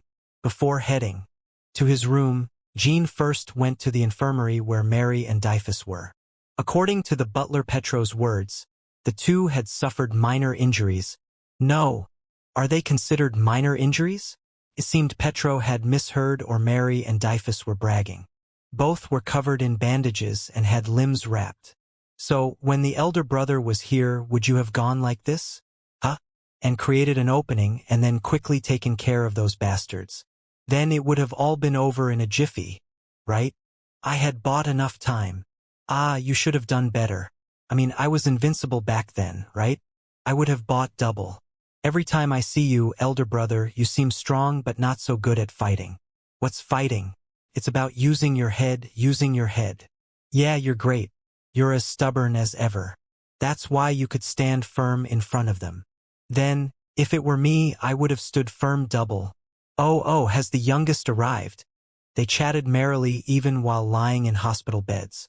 Seeing the state they were in, Jean felt a bit guilty for coming empty-handed. He thought he should have brought some fruit or something. Are you both okay? As you can see, we're perfectly fine. Mary smiled. It seems you've suffered quite a bit. It's just an act. Were the specters really that strong? To the point where they'd injure both of you like this? It didn't make sense. If it were just the two of them, it might be understandable, but there were over 50 Guardian Knights at the level of Executioner Knights with them. Even if the specters were formidable, they should have been overwhelmingly outnumbered and defeated. Well, we kind of overdid it, thinking the Guardian Knights might die for nothing while trying to catch those magicians. Besides, after using my final move, my body goes berserk, a variation of the volcano move. Jean recalled the image of Mary activating that technique and nodded.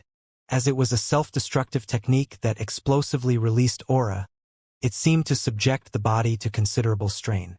Younger brother, someday if you defeat me and make a wish, if you're good with words, I might teach you a thing or two. All right, please recover quickly. Tisk, you're no fun at all. Don't worry about your sister and brother's bodies. Think about how you're going to take care of your friends in the future. The term friends referred to the small beast men. For now, they're in the safe house the Guardian Knights sent them to. The conclusion of the meeting was to protect their businesses, but it would still be better to handle them directly, Dyfus said. That's what I had in mind. Receiving support from the clan was good, but he couldn't hand over everything. It was evident. After all, he had to stay in control. The tasks of the Black Sword Association or the Guardian Knights were only to prevent the company from being attacked, but they weren't the ones in control. Do you have a plan in mind? Yes. I'll let them know the location of my safe house. Take them there yourself.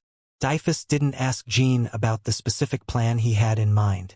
He decided not to interfere in that aspect either. I'll probably end up relying on the hidden palace again. Jean planned to send the small beast men to the hidden palace. Since the barrier of the cat tribe had disappeared, there was no safer place for them than the hidden palace. I should look for the cat tribe too. For now, he could only hope that not all the small beastmen had been killed by the specters. Before leaving the infirmary, Jean turned to his siblings. What? Just to say thank you. As Jean left, Mary and Dyfus blinked at each other. Ha. Something's up. He said goodbye to us properly. Didn't he, Oriboni? Dyfus shrugged. The two watched where the youngest had gone for a while, then started talking about the fight with the specters and whose fault it was. Again, Chapter 342. Belated greetings. Shock. The Luther Magical Federation attacks the Pung clan. In the process, Zippel's magicians directly attacked the Huffister Alliance. The first leader of the Pung clan, Mr. Pung, says, "We express our gratitude to Runcandle, who saved us. The whereabouts of the Pung clan's executives and employees are unknown. It is speculated that they are under Runcandle's protection. Runcandle has decided to support the Pung clan from now on. Has there been a change in the Swordmaster's clan? If so, the cause is presumed to be the new supernova Jean Runcandle." June 10, 1799. Led by Dino Zaglin, Huffister's newspapers were filled with articles about Zippel's recent attack. The moderately toned articles mostly praised Jean, and the stern-toned ones condemned Zippel. While Jean skimmed through the articles, he thought, as always, that Dino had done a good job. Of course, his face blushed a bit when reading the praise-filled articles. Haha, strawberry pie. Look at this, a supernova. Haha. Supernova. Our boy is now a star. Huh? Yeah, the other day he was just a provisional flag-bearer, unable to use his real name. Murakin mumbled as he waved the newspapers he held in his hand. Gilly smiled happily as she placed the strawberry pie on a plate. Slurp. Cough. Cough. While lying down and eating the strawberry pie, Murakin choked on something and started coughing, and Gilly hurried to get water. But he was acting. He was acting in anticipation of Gilly coming to support him and give him water. Why does Gilly fall for that every time? Is she playing along? At this point, Jean couldn't figure it out and just let them be. Oh, I'll survive. Thanks again, strawberry pie. I'm lucky to have you. Jean felt his ears tickling, and it would be hard for him to keep listening. Hey, Murakin. Yes, almighty supernova. Did you call me? Do you remember Luth Damaro Yull, the fairy who worked for the ancient Runcandles? Is that so? From the recording device of the third tomb, Jean saw Luth from 1,000 years ago. Jean asked Murakin several times after his return if he recognized Luth, but he seemed completely clueless. And Jean himself didn't remember meeting Luth in person. And me and the Patriarch, the 10 Great Knights, haven't forgotten that the fairies fought alongside Runcandle, have we? Sodaret and Lord Murakin. And Lady Misha haven't forgotten either. Jean felt bitterness thinking about Luth's words on the recording device. Doesn't anything come to mind? The fairies had already gone extinct back then, at least according to my memory. Murakin rubbed his forehead and stood up. But there shouldn't be any incorrect information recorded in Sodaret's device. I vaguely remember the fairy named Luth from 1,000 years ago, but not anymore. Either my memories were affected while I slept, or Zippel's manipulation of history ended up affecting me. As Murakin touched his forehead, Gilly put her hand on his shoulder. Gilly was someone who could see deep inside Murakin, a darkness he himself wasn't fully aware of. Every time Murakin realized his memories from that time were becoming vague or disappearing, he suffered a significant emotional shock. His mind was wearing thin without him realizing it. We need a way to leave records that those bastards can't tamper with. Jean remembered what Sarah had said on the recording device. An absolute record, the magic of Hister. As Jean pondered on it, he remembered that not long ago he had sent a letter to his master. It's about time for a response to arrive. It seemed he would have to visit Tychon after stopping by the Hidden Palace. Where are you going again? I have to take the little beast men to the Hidden Palace from the older brother Dyphus' safe house. Wow, you've got thick skin, kid. Did the mistress of the Hidden Palace do something to you in your past life? What will you do if she doesn't accept you? I still have about 30% of what I originally should have offered to my clan. I'll try to negotiate with her for at least 10% of that. More than 100 little beast men were being protected in Dyphus' safe house without anyone missing. Jean headed directly to the Hidden Palace with them. It took about 3 days of travel through teleport gates and ships, but Jean asked his clan not to give him any missions until his business was settled. When the ship arrived at Manji Island, Lucas Manfran, an agent of the Seven-Colored Peacocks and also a direct line to Talaris, welcomed the group. Sir Jean, if you had contacted me, I would have informed Madame Talaris in advance. Lucas, long time no see. I hope you've been well. Yes, thanks to you. I've been doing fine. But seriously, your face says it all. You look extremely tired. Are you okay? Yes. Thank you for your concern. Lucas winked at the little beast man who was behind Jean. I'll inform Madame Talaris immediately. Bang! Bang! When Lucas fired a signal flare, the figure of a giant toad, Mort, suddenly appeared in the sky. A toad! How scary, a toad! Ah! Jean, what is this? A toad! The little beast men instinctively found the giant toad very frightening. Intentionally or not, Mort opened its mouth wide and began swallowing some of the little beast men. To the little beast men, it seemed like the predatory creature was about to eat them, which caused them to panic. I should have explained it to them beforehand. But there was no time for that. Mort used 5 space jumps to transport Jean and the little beast men to the Hidden Palace. Did we survive? Haha! I thought we were dead. Silence. As soon as they arrived, someone spoke with a chilling voice. Talaris Indorma, the abyssal spider. The little beast men immediately knelt and lowered their heads. An instinctual response. It had been almost 2 years since Jean last saw her. She often referred to Jean as my son-in-law. But today her gaze toward him was far from pleasant. Madame Talaris, please accept my belated visit. Humph, enough already. Shut up for a moment, unfilial son-in-law. I wondered if you lost a leg or something. How could you come now? Although Jean could have thick skin when necessary, right now he felt a sharp pain and a lump in his throat. After becoming a flag-bearer, he should have visited the Hidden Palace at least once to pay his respects to Talaris. I even fought with dozens of specters because of this son-in-law. The Hidden Palace even officially announced that we were defeated in the Battle of the Western Sea. Oh ho ho! Quite turbulent days indeed. Every word felt like a whip on his conscience. Do you have anything to say? Nothing. Fine, fine. Nothing to say. Haha, true. It even looks like you've come to ask me for something. And who are these balls of fur? They are my business partners whom I brought to request protection from the Hidden Palace. How could he be so shameless? Although Talaris found the fact very distasteful, she couldn't completely hate him either. There was a part of her that felt a slight familiarity in Jean, as if he resembled a younger version of her friend, Siren Runcandle. Young Siren used to exhibit the same shameless behavior whenever he wanted to ask Talaris for something. But why did I always end up helping them in crucial moments? Talaris chuckled to herself when this thought crossed her mind. I should have come to see you earlier. I delayed expressing my gratitude until things were somewhat stable. Click. Jean pulled something from his embrace and opened it. Inside was a gleaming ancient iron, an enigmatic mineral, the reward for the mission to kill the Black Knight. Jean brought it as a token of sincerity to Talaris. In reality, this amount of ancient iron would have been more than enough compensation for all the favors Talaris had done for him. The value of ancient iron was beyond imagination, as it was an item that Runcandle's Black Knights, Zippel's Kozaks, and the Twilight Mages, White Knight Mages, were all trying to gain. However, that was just a general rule. For Talaris and her daughter, who possessed myriad ice, ancient iron held no special value. Ancient iron is no different from worthless scrap to me.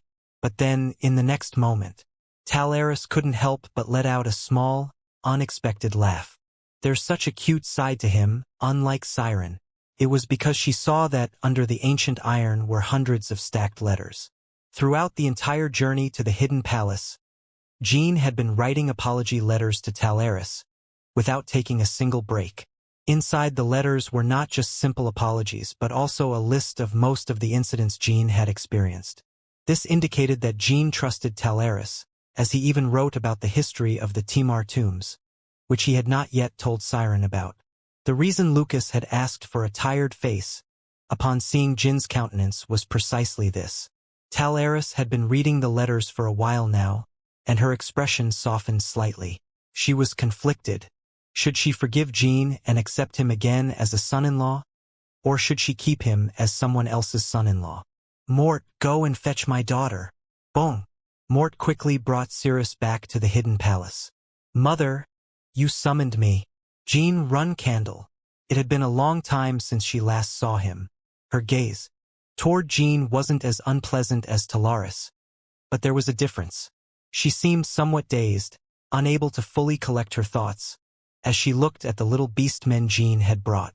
In most situations, she tended to be cold and devoid of emotions, but when it came to furry animals, she displayed an extraordinarily tender side. That's why she was so surprised when she found out that the butterfly from the Run Candle banquet was actually Murakan. Listen, daughter, do you know what this unfilial son-in-law is saying? Not only has he come to greet me so late, but he even... Shriek. Cirrus drew her sword from her waist. Not a single day had passed without her thinking about Jean since he left as a provisional flag-bearer to La Ferosa. Of course, it wasn't romantic affection but rather the desire to challenge him once more. I want to experience the strength of Jean Runcandle, the 12th flag-bearer. Draw your sword, Jean. Chapter 343. Record 1. Cirrus's eyes emitted a cold and sharp light. From her sword flowed a blue and vigorous energy that, at first glance, showcased her remarkable growth. The unique coldness of the Endorma bloodline had long been recognized as a mysterious and powerful force. This power allowed them to maintain their independence, even with only a tiny territory like the Hidden Palace. It's not even full ice, yet her sword skills are at this level. A tingling sensation made Jin's forehead prickle. Without a doubt, Cirrus was considered one of the strongest among her peers and might even be stronger than Dante. But could she measure up to the current Jean? It was a question that didn't require contemplation. She was undoubtedly formidable, but she was nowhere near Jin's level. Young powerhouses like Cirrus, Dante, and Veridin were no longer rivals for Jean. It wasn't even necessary to mention that Jean was the strongest among them all. Jean was already competing with powers that had made a name for themselves in the outside world. Although not many were aware of it, the knowledgeable ones recognized it. Jean and Cirrus stood silent for a while, facing each other. The little beastmen trembled, heads bowed in fear, while Talaris smiled, seemingly intrigued. It wouldn't be good if I defeated Lady Cirrus here. Jean was here to make a difficult request, despite his reluctance. Although it was Cirrus who first offered to have a match, defeating her would be a heavy task. On the other hand, losing was not something his pride would easily allow. It wasn't as if he wanted to spar with her after not seeing her for almost 2 years. Truth be told, Jean was genuinely happy to see her again. Jean wanted to catch up, exchange greetings, and resolve their misunderstandings from the past. As Jean contemplated whether to draw his sword or not, Cirrus unexpectedly burst into laughter. PFFF. Hey, you even know how to make that expression. I've always seen you with a stone face or acting indifferent, so this is quite refreshing. Cirrus sheathed her sword, and Talaris chuckled gracefully. The energy released by her laughter made the ground tremble as if an earthquake had occurred. Are you kidding? For now, I know it's pointless to test our skills against each other. Sometimes, certain things are clear even without confirmation. Cirrus had already acknowledged Jin's superiority 2 years ago when they participated in the mission. When I found out you were joining the operation, Lady Cirrus, I was really surprised. I'm more surprised that you alone turned the second floor upside down. You've become a monster, Jean Runcandle. A conversation between Cirrus and Jean during the compass interception operation. Cirrus wasn't one to act mean-spirited in the face of objective facts. She wasn't ashamed of not being stronger than Jean either. However, her desire to test her skills was genuine, even though she could do it anytime, even after inheriting full ice. It was both her sincere wish to see Jean after such a long time and her mischievous nature that led her to play a little prank on him. It's been a long time, Jean. Cirrus extended her hand for a handshake, and Jean responded with a smile, shaking her hand. I'm sorry I didn't come earlier. You say you couldn't come earlier. If you had, you would have incurred an additional offense. I can say it even without seeing it. My mother would have been furious. Your mother would have been furious with someone else's son-in-law. Still, he wrote hundreds of letters. So my heart must have softened a bit, daughter. Hundreds of letters? Yes, look at this. Isn't it cute? As Cirrus examined the letters, her eyes narrowed. Are they for me? Yes. Does my mother have eyes and I don't? Jean raised the corner of his lips. Then he took another case out of his pocket and handed it to Cirrus. Inside were about 10 letters. Seeing that, Cirrus couldn't help but let out another laugh. I was joking this time too. I never thought it would be real. I've written the most in my life these days. It seems I've seen a pleasant joke after a long time. Talaris nodded as if that was enough. Well, you've shown some effort, so I'll forgive you. So, this time, have you come to entrust us with these furballs?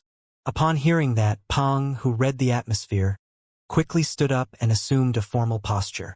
Greetings, great and almighty 51st mistress of the hidden palace, Talaris Indorma. I am Pong, the first leader of the Golden Pong. Then Suni, Dory, and Song all stood up together, nodding their heads. I'm Suni, the second leader. If you save us, we'll serve you as benefactors for life. I'm Dory, the third leader. We'll infuse vitality into the hidden palace. I'm Song, the fourth leader. We'll make you happy. Dark Flame, who got up late, also spoke up. Dark Flame, representative of the Watertail tribe. Calm and kind. We catch fish well. Hey, how can you talk informally like that? Human, language, honorifics. Don't know. All. Talaris didn't seem moved by their appearance, but Cirrus looked at the little beast men with almost hypnotized eyes. I've more or less heard about the situation. These little ones got in trouble for making cosmetic ads and ended up being chased by Zipple. Is that true? Correct. Now that you have a reason, Runcandle would protect the business. So why did you come to our hidden palace? Having lived as the mistress of the hidden palace for a long time, Talaris quickly understood the situation without needing a detailed explanation. It's because I trust the hidden palace more than my clan. Approved. Well then, what benefit do we get from this? I will share a portion of the profits from the cosmetics business. No. I also have plenty of money. I have more than enough, and there's plenty of food for this small land. There's a saying that goes, the more money, the better. So, you're willing to hand over a portion of the profits. However, that alone is not enough. I hope you've brought something more intriguing. For a few seconds, Jean contemplated Talaris's intentions. He noticed that she was still fixated on the letter, and he knew she wouldn't keep reading it continuously just because she found it entertaining. She must be focused on the special content of the letter, the description of the tomb of Timar. That's what he included in the letter. While explaining about the tomb of Timar, Jean naturally included details about Zipple's manipulation of history. I will share all the information I find about Zipple with the hidden palace in the future. That's a satisfactory answer. Well, with those conditions, I can play babysitter. Feeling relieved at last, Jean inwardly sighed with relief. He had been worried the whole time. Even if he received the letters or the ancient iron, Talaris was in a position to coldly dismiss Jean or even drive him away. Although she had attacked him because he was unpleasant, Jean wouldn't have words to refute it. Nevertheless, Talaris, as always, decided to help Jean. Although she paid him some compensation, Jean felt like she didn't really give him anything in return. Anyway, sharing the profits of the business is something that should be done, and I should have also shared information about Zippel.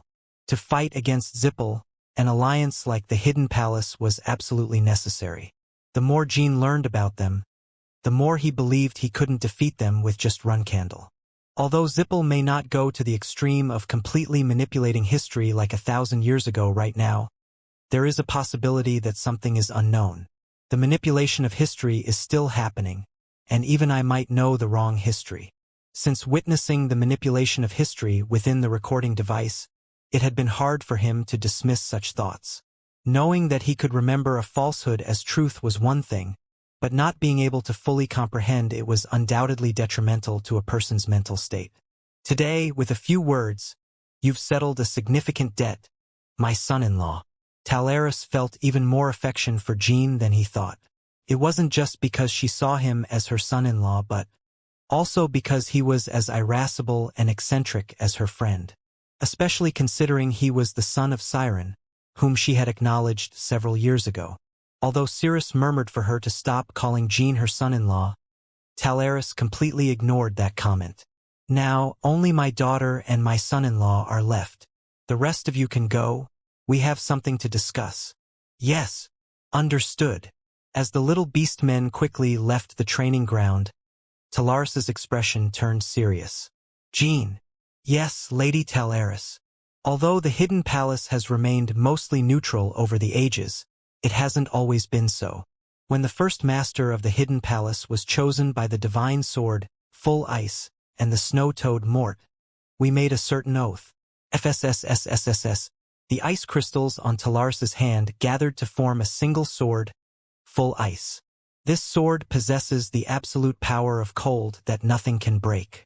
Even ancient iron would be nothing more than a heavy, clumsy piece of metal in front of Full Ice's ice.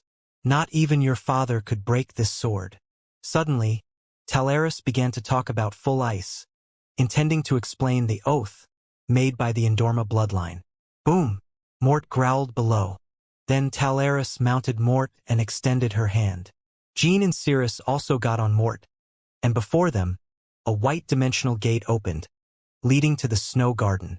Jean was taken aback by the inexplicable snowy garden landscape. Mort sprinted with all his might.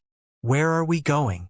Just as Jean was about to ask that, the resonating sound of Talaris's Full Ice intensified, emitting a bright light. The resonating sound grew louder and reached its peak, causing Mort to stop. As they got off Mort, Jean saw another castle, which looked even larger than the Hidden Palace itself. It's been a long time since I came here. The Hidden Palace within the Hidden Palace. Or the real Hidden Palace. That's what those who knew the Hidden Palace's secret called it. It's been a long time since I brought outsiders here. As they slowly walked inside, the vast interior seemed desolate and pale. And right in the center, there was a massive ice pillar formed by the power of Full Ice. Who is that person inside the ice? The ice pillar seemed to hold a person like a coffin. She was an unfamiliar woman, but Jean felt a sense of familiarity from her silver hair. This woman is an ancient magician from Zippel, whom our Hidden Palace has sealed for 1,000 years using the power of Full Ice. Chapter 344. Record 2. Come to think of it, she has the characteristic white hair of a pure-blood Zippel. In the ice pillar, the white-haired woman appeared so young that it was hard to believe she was a magician from the Zippel clan of 1,000 years ago. She could be in her 30s, perhaps? She looked so young. Her long, snowy hair glistened, perhaps frozen in Full Ice's absolute cold. Her closed eyes appeared asleep, and it seemed like her bright pupils could open at any moment. The robe she wore had no visible imperfections, but it seemed to be made of sturdy leather, and the staff she had held firmly until she was captured was an unadorned, ordinary object. And she had an extraordinarily clear face, with such a benevolent appearance that she seemed incapable of harming anyone, not even a small insect. It was hard to believe that someone like her had been part of the forces of evil that once ruled the world 1,000 years ago. It was also hard to understand how she had ended up trapped in this ice pillar in such a vivid state. The woman seemed as if she could break, free from the ice pillar at any moment and move. Is this woman truly an ancient Zippel magician? Yes. 1,000 years ago, the second master sealed this magician using the power of full ice, said Talaris as she touched the ice pillar. Jean noticed a wrinkle on her hand that wasn't there before but didn't mention it.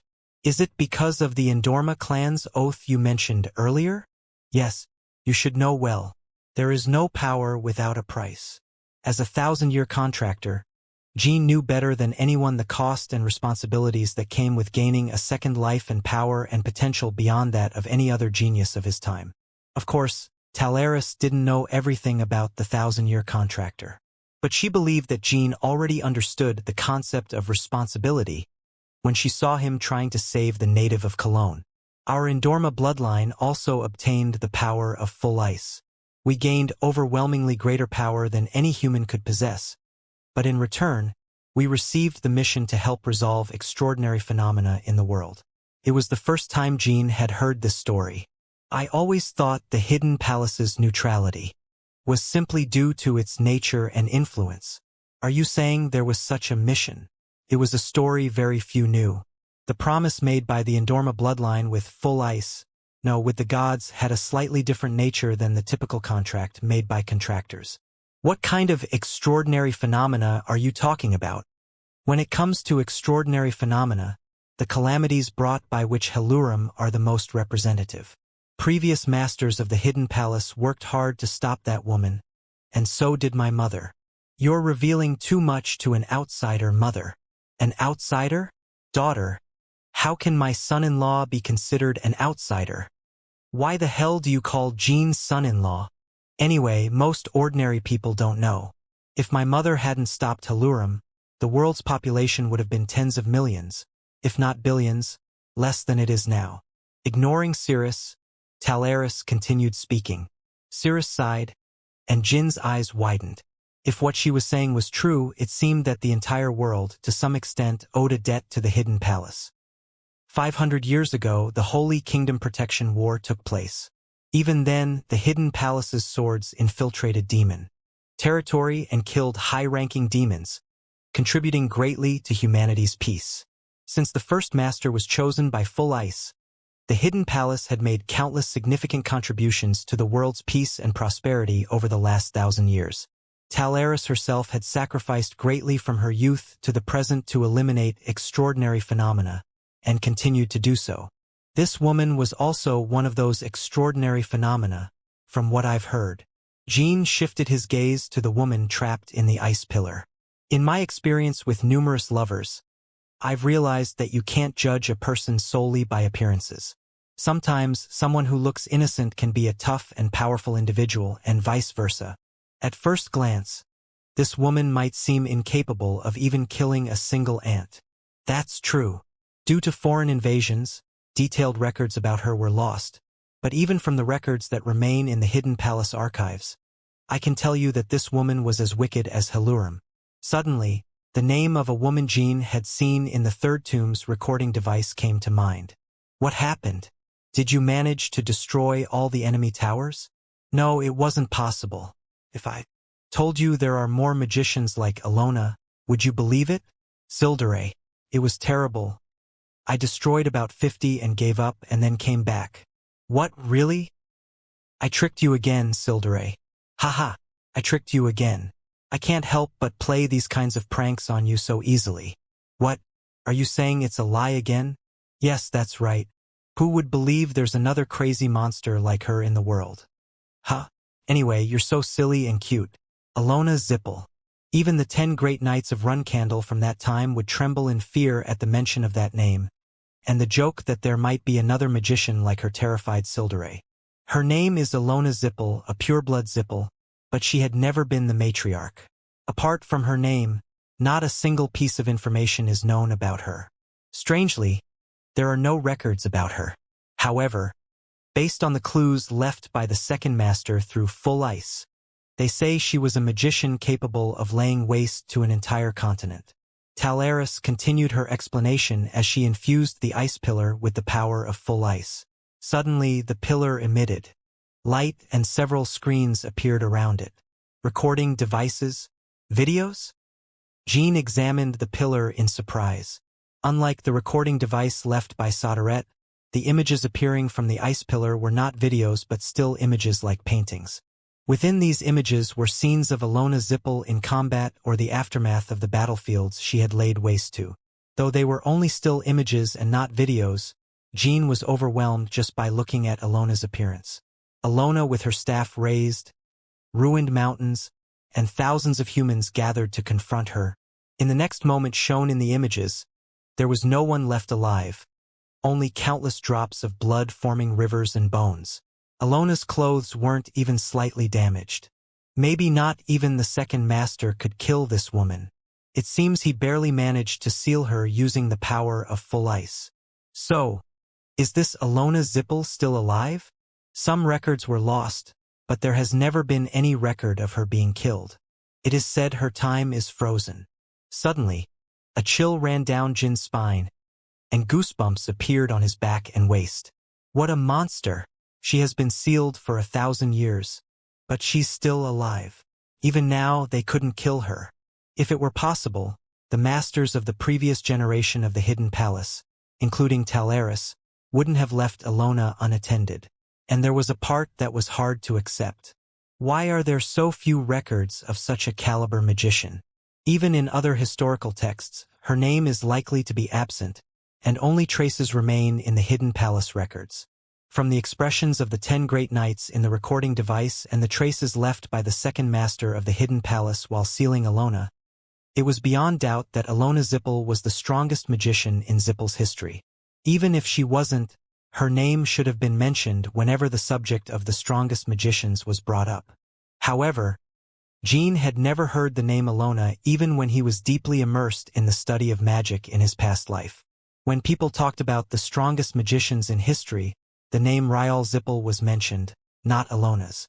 In a way, she was a forgotten person like Senmi or the countless people erased by Zippel. Was it Zippel who erased her? The first thought that came to mind was, of course, Zippel's manipulation of history. But why? Ilona Zippel was Zippel's greatest force at that time. Expressions like on par with the Patriarch and half of Zippel's entire power, found in Soderette's recording device proved that. Was it necessary to erase the traces of the calamities caused by Ilona Zippel?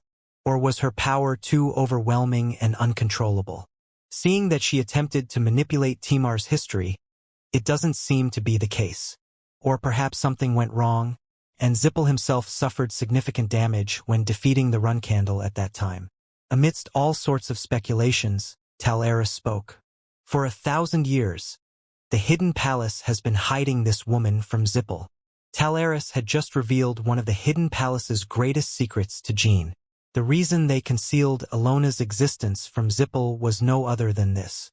If they find out, it means this woman could become active again. A future I don't want to imagine.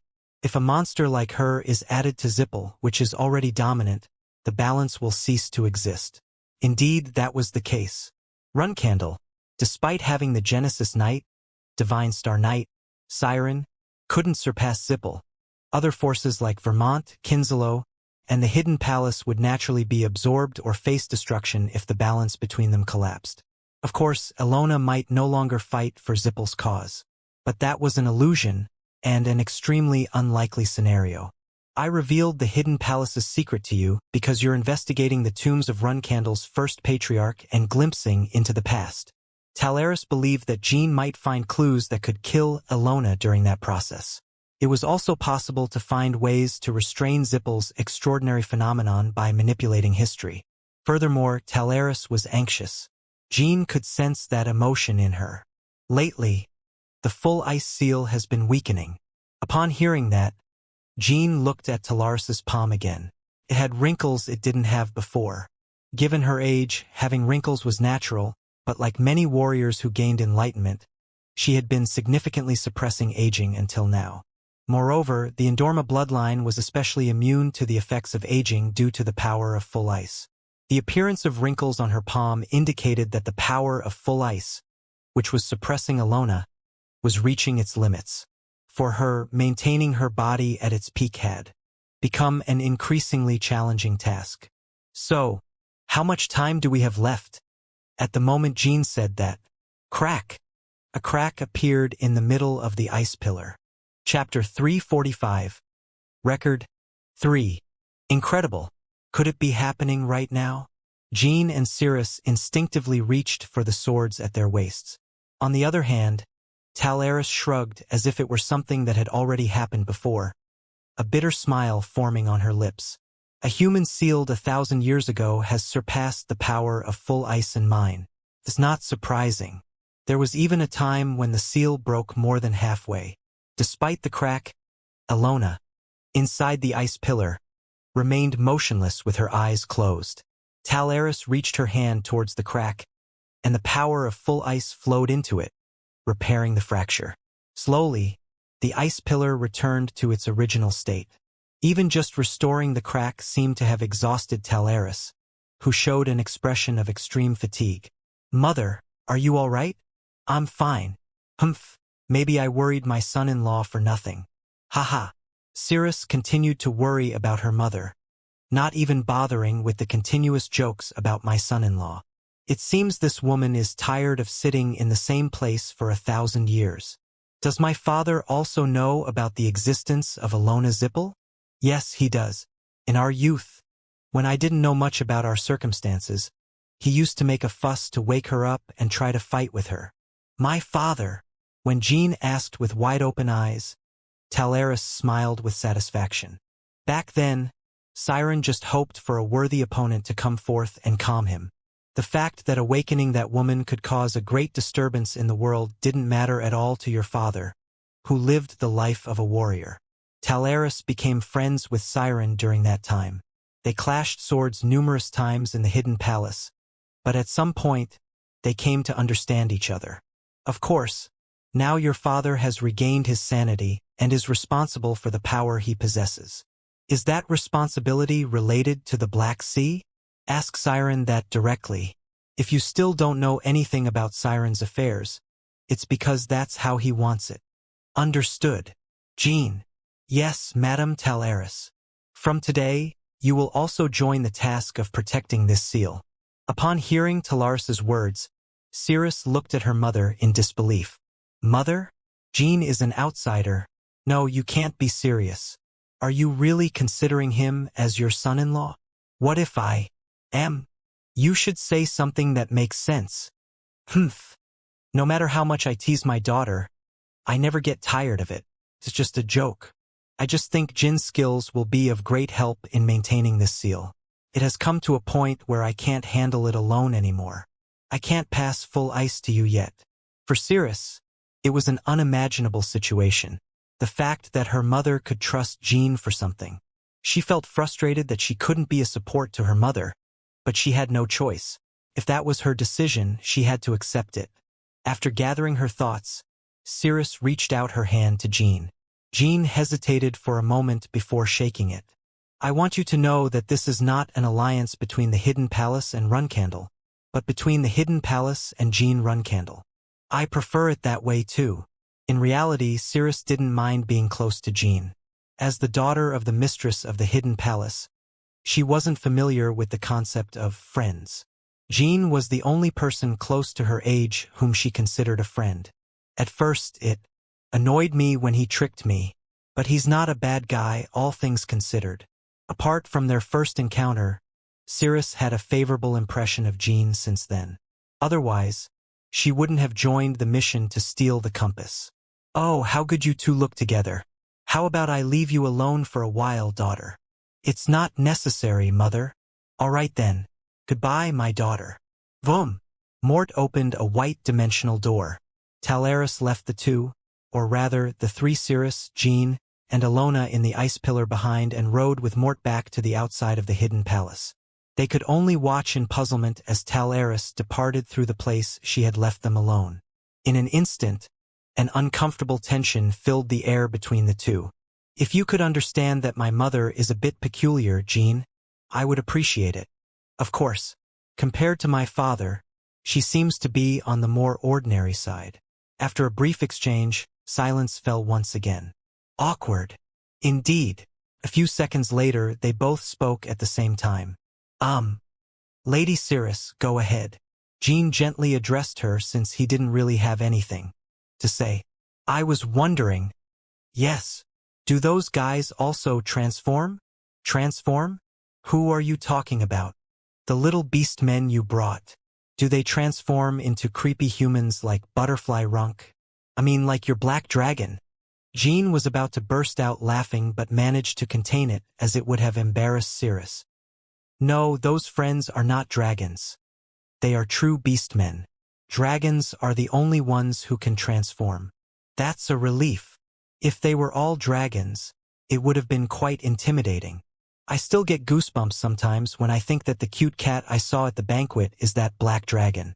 You know how much I pampered that cat in the banquet hall. Ha ha. Even thinking about it again, Cirrus squinted her eyes in disbelief. He stayed by my side throughout the entire party. Even when I went to watch your duel with Bouvard, he was curled up in my arms. Oh, I think attending this banquet was actually a good decision. I never expected to get so close to the successor of the Hidden Palace. Nice to meet you, Cirrus and Dorma, right? I'm Baradin Z. Just get lost. Oh, all right. By the way, be careful with that cat. It's the one that scratched my face, haha. It's quite feisty. Cirrus recalled the conversation she had with Baradin at the previous banquet and shared it with Jean. Baradin, that guy, Jean wondered how he was doing now, and his heart weighed on him at the thought of him. It's so frustrating that there's no news from him. Even Dante seems not to have heard anything yet. Not only should I ask him to invite Baradin to the Hyren banquet, but I should also ask him to go to the Zippel banquet. Amid various thoughts, Cirrus continued to talk about the Runcandle banquet.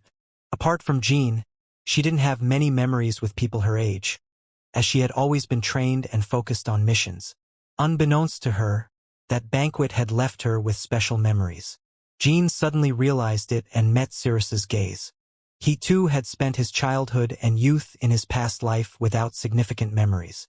Unlike my past self, Lady Cirrus, you have achievements in your growth. She must have been bored then. She might have felt lonely at times. Why are you looking at me like that? Just because. There's nowhere else to look, Lady Cirrus. Yes. Visit Tychon often. We're allies now, and you're also my companion, Lady Cirrus. Jean had already regarded Cirrus as his companion. He just hadn't expressed it out loud, thinking that she might not feel the same way. Visiting places for leisure is not something I'm accustomed to. I was the same, but it doesn't sound like a bad idea. When I think of it as hanging out, it somehow excites me. Although Cirrus mostly appeared cool and composed in most situations, she wasn't a dishonest person. Born as the successor of the Hidden Palace, she had always lived a life of dedication and determination, but she was still a young woman with her own desires. Naturally, there were times when she wanted to connect with others and simply have fun without worries. I'm glad you're taking it positively, but isn't it time for you to drop the formal language too? It feels weird when it's just me still using it. Cirrus swallowed those words. If they spoke comfortably with each other, she would naturally get closer to Jean, and she feared that could cause confusion in her own feelings if it happened too quickly. By the way, I wonder when my mother will open the portal. She'll probably come today. Until then, let's chat a bit more. I never expected you to be a chatterbox. I enjoy it. Talaris opened the portal the next morning. Until then, the two had been talking all night, sharing small and pleasant stories that seemed to pass quickly. Talaris seemed slightly disappointed by this, but for Jean and Cirrus it was a moment of joy. Welcome, my lord. As Jean stepped out of the Hidden Palace, he found himself in Tychon. The matter with the small beastmen had been resolved, so he only wanted to briefly visit Tychon before returning to the Garden of Swords. But how did you get in touch? Butler Petro said you were absent, and Lucas said you hadn't left the Hidden Palace yet. You got in touch with me? Why? A guest has arrived. Guest? Yes, it's Arya Owlheart. Where is she? She's at Latree's snack shop. Although it was morning, the snack shop had a long line. Jean used the secret passage leading to the snack shop, newly installed due to the influx of guests, and entered directly into the kitchen, where he could see Valeria sitting on one side of the dining table. Seeing her, Jean suppressed a laugh inwardly. She's making good use of Clan Peng's products. Valeria had dyed her hair black and added 5 years to her age, making her look like a completely different person with her skillfully natural makeup. Jean took a seat in front of Valeria. I didn't expect you to come. You said it wasn't necessary, but it looks like you're making good use of the products. Not bad. You're gonna make a lot of money. Did you get the second shadow energy pearl? Valeria got straight to the point. Jean expected it, of course. Yes. Show it to me. Let me check what it is. Aren't there too many prying eyes here? Let's go.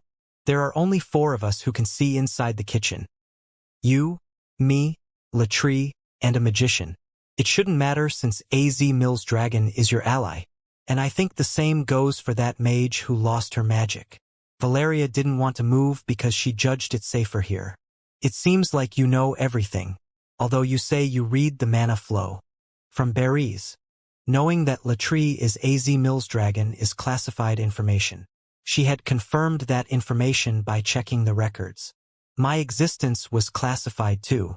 Show me the recording device. Let me check if it's malfunctioning again. Jean took out from his pocket the shadow energy pearl he had obtained in Joshua's village. Valeria nonchalantly cast the recording magic.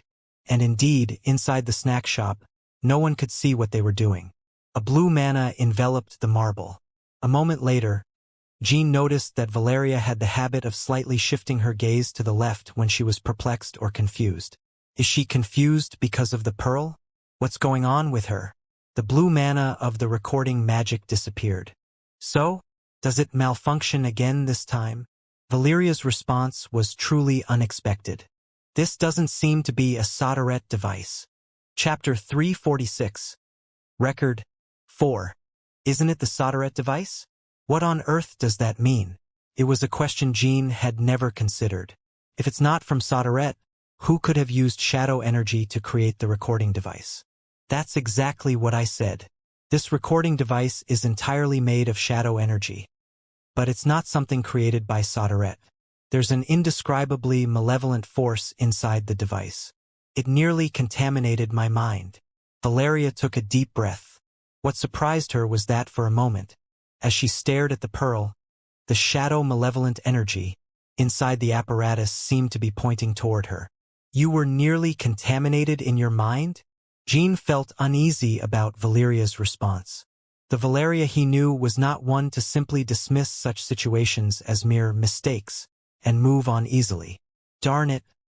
I never thought checking this recording device would harm my master. And to make matters worse, it's not even the solderette device. Amidst the confusion, Valeria's eyes turned cold like ice. Jean Runcandle, in these circumstances, it's natural for me to doubt you. In his past life, she wouldn't have had to doubt Jean. But in her current life, Jean and Valeria were not yet as closely connected. It almost seemed like it was trying to attack you using the pearl. Like you, a Runcandle, trying to capture me. That only increases suspicions.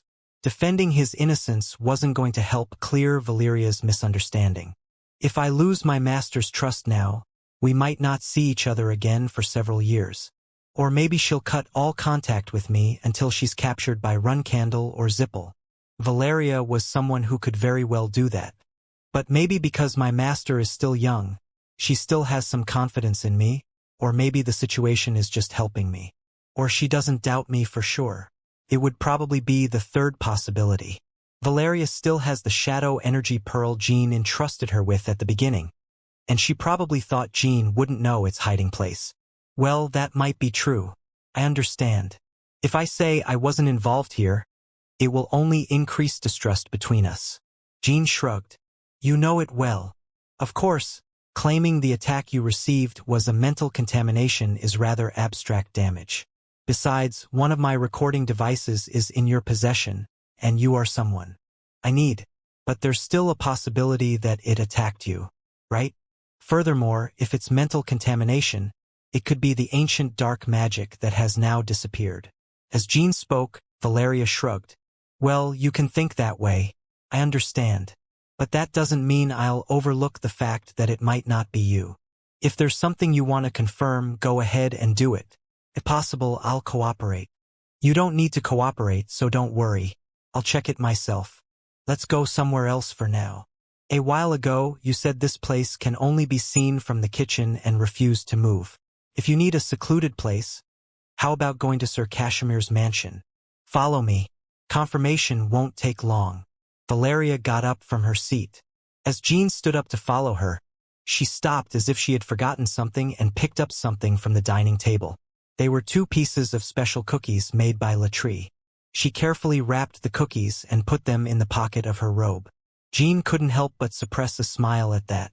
Does my young master have a cute side, or are Latrie's cookies like drugs? It's the first time I've seen my master care about food when it's not a fleeing situation. Jean followed Valeria to Latrie's snack shop.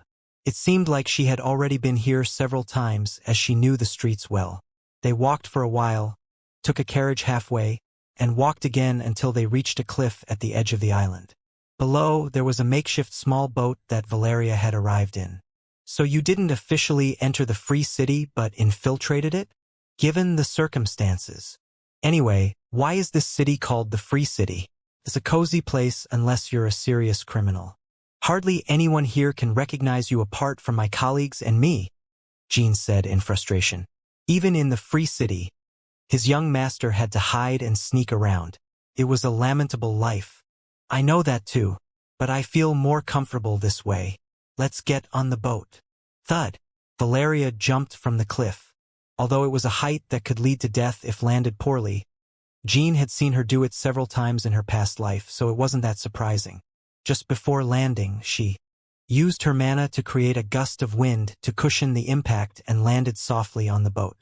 Jean followed her off the cliff and onto the small makeshift boat, which was quite narrow with the 2 of them aboard. They were practically shoulder to shoulder. Even the upper cliff was quite secluded. Did we really have to get to such a tight space? How did you navigate a boat like this to get here? It's better to be as secure as possible. With a smooth motion, Valeria moved her wooden staff, which had also been dyed with the black dye of the Pong clan. It was as if she was steering the boat. Swoosh! Suddenly, the seawater near the boat stirred and froze, forming a semi-spherical ice barrier that completely enclosed the boat. The ice was so thick that sunlight couldn't penetrate it. Tang! Valeria's touch made a blue magical light bloom like a lantern. Regardless of the situation, the scene of the boat wrapped in ice and the 2 of them inside looked like a meticulously painted picture. Jean Runcandle, I'm now going to read your records. Naturally, Jean had anticipated that Valeria would do this. However, he didn't show it on the surface. You're going to read my records. It sounds quite dangerous. Can you explain it? Perhaps it's easier to understand if I say I'm going to examine your memories. Strictly speaking, it's slightly different but similar. So, what you mean is you're going to read my memories to confirm whether I intended to harm you. Is that correct? Exactly. All right, but there are 2 conditions. Tell me. First, I don't know to what extent you can read memories, but I hope you'll respect my privacy. Believe it or not, directly reading someone's records is a rather challenging task. It's different from reading the records left by a person's traces or objects. It's also challenging to find irrelevant memories. Jean was aware of this. Not even his 25-year-old teacher could read all of Jin's records. Second, if it's proven that I had no ill intentions toward you, then from now on, cooperate more with me. To be honest, if you're willing to go this far, I think creating some trust won't be a problem. Surprisingly, Valeria simply nodded. Agreed. Then, extend your hand. Jean complied with Valeria's request. Then she closed her eyes and placed her hand, wrapped in the characteristic blue mana of the disc magic, on top of Jin's. At that moment, Valeria was completely defenseless. This is the most vulnerable moment for my master. By unleashing the record magic to the maximum, Valeria couldn't do anything else. Maybe she's showing this vulnerability so easily because she thinks I don't know it. Or perhaps she trusted me from the beginning. Slowly, Jin's records as a human began to seep into Valeria's mind. Jean watched closely, waiting for the magic to finish. Jean Runcandle has just visited Tychon and met Valeria Hister. His purpose was to check the status of the shadow energy recording device. There doesn't seem to be anything particularly suspicious. It doesn't appear he was trying to harm me intentionally, given he was trying to figure out the status of the recording device. Valeria thought, instantly breaking into a sweat. Young Jean Runcandle chuckles as his guardian dragon calls his nanny, Gilly McRolin, by the nickname Strawberry Pie. Young Jean Runcandle? From what time is this record? Focus, I only need to look at events from the past few days. Directly peering into someone's records wasn't something that could be easily controlled. Was inevitable to see some records that didn't need confirmation. At the age of 1, Jean Runcandle felt embarrassed when his nanny, Gilly McRolin, changed his diaper. This is strange, isn't it? Wait a minute. Feeling embarrassed at 1-year-old. It was a rather odd scene. Was it possible for someone to feel such emotions at the age of 1? No one would feel embarrassed when having their diapers changed, whoever it was. Maybe it's a bit exaggerated to consider him an extraordinary person from birth. Let's keep watching. But who is this woman? Luth Damaro Yull? Jean Runcandle has recently been investigating the records of Soderette held by Luth Damaro Yull, the former chief steward of the ancient Runcandles. Luth Damaro Yull is the queen of the fairy race. Luth Damaro Yull has been forgotten. It was a recent memory. It was a vivid memory. Valeria found herself strangely drawn to Luth's unusual red hair, the same color as her own. Forgotten fairy race? Her magic was reaching its limit. Valeria began to breathe heavily, and Jean looked at her with anxious eyes. Jean Runcandle decided not to inform his clan that he had met Valeria Hister to protect her. Enough. It seemed there was no need to confirm anything further. So, as Valeria tried to stop the record magic, she suddenly encountered a type of record she had never seen before, something entirely unknown.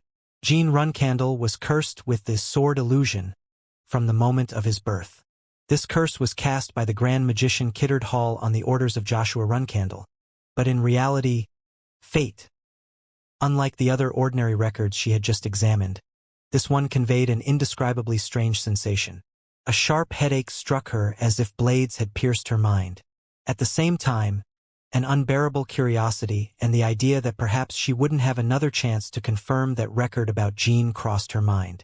Arya Owlheart, are you okay? Blood was dripping from Valeria's mouth and nose. She was never one to succumb to mana backlash, but examining records was always a taxing task. Especially if it continued when halted at a moment like this, it could be dangerous even for Valeria. Just a little more. Just a bit. Now, blood was flowing from her eyes and ears too. If this continued, she might soon fall into the final stage of backlash. Arya! Zap! Valeria stumbled forward, coughing up blood. Chapter 347. Record 5. Jump! As if her body was propelled by a spring, Valeria quickly got to her feet. Without pausing to reflect or assess the situation, she immediately scanned her surroundings for her staff. However, realizing that her staff was nowhere to be found, she instantly conjured offensive magic spells in both hands and assumed a defensive posture. All of this happened in less than 2 seconds. Who? Valeria was breathing heavily, as if she had just run at full speed. How much time has passed? Where have I ended up? Am I trapped?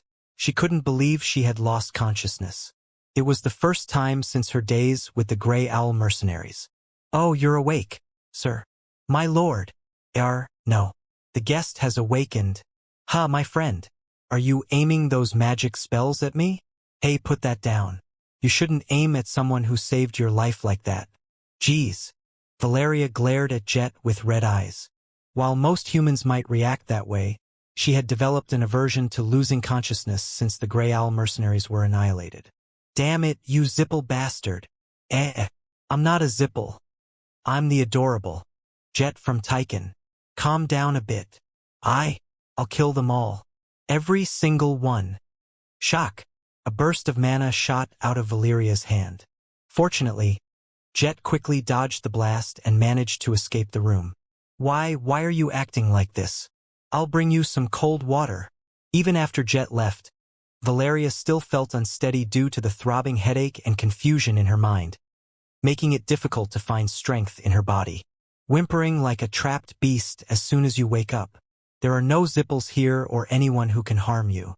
You'd better express your gratitude to those who helped you." It was Jean.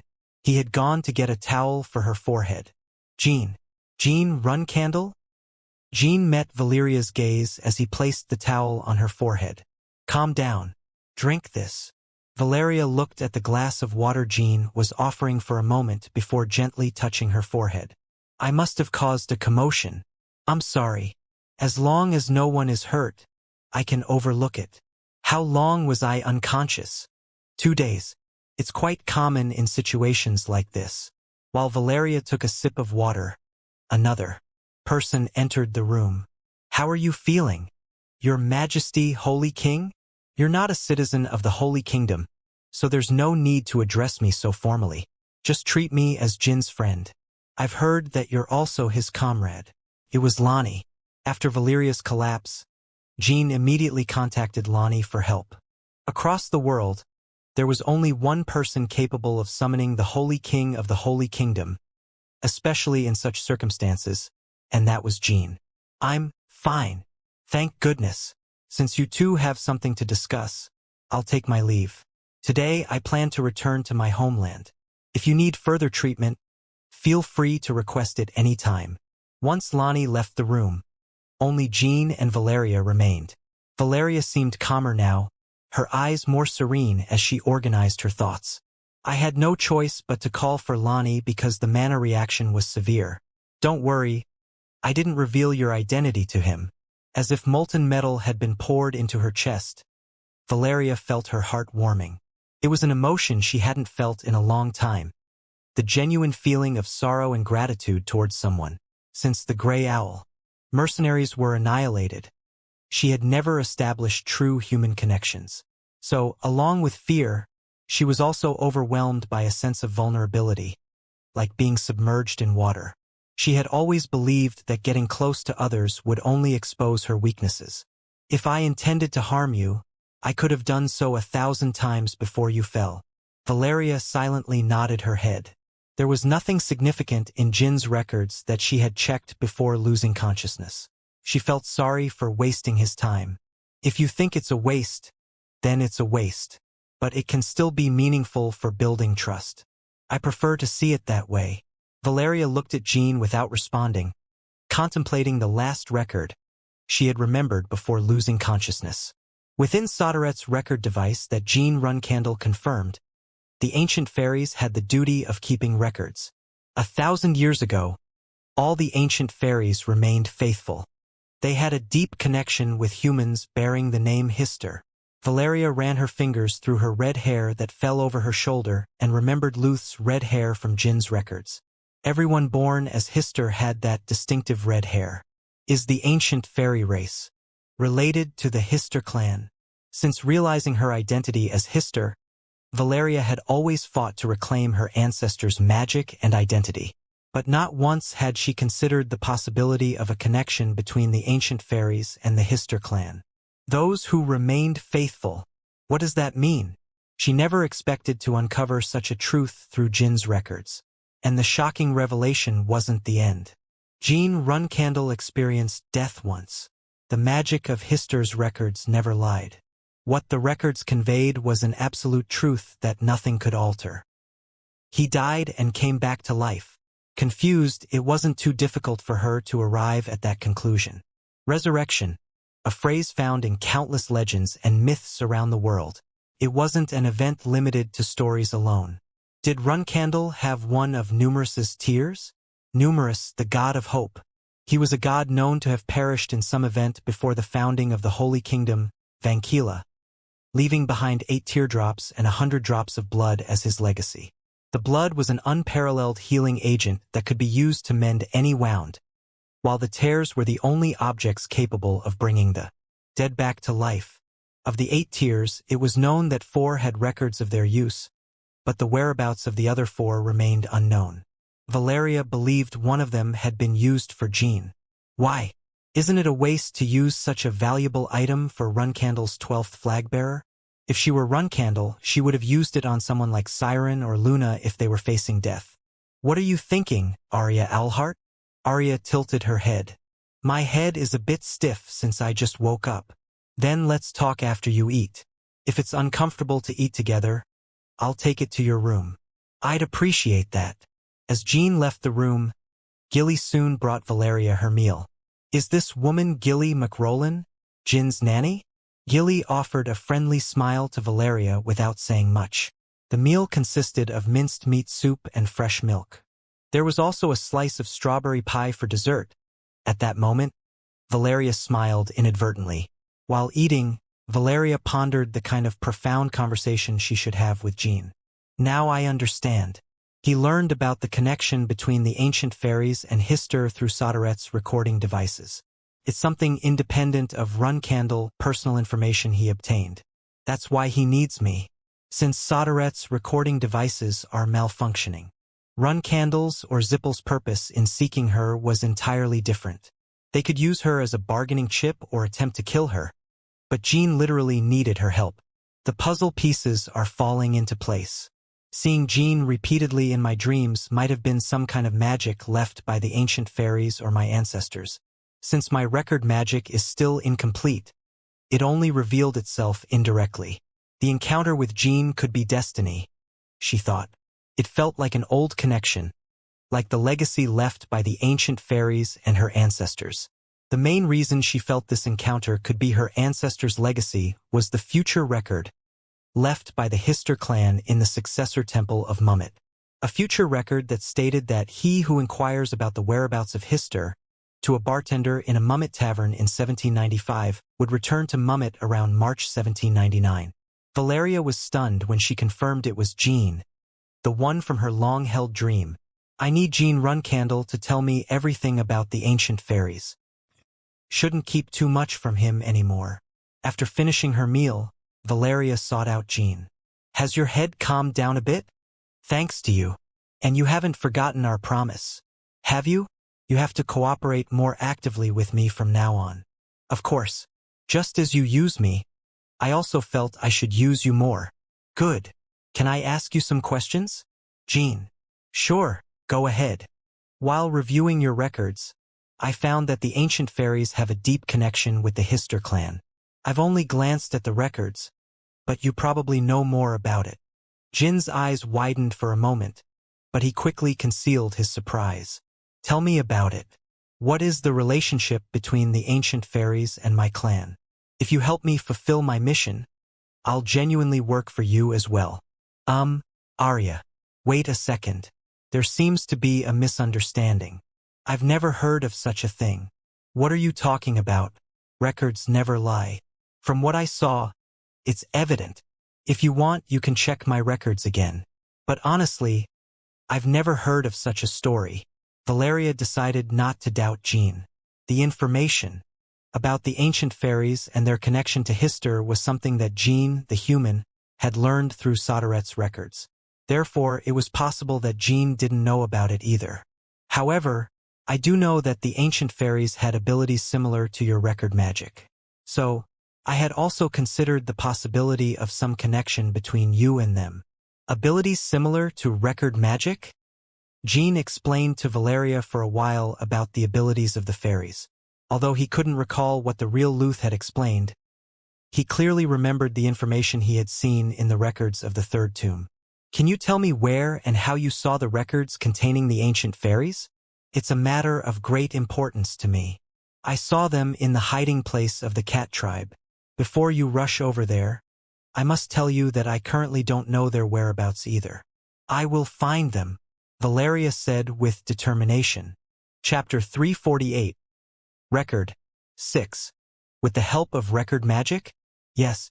Although I can't guarantee I'll find them faster than you, I can certainly do it more discreetly. I'm glad to hear that. Currently, Jean couldn't afford to allocate proper manpower to find the cat tribe. There were too many eyes on him now. Not only his clan, but other forces, including the Zippel, were closely monitoring Jean since he started his cosmetics business and fought against the Spectre Corps. People's interest in Jean had skyrocketed. Of course, it was already there, but recently various world-ruling forces were sensing an unusual flow between Runcandle and Zipple. And at the center of that was Jean, not Siren or Kellyark. That's why investing too much manpower in searching for the cat tribe would likely trigger Zipple's detection network. Above all, Jean owed a debt to the cat tribe. I told you to cooperate more actively, but by seeing you act immediately, it seems you've realized you need me now. Valeria looked at Jean. Just as you said, it's because we've built some trust. She now felt an intense curiosity about the human named Jean. Maybe it was because of the legacy her ancestors had left her, or because she had memories from when she was 1 year old and had died once. What the hell? Does he know he died once? But seeing Jin's actions so far, they were too radical. Jean Runcandle has been moving as if he doesn't care about his life since he was a provisional flag bearer. Just with the actions known to the outside world, he could have died dozens of times, and it wouldn't be strange. Is someone helping him? Or is he just strong? She hoped it was the former. Now that they had a cooperative relationship, it would be troublesome if Jean died prematurely. If Jean Runcandle dies, I have a feeling I'll never be able to recover Hister's history. It was a strange feeling. Arya Owlheart. What? Now that things have been settled broadly, I want to talk about the recording device, Jean said as he placed the shadow energy pearl on the table. You were sure it wasn't a Solderet device, although you mentioned it was made of shadow energy. I'd like to know what you're basing that judgment on. Where did you get this shadow energy pearl? I obtained it during the assault on the second flagbearer, Joshua Runcandle's secret villa. Jean explained to Valeria the events of that day. How they had tried to rescue their comrade's guardian dragon but encountered an unexpected demon and ended up killing it to obtain the shadow energy pearl. Rontelgius, one of the 4 great dukes of the demon kingdom. That roughly fits the description. It seems like you know everything. Even among my comrades, only the dragons knew about it. Valeria had checked that name in the successor temple of Hister. I said the artifact wasn't from Solderet due to its unique and malicious magic. And you may or may not know this, but there are individuals who can use shadow energy even if they're not related to Solderet. The witch, that was her doing. Jean remembered the words of Sarah Runcandle, the guardian of the second tomb. Jean couldn't continue the conversation with Sarah at that time, but she clearly mentioned that Haluram could also use shadow energy. Are you referring to witch Haluram? You seem to know everything too. Yes, the recording device is probably the creation of the witch. It's impossible for it to contain so much magic unless it's her work. Rontelgius was the closest aide to Demon Beast King Orgel, and Orgel was Haluram's lover. So, the demon you killed probably carried that pearl. Which Haluram? In Jin's past life, Valeria had known her personally. She said she met Haluram when she was 20 and again when she was about 25. That's why Jean wasn't particularly surprised when Quicantle told everyone that Haluram was an individual. He had already heard Valeria say it before his regression. We still can't be sure if this device belongs to that demon or to Joshua. If this recording device is something belonging to Runcandle's second flagbearer, then there's a high probability that your older brother is connected with witch Haluram, the prophet. As Jean thought about his existence, he nodded. Maybe the prophet is Haluram. It seemed it wouldn't be too late to discuss it with Valeria once more solid information about the prophet surfaced. For now, the fact that they had established a cooperative relationship was already a significant gain. What will you do with that recording device? It's unrelated to Solderet, but are you going to leave it with me? Yes, and by any chance, do you know how to read demon language? Are you asking me that because you want me to check the papers and magical tome you obtained from Rontelgius's demon during the battle? That's right. Unfortunately, I don't know demon language. I'm not omniscient, you know? Valeria picked up the robe hanging next to the bed. Then she noticed there was still a trace of Latree's cookie on the robe and chuckled. I'm leaving now. I have to examine the recording devices you gave me and also search for the cat tribe, so I won't have a free moment. Are there still no developments with the faulty recording devices I gave you?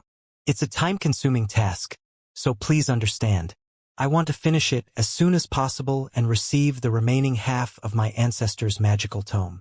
Unlike their first encounter, this time it was Jean who extended his hand to shake hers. Valeria didn't hesitate and shook his hand firmly. Take care, Arya Owlheart. Likewise. August 20th, 1799. 2 months had passed since Jean returned to his clan. The cosmetics business resumed advertising shortly after the little beastmen were rescued, and as a result, Jean, Runcandle, and Hidden Palace made a fortune. Both the high-end and basic products were selling like hotcakes, quickly dominating the world's cosmetics market. Of course, they couldn't advertise in the Ludero-Magical Federation anymore, but word of mouth had formidable power of its own. The nobles of the Ludero-Magical Federation were willing to pay several times or even dozens of times the price to buy high-end cosmetics on the black market. Runcandle's massive earnings meant that Zippel's coffers were leaking. The elders could no longer dismiss Jin's cosmetics business, and Tellot felt satisfaction in his judgment. The tremendous success of the clan Peng's cosmetics business was causing great dissatisfaction and hurting the pride of an individual. Ugh! This can't be happening. This can't be. Bouvard Gaston. He was currently losing one of his jobs and hobbies. What do those cosmetics have to do with anything? Don't these ignorant fools recognize Bouvard's artistic soul? My transformation skills are being overshadowed by cosmetics. I can't accept it. The special product Jade from Clan Pong continued to sell day by day alongside the high-end and basic cosmetics. Jade's main customers were assassins, top actors, and spies, since it had an instant transformation effect on another person with just a quick application. Most of Bouvard's customers who had sought his transformation skills quickly abandoned him. Please, be quiet, Bouvard Gaston. For several days, Bishkal had been forced to listen to Bouvard's whining for over 5 hours each day. He felt his sanity slipping away. He could barely count the times he had reached his limit after encountering this repulsive human. But lately, it had become especially difficult to endure. I can't wait to achieve the great cause and twist this bastard's neck. No, that's not enough. I want to skin him alive. Bishkal's eyes twitched at his violent imagination. That damn Jean Runcandle. Since I met that bastard, nothing has gone well. What's so good about those cosmetics that they disguise as jade? Sir Bishkal, get me one. I must see it with my own eyes. I've told you countless times that they don't sell jade-disguising cosmetics to just anyone. Kinslow and Zippel are not allowed to buy them at all. If you send lower-ranked members whose identities aren't exposed, you can get it, right? Idiot! Those lower-ranked members won't even be recognized by them. How many times do I have to explain it to you, Bouvard? Ugh! It's useless. I can't take it anymore. Don't you know? I might not care about other things, but I can't tolerate anything that hurts my artistic soul. What does your artistic soul have to do with their cosmetics selling well? It has everything to do with it. I feel like it's taking away my own creations. I'm so frustrated that my head could explode. Sir Bishkal, I think I need to eat something simple. Please bring me a sweet potato croquette. In an instant, Bishkal reached for his sword. If he had regained his senses just a second later, he might have unsheathed his sword and sliced Bouvard's neck. In that case, from Bishkal's personal perspective, it would have been a very satisfying outcome. Calm down, for the great cause. Bishkal's hands were shaking. Even in the midst of his attempts to regain composure, Bouvard continued his incessant rambling, even spitting as he passionately delivered his monologue, not sparing Bishkal's elegant blue coat. I'll bring you the sweet potato croquette. So please calm down. He felt like he was going bald from the stress. Arg! I want to scream, but if I do, Bouvard might go into a frenzy, foam at the mouth, and start self-harming. I can't risk it. Elder brother, Mr. Bouvard. Margiela entered the room in her wheelchair. Margiela! Mr. Bouvard, listen to me. Haha! I heard everything outside. Mr. Bouvard was quite upset. Indeed, Miss Margiela, you truly understand my feelings. Of course, Mr. Bouvard is our friend after all. With Margiela's entrance, Bouvard immediately softened his anger. Well then, could you, Miss Margiela? Bring me that cosmetic called jade? Mr. Bouvard, I understand your strong desire to have it, but everything has its order, right? We have to go step by step. But I can't take it anymore. At this rate, I might actually die. I know. I can't stand idly by and let a friend die. Let me meet with Jean Runcandle and talk to him. Ugh, that scoundrel? No, it can't be. He'll definitely anger Miss Margiela. But I have a debt to settle, so he won't do anything reckless. Elder brother, what if we visit the Garden of Swords with Mr. Pact? Chapter 349. Kinzelo's Visit. 1. Kalen. The residents watched with curious eyes as a group of people walked down the street. Those who were watching consisted of 10 beast men and 2 humans. Among them were the White Wolf warriors and Pact, along with Bishkal and Margiela. In Kalen, it wasn't uncommon to see armored knights gathered in groups of 5 to hundreds, but seeing beastmen walking was a spectacle worth beholding. Among them, Pact stood out. Just by walking, he exuded an overwhelming presence, as if a fortress was on the move or a gigantic battleship was sailing. In any other city, the inhabitants would have trembled with anxiety and fear upon seeing Pact, even if they hadn't committed any wrongdoing against him. But this was Kalen, the heart of Huffaster and the stronghold of Runcandle. The inhabitants of Kalen did not fear outsiders. It was undoubtedly the safest city in the world. Neither raiders, nor enemies, nor monsters could cause chaos within Kalen. Drawing swords, fighting, and determining victory or defeat were only allowed for those who belonged to Runcandle. Halt! As Pact's group approached the entrance of the Garden of Swords, a guardian knight guarding the area spoke. In a low voice, from the perspective of the White Wolf warriors, it was a truly disrespectful voice. How dared a mere human speak to the great warrior of the White Wolf tribe with such arrogance? So, the moment the White Wolf warriors growled, Pact emitted an aura of composure. It was an order to stay still. Why didn't you inform us in advance of your visit? I didn't think it was necessary when I was meeting an old friend. Pact calmly responded to the Guardian Knight's question. We'll need to confirm if you're allowed to enter. Please wait. The knight who maintained composure even under an overwhelming aura was of 7 stars. By general standards, it was an impressive level, but at that level he couldn't face anyone Pact brought with him, let alone Pact. However, the confidence of the Guardian Knight stemmed from the pride of being in Runcandle.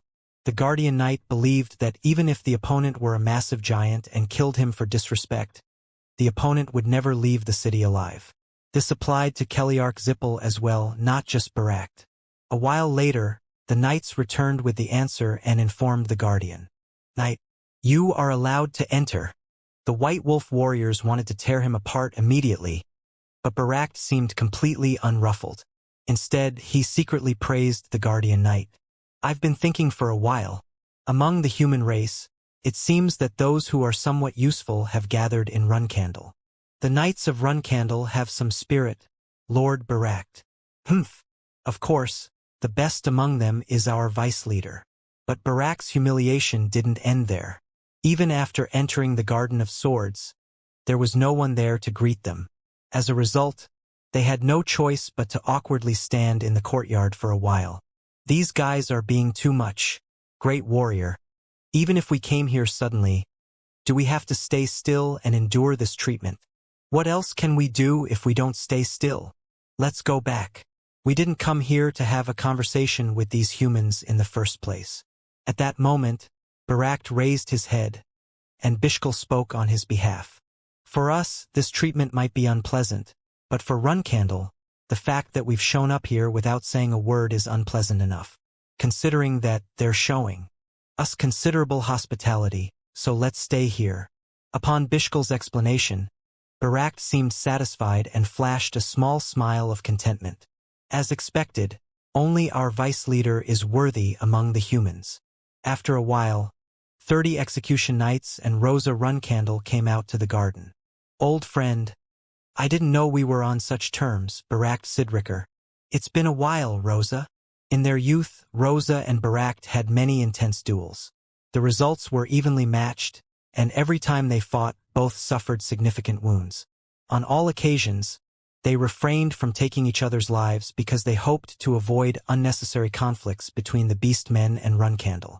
You haven't come here to duel over personal grudges, have you? What's this? You come without prior notice. I have something to tell, something to receive, and an offer for your youngest son. My youngest son, you say? Yes. Come in. Let's talk inside. Rosa instructed someone to bring refreshments. However, she didn't immediately ask Jean to come. When it becomes clear what Barak wants to tell you, what he wants from you, and what he's offering you, and when it's concluded that your meeting with Barak is beneficial to Runcandle, then come. To the reception room, Rosa. That was the content of the note brought by Rosa's servant. Jean. Visiting me unexpectedly with things to tell and ask, and making offers. What's going on? Furthermore, according to the servant's message, Bishkal and Margiela have also come. Bishkal, who became the new patriarch of the Ivlianos clan when Jean began his career as a provisional flag-bearer. Jean had always thought that Bishkal's executive position in Kinsalo was most likely for the resurgence of the Ivlianos clan.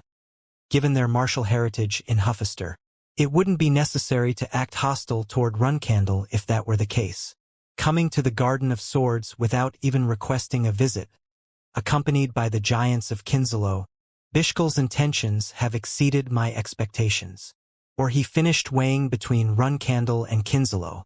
In any case, it was crucial to know Barak's purpose for coming immediately. Things to tell and ask and an offer. It wasn't very difficult to deduce two of the three. What they will receive from me must be a compass or a debt from the previous Spectre Corps attack. There's nothing else Kinsalo can demand from me, and what they want to offer me is an alliance.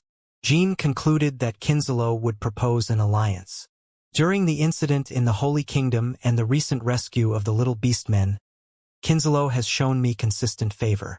They haven't taken a single hostile action against me. There are no free favors. There must be a clear reason why Kinsalo kept showing goodwill toward Jean. It was because their alliance with Zippel had broken. The one who had contributed the most to breaking the alliance had been Jean. Destroying the demon god orb and stealing the compass shattered trust between the two factions. Although the alliance was bound to break someday, Jean significantly accelerated the process. During this process, while Zippel suffered unilateral losses, Kinsalo gained some benefits. Furthermore, with the sudden appearance of Bamel, Jean Runcandle continued to provoke Zippel, leading Kinsalo to naturally consider proposing an alliance. If Kinsalo formed a partial alliance with Jean, an individual, and later Jean ascended to the throne of his clan, then Kinsalo could proceed to form a full alliance with the powerful force known as Runcandle. They had concluded that their great cause would be easily achieved. What he wants to tell me, what could it be? Information about Zippel? A thought immediately came to mind, but there was no way to guess what kind of information it might be. When the purpose of Kinsalo becomes clear, and when it is concluded that your meeting with Barak is beneficial to Runcandle, come to the reception room. Jean reviewed the contents of the note again. It didn't take him long to figure it all out. Murakan. Yes. Let's go to the reception room. Me too. While Jean was lost in thought about Rosa's note, Murakan had been chatting with Gilly without much concern. Yes. I think Kinsalo might propose an alliance, so it's better if you accompany me. Why? Are you afraid Barak will cause trouble? I don't think that will happen. It's just that I need to let my mother know that the 12th flag-bearer of Runcandle and the contractor of Soderette are different entities. In that case, I'll pretend to be a cat. I don't want to bother talking to those people more than necessary if I'm in my human form. It's too much trouble. Sure, go ahead. Puff, yeah. Transformed into a cat, Murakan climbed onto Jin's shoulder. He's the 12th flag-bearer. Go ahead. Upon entering the reception room, they saw Rosa, the knights, and Barak's group. Rosa and Barak seemed calm, but there was a tense atmosphere between the knights and the beastmen. Their energy was so intense that Jean felt like his face was going to go numb. In that tense atmosphere, Margiela, with a cheerful smile, stood out the most. I heard you've come looking for me, Sir Barak Sidricker, the great warrior of the White Wolf tribe. That's right. We've met before, haven't we? This is the first time I'm seeing you, Jean replied indifferently, and Barak let out a small chuckle. I'd like to talk to you alone, but my old friend doesn't seem to allow it, so let's be frank. Yes, you mentioned there's something to tell me, something to receive, and something to offer. Let's start with the offer. Join Kinzalo. Shuring. The execution knights unsheathed their swords threateningly as soon as Barak finished speaking. The White Wolf warriors couldn't draw their weapons in response. Their blood was boiling, but they knew that openly challenging Runcandle's knights would lead to immediate annihilation. Tech. If Rosa uttered that single word, Barak and Kinzalo's warriors would be wiped out on the spot. In the silence that followed, Jean shrugged. All right. Upon Jin's words, the eyebrows of the execution knights furrowed, and Jean continued immediately. If you offer me the position of leader, I will join Kinzalo. Ha ha ha. Barak burst into laughter, and a strong vibration filled the reception room. The son of a Black Panther is a Black Panther, indeed. It's a sure thing you were born from Rosa Runcandle's womb. I'll take that as a compliment. But why did you answer that way? Were you really considering giving up your position as the 12th flag-bearer of Runcandle and joining Kinzalo? Personally, it's not the most satisfying choice, but for the sake of my clan, it doesn't seem like a bad option. If Kinzalo has become a powerful force instead of a third-rate terrorist organization, then teaming up with Runcandle might be enough to wipe out Zippel. Of course, it was a lie. Jean had no intention of joining Kinzalo, regardless of any proposal they made. It's a pity. I can offer you the vice leader position, so if you change your mind, feel free to contact me anytime you want. Jean could read a clear intent in Barak's words. It's a warning to my mother. If Runcandle tries to restrain me too much, it means Kinzalo is willing to extract me with a drastic condition. For Jean, it was like buying insurance without intending to use it. But Rosa would have to think about how to treat Jean a bit more carefully. What do you have to tell me? At that moment, Jean could see Margiela using lip language just like during the Holy Kingdom incident, saying something with gestures. That's something I'll tell you, Sir Jean. With Rosa and dozens of execution knights watching, Margiela was probably the only one who could express her thoughts through gestures. Chapter 350. Kinzalo's Visit 2. For a moment, Jean couldn't help but doubt his own eyes. Is she crazy? Is she doing this here? His mind was left gaping, almost speechless.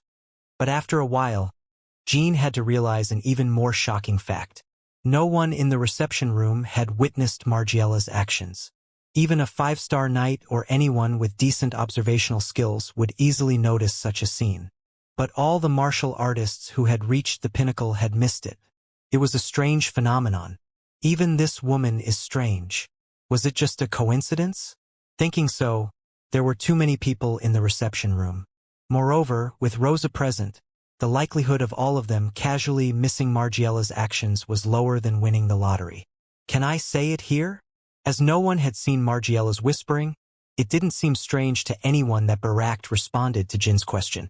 However, Barak's response made the law enforcement knights alert once again. Barak seemed to want to speak with Jean personally despite Rosa being present. I don't mind. As the 12th flag-bearer, Jean couldn't give any other response. That's fortunate. Barak paused before continuing. It's valuable information that can't be bought with money. First of all, I hope you know that our leader holds you in high regard. I've felt that way for a while, but it seems Kinzalo lacks talented individuals. There aren't many worthy humans in this world. This is the information I'll share with you.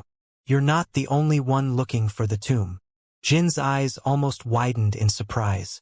There's only one person whose tomb Jean is looking for. Timar's tomb. Is someone else looking for it besides me?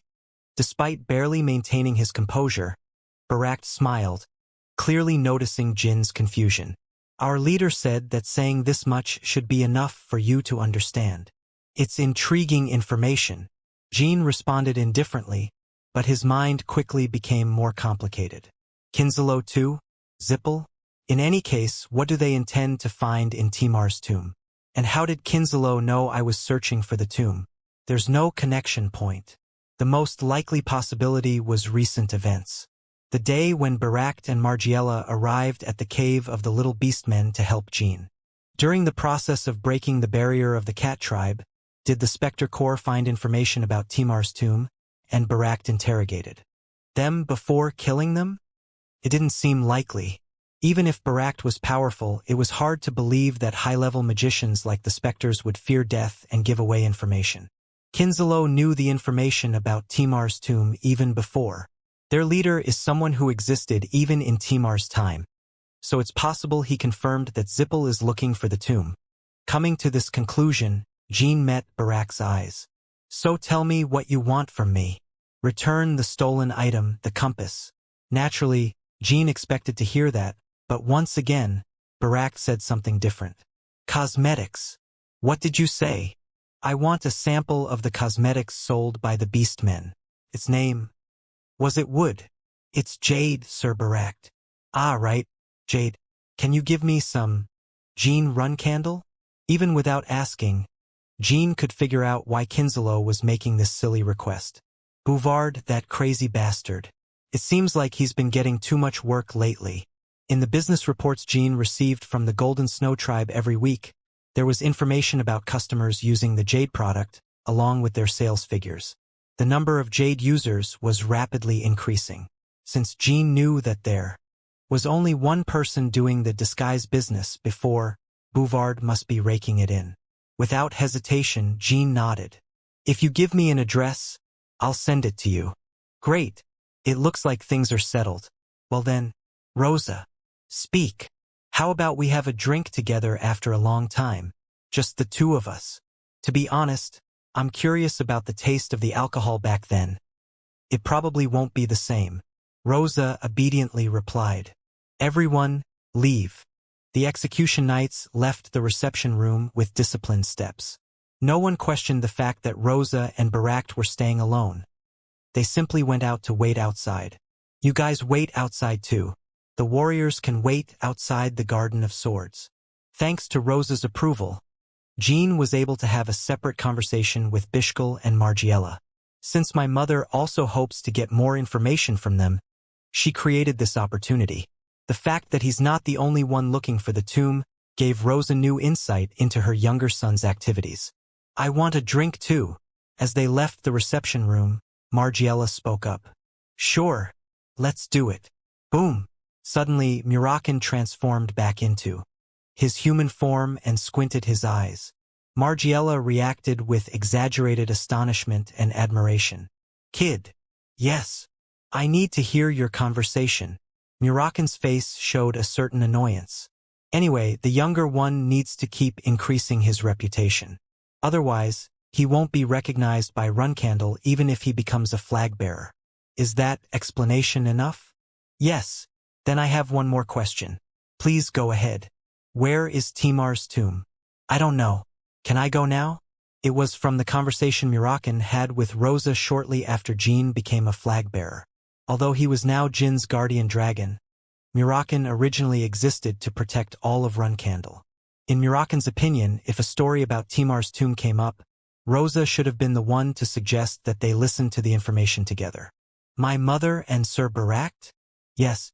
If I go back in now, your mother won't have any reason to kick me out. Well, go then. But don't get mad if they tell you to leave and come back to our room. Understood. Murakin returned to the reception room, while Jean, Bishkal, and Margiela headed to Jin's room. Could you prepare some tea, Gilly? Margiela was a person with exceptional affability. She praised the tea to the point where Gilly's lips unconsciously formed a smile. However, she continued to be cautious around Margiela.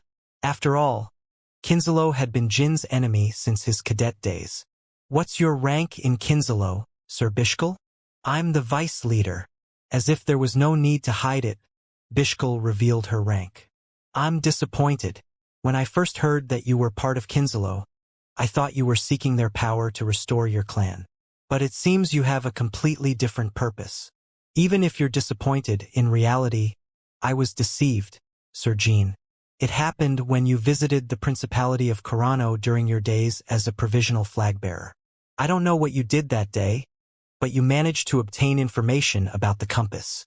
Since there was no evidence, there was no need to admit something that didn't require confirmation.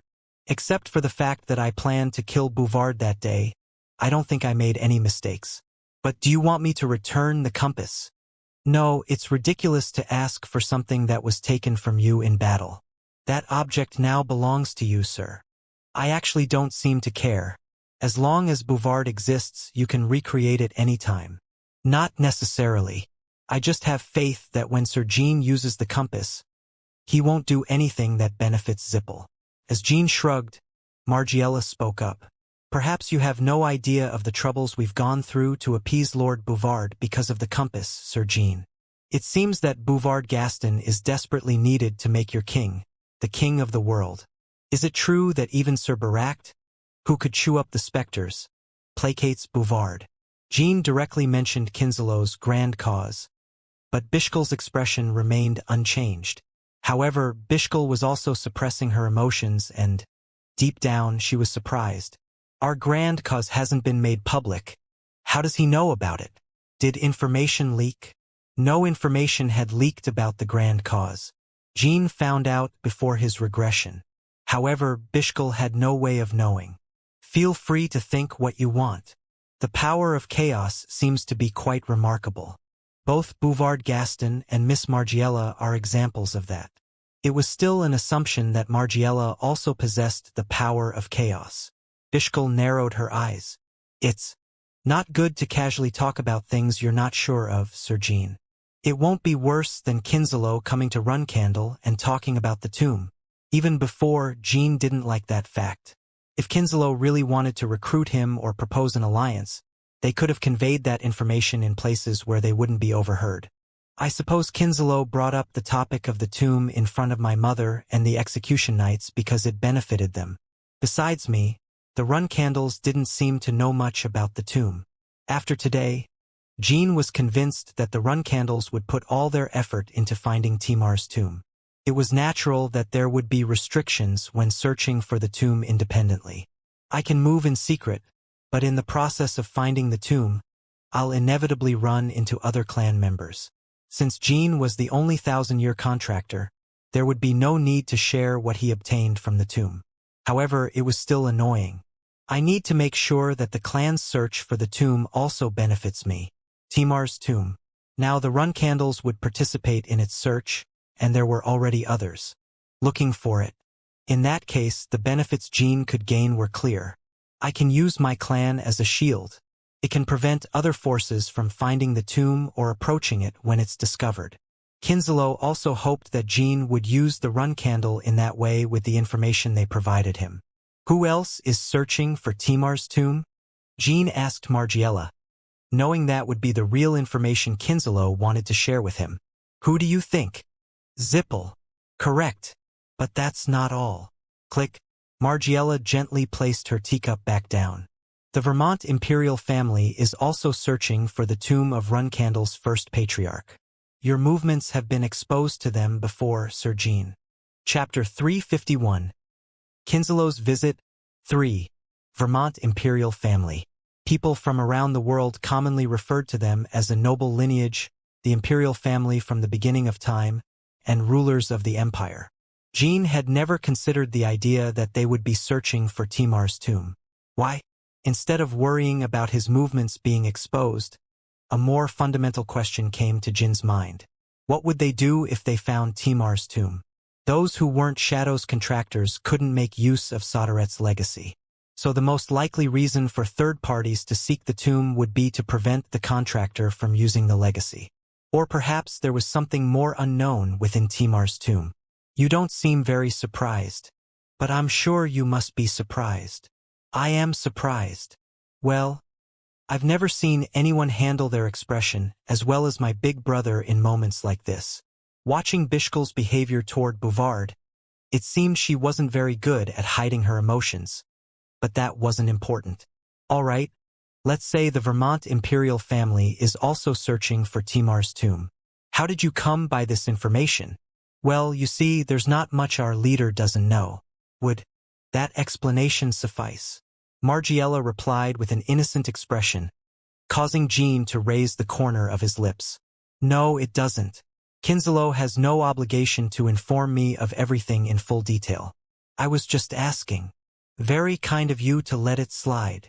Although the source of the information is unclear, the intent seems quite clear.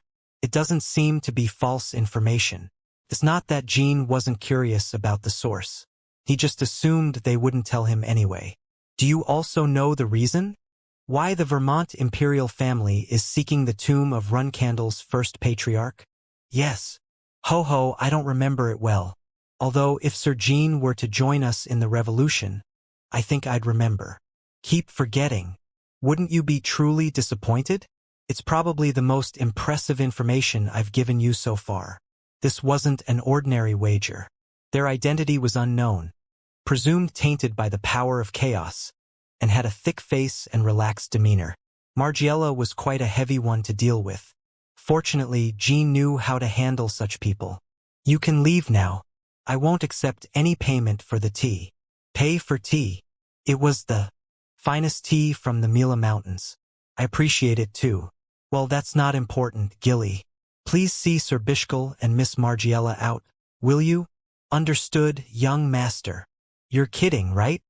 I'm absolutely serious. All right, hold on. Without even hearing those words, Jean quickly turned around. One moment. I'll give you a little hint. Why don't you come back and sit here? However, Jean had already entered another room and closed the door. Margiela stared at the closed door for a while, then shook her head in helplessness. In social circles, they call this push and pull, right? Have I pushed too much? Big brother, what do you think? Not a very fitting expression. Well, Lady Gilly McRolin, if I apologize for my rudeness, will Sir Jean come out again? Gilly shook her head. He definitely won't come out. Please follow me. With Gilly leading the way, Bishkal had no choice but to push the wheelchair and follow. Margiela looked incredibly disappointed, while Bishkal had a cold expression. He must have been angry because Jean had upset his younger sister. Lady Gilly McRolin. Speak, Miss Margiela. The imperial family is seeking Timar Runcandle's remains. Please relay this to Sir Jean. Gilly didn't respond and continued walking. But even though she didn't show it on the surface, her heart was pounding, almost as if it were going crazy. Gilly had experienced Sarah's pristine appearance, the guardian of the second tomb. So maybe Timar could also exist within a tomb created for him in a similar manner, in the form of a person who seems alive. At the same time, a premonition welled up within Gilly. If the first patriarch exists in some tomb, would he be friendly with the young master? Sarah attacked Jean upon seeing him. She had also heard that Sildare Runcandle, the guardian Jean encountered in the first tomb, had acted in the same way. For some reason, it seems ominous to me, but ultimately, it's a matter that the young master must judge. Not receiving a response from Gilly, Margiela sighed in disappointment. I just want to be a part of Sir Jean's life, but it seems that Sir Jean isn't interested. It feels like unrequited love. Silence. At that moment, Gilly briefly stopped walking and turned to Margiela. Kinslow has always had friction with the young master in the past. During his early years as a cadet, they kidnapped people close to the young master, formed an alliance with Zippel, created strange objects that threatened the world, and numerous people were unjustly sacrificed in the process. And that wasn't all. Furthermore, using the compass they created, Zippel collected contractors as if searching for oddities, and Kinslow's dark magic society even turned citizens of the Holy Kingdom into living golems. Oh, I heard you witnessed it during the incident in the Holy Kingdom. The victims turned into living golems. Even seeing those who had lost their lives and were grotesquely transformed, don't you feel any remorse? Well, don't delude yourself into thinking you've done small favors for the young master. Even without you, the young master could have overcome this crisis. What the young master despises most in this world is people like you. The remorseful expression on Gilly's face then returned to impassive. I've gone too far reflecting on these crazy bastards' past. I didn't need to say this. And as Gilly turned around and tried to guide the Ivlian brothers, It might be difficult for you to understand. Margiela opened her mouth with a faint smile. And surely we might appear as villains. Kinslow is, in a broader sense, working for the betterment of the world. What are you saying? We're going to create a better world than the one we have now. That's what we're doing. And we sincerely hope that Sir Jean will join us in that effort. Once Sir Jean understands our intentions, he will think positively. In response to that statement, reason almost left Gilly. Surely, if someone hadn't grabbed Gilly's shoulder, surely it would have happened. 4th Mississippi.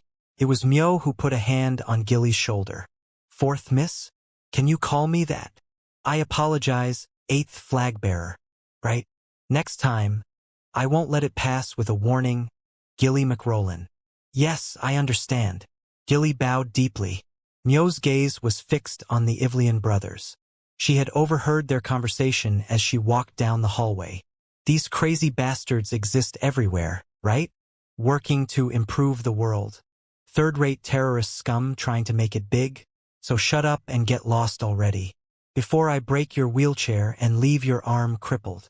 Bloodlust appeared in Bishkal's eyes in an instant. However, Myo laughed, disregarding her reaction. What's wrong? Sir Bishkal, don't like it? Hurt your feelings. You're being a little excessive in your words. Lady Myo Runcandle. What if we go to the arena? As flag bearer, I have that authority. Margiela responded with a bright smile, intending to prevent her dear older brother from getting nervous or making a mistake out of anger. Well, you're Lady Myo Runcandle, aren't you? A pretty face with harsh words has always been to my liking. It's so nice to witness it again. What? It's been a pleasure meeting you. I didn't mean to be unpleasant, but I'd appreciate it if you'd show your broad generosity as the flag bearer of the ruling clan of the Huffister. Goodbye. Swoosh. Margiela pushed the wheelchair with all her might, passing by Myo. The speed she could generate with her slender arms was almost incredible. Oh, and Lady Gilly, thank you for guiding me. Next time, I'll bring you some tea. Bishkal glared at Myo for a moment before chasing after her younger sister.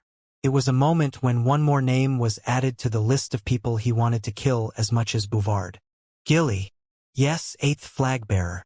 Weren't you trying to attack them a moment ago? A babysitter? Are you crazy? When Gilly couldn't respond and lowered her head, Myo's hand raised. She was about to slap Gilly's cheek. Fortunately, such an incident did not occur. Hey, Myo. Are you trying to lay hands on the youngest's nanny? Lower your hand.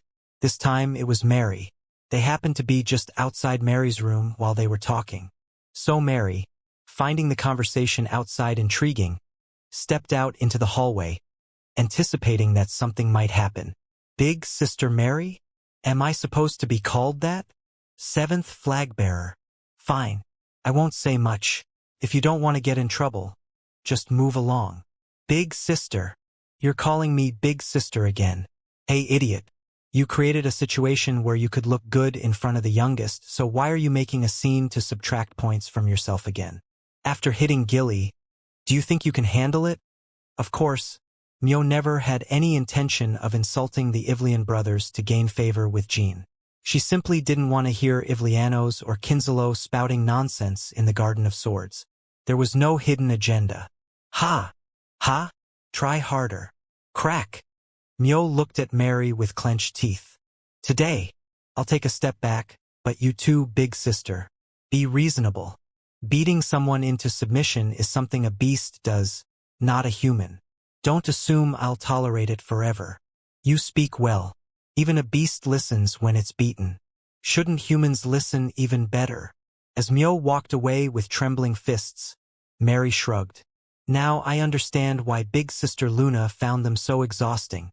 Thank you, Lady Mary. Although Myo was a bit out of line at the end, you should be grateful to her, not me. If you had actually attacked Ivlianos a moment ago, it would have been a disaster. Gilly knew this better than anyone. If she had attacked the Ivlian brothers in anger, Jean would have found himself in a terrible situation. That's why Gilly began to deeply resent herself. Instead of being of some help to Jean, she was on the verge of making a mistake due to petty emotions.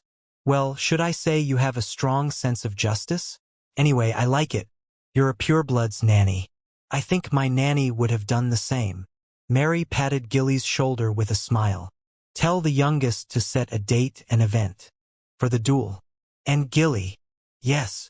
In my opinion, the youngest only loses his composure and goes crazy when his comrades are in trouble. Especially when it comes to you, be smarter in the future. You're probably more important to the youngest than anyone else. Chapter 352. The final stage of Bradamanti's strengthening. 1. Gilly couldn't understand herself. It's true that they were repugnant, but I shouldn't have been unable to control my emotions to that extent. It should have been something she could brush off. However, an inexplicable anger had surged within her, nearly causing her to attack the Ivlian brothers. Even if you had attacked them, it wouldn't have been a big problem. Jean shrugged, indicating that the incident wasn't a big deal. After Gilly explained the events that had occurred in the hallway, I'm ashamed of myself. I almost embarrassed young master. Well, there might have been a little trouble, but it wouldn't have been a fatal blow. Jean genuinely believed it, not just saying it to console Gilly. The first reason was Bishkal. He couldn't have ignored Gilly's attack. Even if Myo hadn't witnessed that scene, and Gilly had attacked, Bishkal would have easily blocked Gilly's strike. Gilly was currently at the 7-star level. Of course, she was exceptionally talented and still had immense potential, but Bishkal was a more advanced martial artist than her. The second reason was that this was the Garden of Swords. Even if Bishkal hadn't blocked Gilly's attack, Jean would have used the excuse of disrespecting the Runcandle flag-bearer, and it would have been a problem they could somehow overlook, especially considering they were uninvited guests who had arrived without any prior contact. But the part where Gilly said she suddenly couldn't control her anger is strange. Could it be because she's related to me? Maybe she's been unknowingly accumulating stress lately. If that were the case, Jean would have been even more careful. Whenever someone did something harmful to Jean, Gilly would burst into anger, but she was always rational when it came to situations where she could damage Jin's status.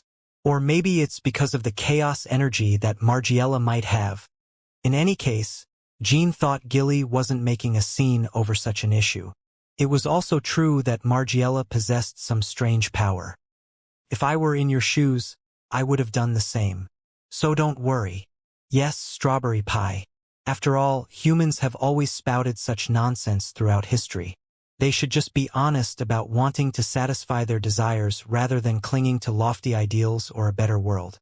I mean, they name it as their cause. It's interesting how charlatans manipulate such statements to gain influence, no matter the era, Murakan. Because humans are a completely weak race. That's why, in ancient times, some crazy dragons insisted on killing humans except the useful ones. They even suggested killing 80% of the population. That's madness in itself. That's why I killed those dragons. Well, it was more because their actions were ridiculous and annoying than for the sake of humans. You are you. But anyway, Gilly, did Big Sister Mary ask to set a date for the duel? Yes, young master. We agreed to have a duel every 3 months. But it's still a headache. Fighting again and again with Big Sister Mary is quite a strain on the body. He recalled the time he rescued the little beastmen and Mary unleashed the variation of Vulcan, a final move. If Big Sister Mary gets carried away and uses that during the duel, just thinking about it makes me dizzy. A cold sweat ran down his spine. Since she mentioned selecting the theme as well, why don't you look for something other than a duel? It's probably a good idea. Murakan, did you hear anything special in the reception room? That guy named Barak slightly fooled your mother. He only mentioned to your mother that Zippel is looking for Timar's tomb. Barak didn't report to Rosa about the information regarding the Vermont imperial family. Your mother doesn't seem to suspect much about that information. Barak seems to have fought quite intensely against your mother in the past. Would it be correct to say they felt a certain camaraderie as opponents? Since our clan is about to start a thorough investigation of the tomb, my mother will eventually learn that Vermont is involved as well. Nevertheless, for now, she should be able to maintain an informational advantage regarding the tomb. Even after Kinslow had left, Rosa hadn't called Jean separately. And that despite having heard Barak talk about the tomb. The only reason for this was simple. My mother already knew that Timar's tomb existed. Maybe she even knew that Zippel was looking for it. He hadn't really expected it, but it seemed likely. My mother must have been waiting for the right time to find Timar's tomb, even if it meant breaking the oath with Zippel. Or perhaps she thought there was no need to find it. In any case, circumstances were about to change. Since both Kinslow and Jean had mentioned the existence of the tomb and the fact that Jean was looking for it, it was natural for Rosa to take action. Timar. He can't find peace even in death. Why are those Vermont people so obsessed with finding his body? It's amazing how the great powers resort to the same methods as common grave robbers. Murakin spoke with a bitter expression. The reason Vermont was searching for Timar's body still troubled Jean. I should meet Lady Misha at least once. I also need to share the story about Arya Hister. Oh, do I have to meet her again? I think you should get to know her too. Murakin rubbed his forehead. The information they had obtained from Kinslow also needed to be shared with Misha. And you held back well. There were enough opportunities to vent your anger at my mother. Didn't you? I didn't hold back. What? I yelled at your mother. I asked her if she knew where his body was. She dodged the question, giving some vague answer. Now I can't believe her even if she says she didn't know. Murakin added some sarcastic remarks, but Rosa responded calmly and sent him back. In the past, I wouldn't have settled for just words. I would have overthrown the entire clan. But this time, I held back for your sake. Yes, that's true. You did well. Gilly, has there been any word from Tychon? Message from Tychon. It meant news about the Cat tribe and the demon clan, Rontelgius family. It had been almost 2 months since their last encounter, but Valeria still hadn't located the whereabouts of the Cat tribe. Similarly, Quicantel hadn't found anything about the Rontelgius family. Even with tracking magic, finding the Cat tribe wasn't an easy task, and Quicantel was still an undercover Imperial fugitive, so there were limits to the information she could gather on her own. Took time. All Jean could do was hope that the members of the Cat tribe were safe and sound. Yes, young master. It seems the agents of the 7-colored peacocks aren't moving so easily lately. With more eyes on them, it's an inevitable problem. However, it's frustrating. I can't take action myself. Zap. Butler Petro entered Jin's room. Young master. A letter has arrived from the Lord of Voltaga. Respected Sir Jean Runcandle, thanks to your efforts, the territories of Voltaga. So began the letter from the Lord of Voltaga, filled with mundane stories and flattery. However, the letter contained an important message despite its lack of substantial content. Bradamanti's strengthening. It was a message that Pecan Minche had sent through the Lord of Voltaga to convey the news about it. Just in case, let's wait until tomorrow for my mother's summons. If it doesn't arrive, we should go immediately.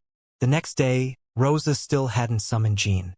Although some routine tasks were assigned as usual, Jean sent Bellup in disguise and visited the Velo of the Mila Kingdom. The mistress is not available at the moment. However, they couldn't meet with Misha.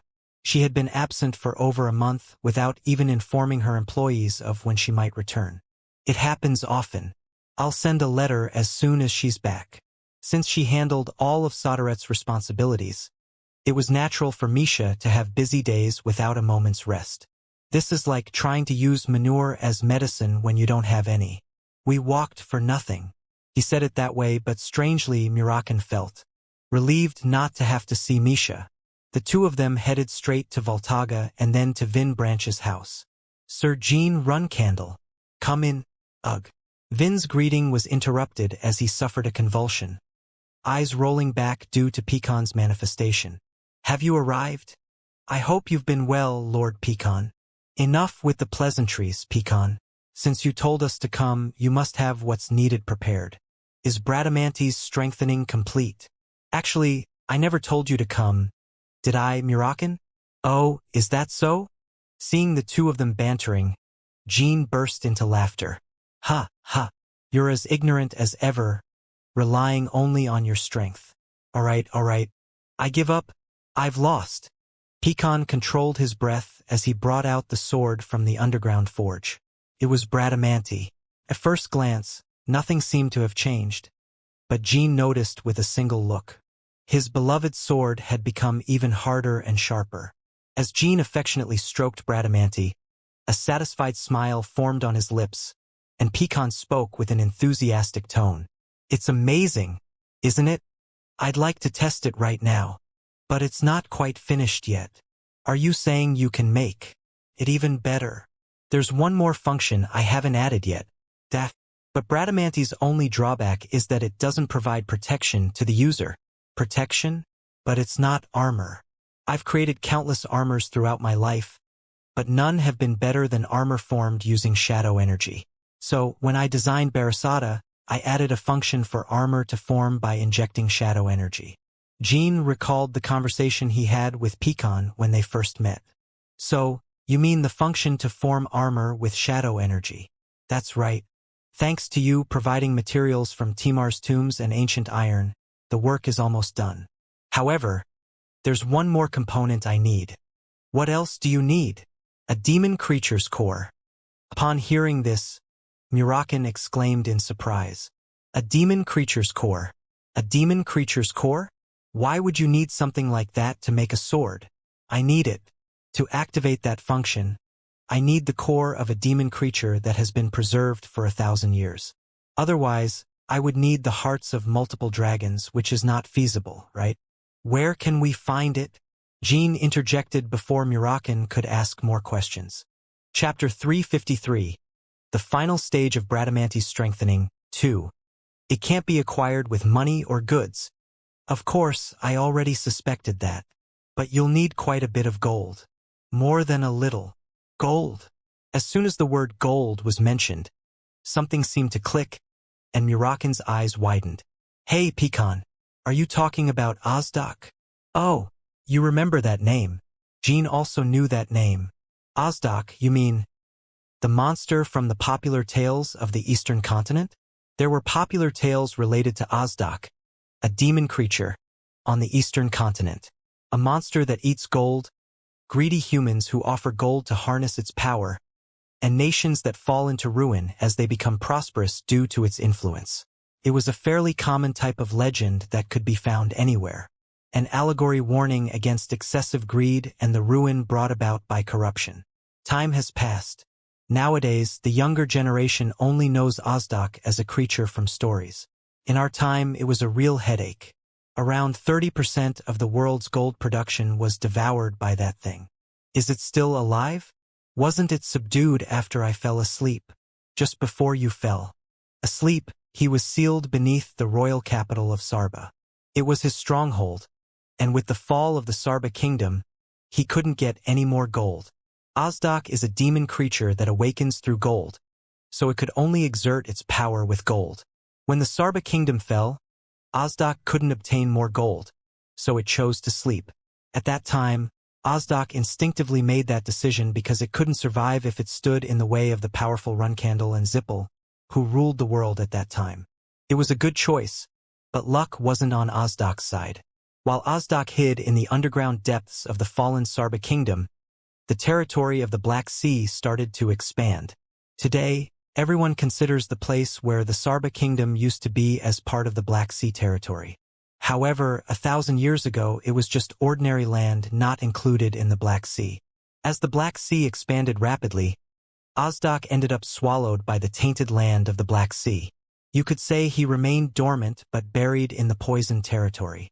So, the plan is to awaken the sealed Ozdak and capture it to obtain its core. Exactly. This guy is crazy. Do you think this kid is one of the 10 great knights of ancient Runcandle? How is this kid going to capture Ozdak? You're here. And Ozdak is much weaker now compared to then. It's likely on the verge of death. Having gone without consuming gold for 1,000 years, Ozdak had lost much of its incredible strength from the past. What if it's still okay? Are you suggesting we awaken it unnecessarily and end up with more trouble? Have you forgotten the headache that thing caused 1,000 years ago? As Murakan pointed out, Ozdak was a major troublemaker in those times. Before settling in the Sarba kingdom, it caused countless civilian casualties, and the fluctuating price of gold disrupted the world economy. Runcandle, Zippel, and even Vermont, the major forces of that time, invested considerable efforts in capturing Osdoc. There was no reason why those powerful forces couldn't have subdued Osdoc using brute force. The problem was that until Osdoc was on the brink of becoming a demon creature with a core, no one recognized its threat, and the same occurred even after its transformation was complete.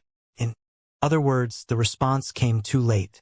When the major forces finally decided to subdue Osdoc, the creature had already taken the residents of the Sarba kingdom hostage and used them as shields. Thus, while the major forces tried to minimize casualties and seize the opportunity to kill Osdoc, the Sarba kingdom fell. Ha! It's definitely weakened. Oh, this bald bastard is quite suspicious, isn't it? Last time we had a tough time when we faced Sildaray in the first tomb. I'm sure he's plotting something similar with Osdoc. It's the first time I've heard that you need a demon creature's core to build a weapon. Snap! Murakan slapped his palm as if he remembered something. I see, you bastard. So now you have a guardian dragon, right? Are you planning to use Osdoc's core for some kind of elixir? It was known that a demon core was useless for humans, but for dragons it was a top-tier elixir. It was one of the few means that could dramatically boost the strength of their heart's energy in an instant. Ha! What are you saying? This Pecan Minche has never told a lie in his life. A guardian dragon? I didn't even ask Jean to look for one. I probably just sent a guardian dragon. I really can't believe it. Mr. Pecan, I didn't say that. Murakan, why are you doing this? Why? Jean began to gently persuade Pecan. In reality, Jin's thoughts were somewhat similar to Murakan's.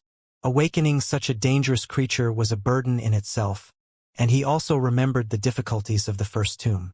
But it didn't seem like a lie. Furthermore, he thought that capturing Osdoc might have more uses than just crafting a weapon.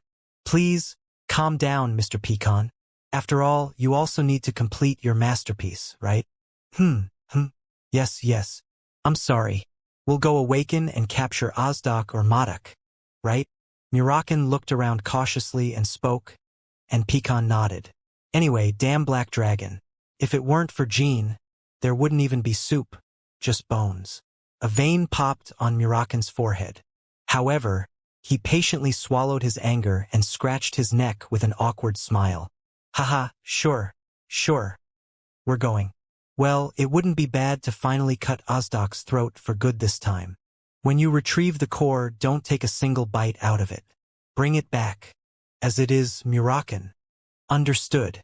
I'm strong even if I don't eat that thing. August 28, 1799. A massive cat with cheeks puffed as if about to burst was walking on the outskirts of the Black Sea. It was Shuri. Once again, Shuri was using her spiritual abilities to easily locate the ancient capital of the Sarba kingdom. Shuri was familiar with this area from her time as Haluram's cat. I've thought about it before. I really want this cat. Can't you give it to your big sister? It seems like I'm liked as well. While Mary was petting Shuri's back, she spoke. It's not possible. Then I'll win this duel and use the winner's command to take it. The reason she was riding on Shuri's back alongside Jean and Murakan was for a combat session. This time, it wasn't a one-on-one duel, but they had chosen the subjugation of Osdoc as their combat. By subduing Osdoc together and determining who landed more blows and performed better, they would decide the victor. Murakan had taken on the role of referee and security personnel in case of unexpected circumstances. If they, combined, couldn't defeat Osdoc and considered it too dangerous, they would cancel the combat and engage in a duel. Of course, Mary was unaware that this duel was also related to the strengthening of Jin's weapon. I am deeply grateful to my older sister, Mary, but revealing the existence of Vin Branch and Lord Pecan could be risky. It's not that Jean didn't trust Mary Runcandle as his third sister, but once Mary learned of Vin, the god of Smith's contractor, and Pecan Minche, the seventh flag-bearer of Runcandle, Mary, she would likely make a decision advantageous to the clan. It would mean that the legendary blacksmith Pecan Minche would have to forge weapons for all Runcandles, not just Jean. Someday it might come to this because of me, but not now. Proud Pecan couldn't accept it. In the end, Runcandle could use Vin as a hostage or force Pecan to work for them, which was very likely to cause trouble. The natural course was to restrict all personal benefits that Jean could gain through Pecan. Until Jean was convinced that Mary was a sword of Jean Runcandle, not the Runcandle sword, he needed to be cautious about sharing information. By the way, it's a demon creature with a core. I've wanted to face such a thing at least once. They say it's on a different level from those trivial monsters that roam near the outskirts of the Black Sea. So it won't end in a boring way, will it? With the idea of fighting an extraordinary monster, Mary's heart raced all night, and she couldn't sleep well. The reason she didn't ask Jean how he knew about such a monster was that, if she could have a proper fight, other things didn't matter much to Mary. Hoo-hoo. If Ozdoc were in his prime, you wouldn't have been able to do anything. As if Mary had made an adorable comment, Murakan chuckled to himself. Mary didn't seem to mind much. Our guardian dragon seems to like the term prime a lot. Guardian dragon? I'm just curious. But you wouldn't give biased judgments, would you? Of course. I'm an impartial dragon. Good. Once we catch it and return, let's have a good drink. I've heard you also have a liking for magazines, right? I have some nice articles in my collection that you might like. Good liquor and good magazines, excellent. I'll make sure to do that. Throughout the journey, Murakan and Mary got along very well. They seemed to effortlessly get along as if they had been close from the beginning, which somehow didn't seem very fascinating to Jean. He had suspected that they would get along. It looks like we've arrived. Shuri stopped walking. In the desolate black land on the outskirts of the Black Sea, only the sky and the earth could be seen, but this used to be the location of the ancient capital of the Sarba kingdom. Yeah. Shuri opened her mouth wide. Suddenly, a flurry of gold nuggets spilled out. These gold nuggets they had been carrying since they left the main house were prepared to attract Ozdoc. Naturally, the entry and exit of humans to the Black Sea were extremely rare. Moreover, they were the only ones coming to the Black Sea with such a quantity of gold, and also to the location of the ancient capital of Sarba. A monster that eats gold, huh? Let's see where and how it came from. Since we've brought its food, it should come out quickly. As Mary jumped off Shuri's back and shouted, a powerful vibration began to spread through the ground beneath them. Crunch. The intense vibration began to shake the ground they stood on. Chapter 354. Ozdoc 1. Oh, are you really reacting so quickly? Mary smiled with a curious gleam in her eyes. Jean reacted half-heartedly. Although Ozdoc, the core monster, was weaker compared to its prime, Jean couldn't help but wonder if it was really possible for it to survive underground in the Black Sea for 1,000 years. Karur. The vibration suddenly intensified. From the depths of the underground, a massive life form writhed and trembled as if erupting from a volcano, vividly transmitting its presence through the ground. It's like fishing for a whale with a fishing rod. Mary licked her lips. Although we don't know how much it has weakened, both of you should stay vigilant. Murakan found Mary's nonchalance amusing. She seemed too confident, as she had never experienced Ozdoc's full power in its prime. Snap! In an instant, what looked like Ozdoc's arm shot out of the ground, splitting the earth. It looked like a metallic pillar. There were no apparent joints, making flexible movement impossible. But the arm moved with the fluidity of molten iron. A body with the texture of steel and the fluid nature of water at the same time. Just by looking at it, Jean had the intuition that it wouldn't be easy to strike. Ozdoc's arm sought the gold scattered on the ground, and Mary watched the scene with fascination. On the other hand, before Ozdoc could fully reveal itself, Jean unsheathed his sword. Quick! The pale blade emerged from its sheath, emitting a faint glow as lightning bolts crackled. Simultaneously, a flickering light emanated from Jean, and the next moment, even before Ozdoc could fully reveal its body, Jean sliced off Ozdoc's larger arm. I didn't cut it. Jin's premonition had come true. It was as if he had sliced through water. There was only a strange and eerie sensation when the blade made contact with Ozdoc's arm. But there was no sense of a dense impact as the blade cut through flesh and bone. "Hey, younger one, what are you doing?" Mary exclaimed in frustration. She had planned to wait for Ozdak to eat the gold scattered on the ground. It was a consideration for a fun fight. The prey was almost injured. It seems there's no significant damage. Phew. Now is not the time to be picky, big sister. This sister of yours was so excited she couldn't sleep last night. It's already weakened, so I wanted to improve its condition a bit before fighting. I didn't mean that. Aren't you currently competing against me? Mary's gaze sharpened at those words. It means there's no time to waste. Before you finish off that thing, you also have to do something. Ugh, troublesome guy. Are you going to spread mana bomb again after wearing shiny armor like last time, big sister? You're subtly cunning too. Swoosh. The joints of Mary's chain sword, venom, separated. Dozens of blades were instantly imbued with aura and began to spread as she swung the sword. Sharp shockwaves burst in all directions. The pieces of gold sent flying by Shuri were sliced like tofu, and Ozdak's arm was pulverized to the point where its original shape couldn't be recognized. However, it wasn't a successful strike. Ozdak's arm had briefly lost its shape due to the venom, and when Mary stopped the attack, it quickly regained its original form. Then, it hesitated over the gold scattered on the ground. The impact generated by the shockwaves had sent a few pieces of gold into the hole from which the arm had emerged. Ching! Ching! The sound of Ozdak, awkwardly consuming the fallen gold, could be heard. The unpleasant resonance of the sound was filled with Ozdak's dark and vicious energy. The two pieces of gold that fell into the hole were like sparks falling into a sea of oil. Gruer! Once again, the ground trembled with Ozdak's roar. The tremors were several times stronger than when the creature first moved, as if the earth could overturn at any moment. Qua! Ozdak began to rise from the ground. Explosions, both large and small, erupted from various points on the ground due to Ozdak's emitted energy. Jean and Mary adjusted their stances, deflecting debris.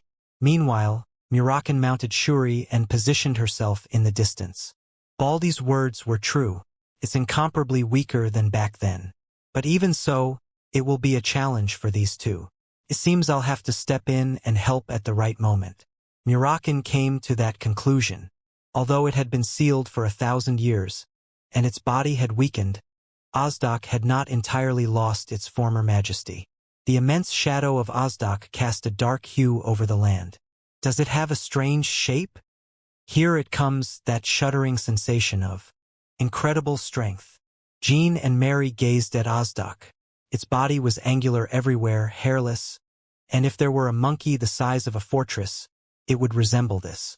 Golden energy radiated from its chest, and that was Ozdak's inner core. Kra. Guhak Ozdak, after setting one foot on the ground, only made strange noises for a while. It seemed entirely disinterested in Jean and Mary. It appeared that Ozdak hadn't even realized that Jean and Mary had attacked it. Its attention was solely on searching for gold, while it stared blankly with its large red eye in the center of its face. You slightly hurt my pride, you know? Although she said that, Mary's pupils shone as she looked at Ozdak. Perhaps one could feel terror when facing an opponent seemingly invulnerable to physical attacks. No, undoubtedly, most warriors would feel that way when facing Ozdak. But this story didn't apply to Mary. Jean felt the same. It's probably not regeneration, but is its body like a ghost? While Jean pondered for a moment, Mary had already charged toward Ozdak. Ozdak extended its long, dark tongue toward the gold scattered on the ground. I'll keep slicing until you vanish. Ozdak. Chak! She severed Ozdak's tongue. Or rather, what seemed like a cut was just the beginning. Mary's sword, venom, released blades randomly like scattered beams of light. The rays overlapped at a speed even Jean had trouble keeping up with, and with each flash, Ozdak's massive body became blurry. For the first few seconds, Ozdak continued to ignore Mary. However, when the gold it was about to swallow turned to dust due to Mary's aura, Ozdak finally reacted, its red eyes glaring. Zaz! Right after Ozdak shifted its gaze to Mary, that sound rang out. It was the unmistakable sound of a trained warrior's punch or a blunt weapon strike against a human body. Kook! At the same time, Mary was sent flying and bit her lip. It was the result of being hit by Ozdok's tail in her side. Fortunately, thanks to her last-minute defense, she managed to avoid a fatal wound, but the mental shock was greater than the physical one. I almost took a direct hit? Just one blow. Not even a properly prepared strike. It was an attack that resembled an unconscious hand movement to swat a fly. She could have been incapacitated in an instant. If her defense had been delayed even slightly, it wouldn't have ended with just a few broken ribs. Watching this, Jean couldn't help but be amazed. With that size, it moves at a speed even Big Sister Mary can't react to. He became nervous. Murakan, is this its weakened state? Jean shouted, and Murakan raised both arms, drawing a circle in the air. If it gets really tough, this mighty black dragon here will lend you a hand, so give it your all. Ha ha ha. Mary got up again, her eyes shining. Her entire body trembled, a mix of embarrassment and anger quickly rising. Instead of expressing it directly, she decided to keep her composure. In the world of warriors, there was no one who didn't know that Mary was a crazy fighting maniac.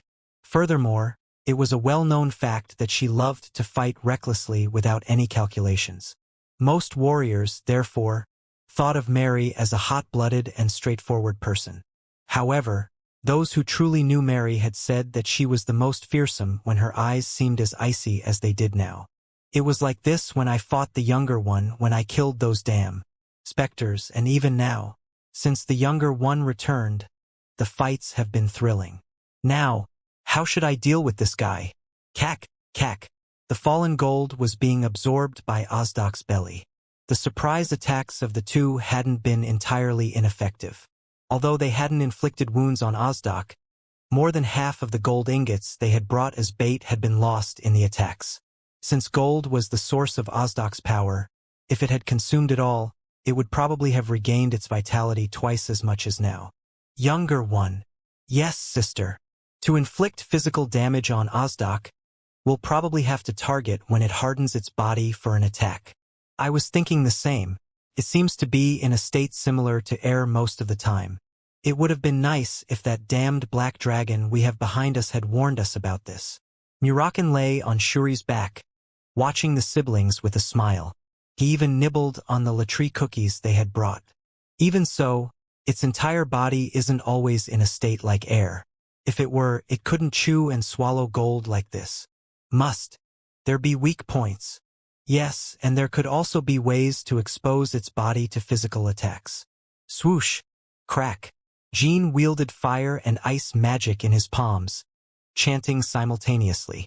I'll look for a way to land an effective blow using magic and strength. In the meantime, Big Sister, please find its weaknesses. Understood. Splat. Spitting out the blood accumulated in her mouth, Mary closed the distance between her and Ozdok. Now Ozdok was aware of Jean and Mary's presence. At first, Ozdok had almost lost consciousness due to the smell of gold after being recently awakened from its seal, but its intelligence had recovered somewhat. Gra! The poisoned sword traced a sharp path tainted with aura once again. This time, Ozdok didn't dodge the attack. It simply brushed Mary aside. Despite being slammed into the ground several times, Mary extended her sword toward Ozdok without showing any signs of fatigue. However, in just a minute, she had to experience being pushed aside more than 10 times, hitting the ground each time. But it was no longer about Mary's wounded pride. It was because she had accepted that Ozdok was stronger than her. It seems to be immune to magic too. Fire, ice, wind, earth, lightning. Jean had tried all types of magic, but none of them seemed to hit their mark. It appeared to be an impregnable fortress. Unless Jean discovered one more thing. He can't have simultaneous immunity to both physical and magical attacks. Jean had almost overlooked this. Since Mary was being pushed back so much, there hadn't been many opportunities for them to attack simultaneously. It was easier said than done. Normally, the toughest tasks weren't simple. Chapter 355. Ozdok, 2. Ozdok roared as it pounded the ground with both hands. The impact not only caused the ground to crack and rocks to scatter like toasted beans, but it also triggered an earthquake. The shockwave sent Mary's body flying. Then, Ozdok extended its fist toward Mary as she floated in the air. Crunch! The enormous fist tore through the air, emitting an eerie crunching sound. If Mary had taken a direct hit, even her blessed run-candle body would have been gravely injured. However, just like Barton had done before, Mary released sword aura into the air, quickly altering her position. Furthermore, the moment Ozdok's fist struck the air, she managed to wrap her sword, Venom, around its arm. Swimp! Swimp! Mary coiled Venom, spiraling Ozdok's arm. Although sparks flew due to the friction between Venom and Ozdok's arm, she still couldn't land an effective blow. Ironically, before Mary could even touch the ground, she was countered. When Ozdok's tail extended along with its fist, Mary had to raise her arm to block the attack. Swoosh! Mary exhaled as she staggered backward. The horrible mark on the ground followed the direction she had retreated. It's much better than I expected. However, instead of discouraging Mary, it only ignited her fighting spirit even more. In fact, she felt a bit disappointed. If it weren't for the younger one and Lord Mirakan, I might have enjoyed a more exciting fight. That was the source of Mary's disappointment. As outmatched as she might be against Ozdok, what was at stake wasn't life or death. She trusted her younger brother behind her, and the same applied to Mirakan behind them. No matter how strong Ozdok might be, as long as they were there, Mary believed their odds of winning were close to 100%. I have to read the flow before my sister gets tired. Jean hadn't initiated any attacks yet. He was reading Mary's flow. It involved attacking from a different angle in a different way at the same time. Even for a duo that had perfected their teamwork, successfully performing such a feat was not easy. For a while, Jean simply watched without doing anything, and Mary showed no resentment. She had sensed what her younger brother was calculating. As the exchange of attacks between Mary and Ozdok continued several more times, Jean slowly accumulated mana in the palms of his hands, as if his calculations were coming to an end. The brat is truly extraordinary. Did he manage to read his sister's attack flow during that brief opening? Of course, Mirakan also secretly admired Jin's plan. And on the battlefield, there was another man who shared similar thoughts with Mirakan. Jojo Jean Runcandle. This is interesting. They didn't praise him for nothing. He completely concealed his presence, hiding to the side of the battlefield and observing the group from earlier. And no one had noticed his presence. With a sly smile, the man continued to watch the battle's development. Crack! The blue flames of the Flame Sovereign ignited. Then, the ruler of the Flame World extended its long neck through a dimensional gate, roaring as Ozdok shuddered and turned its head. Where is this damn monster looking in front of me? Seizing the opportunity, Mary leaped upwards and thrust her sword into Ozdok's jaw. Until now, she hadn't found any openings, so it's the first time she's attacked the face. Bam! The blade of the venom chainsword was stopped by the teeth, unable to enter the creature's throat. But a wicked smile crept onto Mary's lips.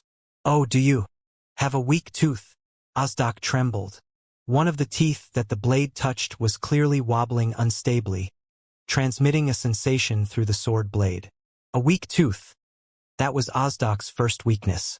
Additionally, the creature seemed to shudder quite painfully when its tooth was struck, as if it were uncomfortable. Younger one. In response to Mary's call, Jean nodded as if he understood. He immediately signaled Tess to use her breath on Ozdok's jaw while simultaneously weaving new offensive magic in his hands. A 7-star flame orb and an 8-star hellwind. The bloated mass of flames and wind grew to the point of seeming ready to burst. When released, Ozdok took its first steps backward. Blocking magic wasn't a difficult task, but Ozdok instinctively realized. The two humans in front of it had found two ways to harm it. Teeth and physical strike combined with magical assault. 1,000 years ago, when Ozdok had first turned into a monster, humans took quite a while to discover this weakness. Back then, Ozdak was several times stronger than it was now, and there weren't many individuals capable of engaging in close combat and searching for its weakness. Gruawar, Ozdak roared as it raised its fist. However, Tessa's flames penetrated between its fists and headed for its jaw, drawing all of Ozdak's attention to the flames. The clever Mary aimed for its ankle. If she had been her younger brother, she probably would have known that striking a different point rather than focusing on the teeth would be more advantageous. That thought hit the mark. The two spells Jean had prepared flew toward Ozdak's right ankle. They were perfectly aligned with Mary's charge toward that point. The moment both attacks struck the ankle, there was not even a second of discrepancy. Thud. Crack. Well, you managed to hit it in one go. Good job, my little one. The sticky, characteristic blood of demonic creatures spurted from Ozdak's ankle. The spewed blood covered Mary's hair and armor, but she smiled with a sense of satisfaction. On the other hand, Ozdak intended to rip off the blue flames from its face and regenerate its ankle. So it let out an unpleasant scream that surpassed the blue flame rulers, attempting to delay the attacks of both even a little. But the run candles weren't the type to back down just because of a scream. Now is the time to take the blows until you fall, Ozdak, Mary shouted as she put a new aura on Venom. After being pounded by Ozdak's fist and tail on the ground dozens of times in just a few minutes, the moment of counterattack was going to be exhilarating. Jean prepared successive offensive magic spells. As things stood, they could probably achieve victory without resorting to techniques like the decimating flame orb of the dark sky. Ha ha ha! Mary felt like a magic swordsman. Whenever she attacked, Jin's offensive magic assisted her like two mounts that fit perfectly. Even if she awakened to another level as a martial artist, she began to wonder if she could perform even better and more efficient attacks with Jin's magical attack assistance. Now I understand why Lord Mirakan said that the ancient magic swordsmen of Runcandle were the most powerful of their time. However, they had the advantage. Ozdak's gigantic body was now nearly completely bloodied, and its movements had significantly slowed. Its fingers had been severed, and some of its teeth had melted from Tessa's flames. However, as time passed, Mary and Jin's attacks grew stronger. In particular, Mary's endurance was recovering as she no longer had to dodge or block Ozdak's attacks like before. My sister is a monster too. After taking such a beating earlier, she's getting fiercer. If only considering pure endurance, even calling her the second best after Luna among the flagbearers was far from inadequate. Guac! Thud! Ozdak knelt with a low groan. Amid Tessa's sharp roar as she soared through the sky, it seemed that just a bit more attack would end the battle. However, Jean and Mary thought differently. He doesn't seem like the type to be defeated so easily. Was it enough to end this demonic creature that had only been provoked once? It had weakened more than enough. But this was the same gold-devouring monster that had terrorized the world 1,000 years ago. But there was no need to cautiously await its demise. Slash it, tear it apart, cleave it, shatter it, whatever it took to finish it. Jean and Mary's gazes focused on the center of Ozdak's chest. It was where its inner core, Naden, resided. Despite its whole body being reddened, only the center of its chest, where the inner core was located, emitted a faint golden light. Attack the inner core. They didn't need to voice this thought. The siblings understood each other. Even though Ozdak was surrounded, it had constantly protected its inner core. It might even be a trap. Attack the inner core, and when the elder sister gets close, it might unveil a new attack. It was a plausible development. However, Mary had also considered these possibilities. Even if Ozdak used its inner core as bait for a surprise attack, she trusted that she could avoid a mortal wound. Jean didn't offer separate advice since he had read Mary's thoughts. Instead, he prepared the right magic to synchronize perfectly with her until the end. From 1 to 10, every move you make pleases me, younger brother. Here's a very considerate gift for you. Mary's lips curled upward. Then, while firmly gripping the slackened chain sword, her eyes gleamed. A bright gleam shone from the blade that had suddenly been enveloped in aura, dazzling as if it could make one's eyes itch.